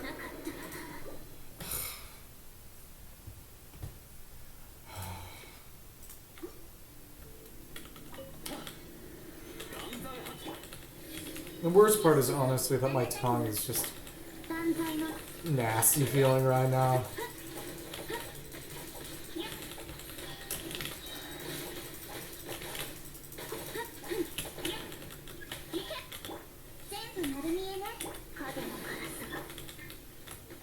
What the hell? Sorry. I managed to get... I thought Ka-ching bounce was patched, but no, it works, but only when it's an annoyance. Only when it happens just as a physics quirk to make you hate your day, make you hate your life, hate yourself. At least I'm gonna go walls, which are the only things I can really work with. Okay. See?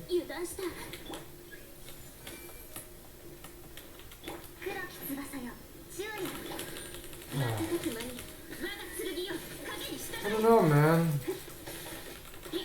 Legitimately feels like the best bet I might have would be Hyperbloom. Just because the damage I'm doing right now is simply not sufficient. Thank you. At least it kind of made up for the fact that I got bounced. I don't know. It's not perfect, but not bad. Okay.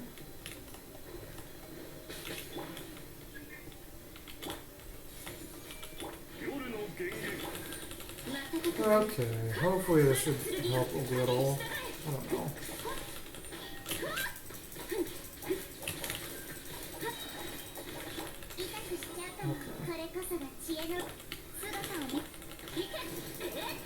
There we kind of go, I guess. We'll see. We will see.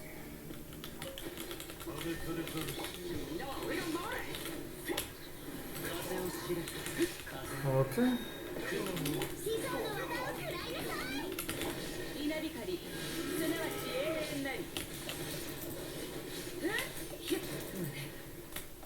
What the? How was I? Did I get vaporized by a bubble? What on earth?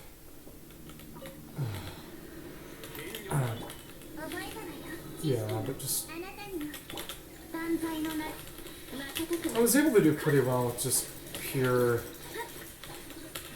clicking beforehand because of the way it worked out. But it wasn't how it was before. You know, that was a pretty nice time save to get privileged by, so thank you. Hopefully I don't die. That would be a real joy. Honestly, kind of once in a lifetime, I guess. Hopefully I don't roof up the rest and waste it. I don't know. We'll see.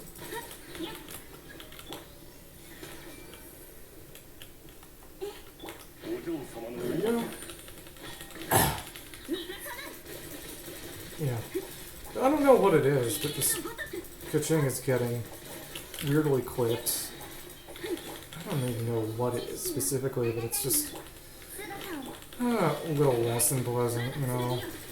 Makes sense hard.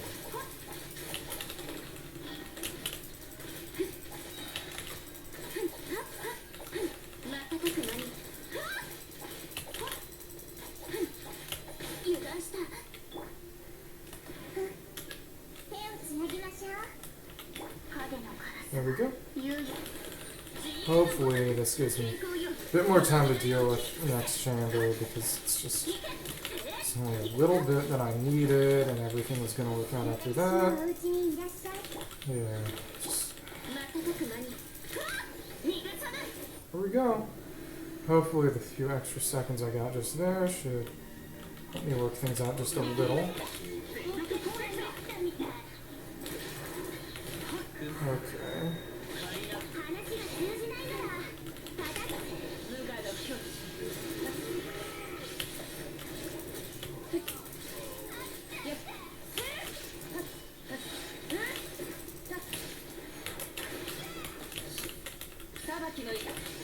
Okay, hopefully this should give me enough to... Okay.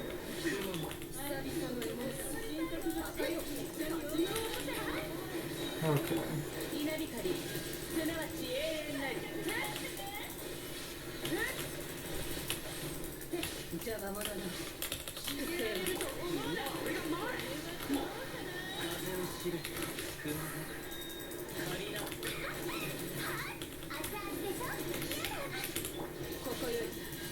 Yeah, it is what it is, I guess. It to be kind of wasted like that in that weird way.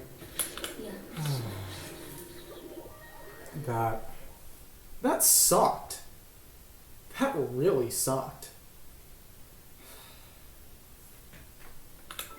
Goodness.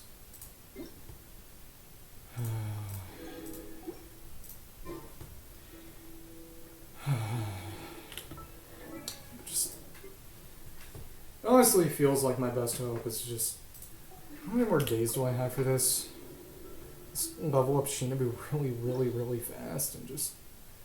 Yeah, I have time. I guess I'll have to level up Shinobu. I'll try one more time, but after that, I'm gonna have to call it a night. I won't be able to actually beat it this time. That really sucks. Oh well.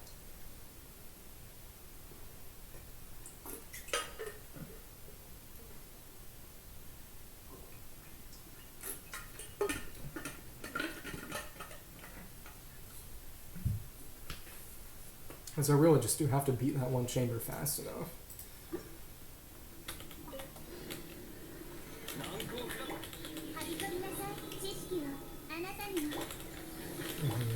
It's honestly mainly just determined by how much time I have to beat the second chamber.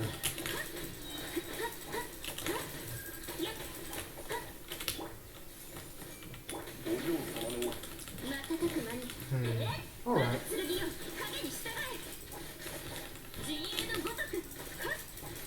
Yeah, because she has a gilded set that she can use. She doesn't really need anything else anyway. It's just a matter of actually getting everything together.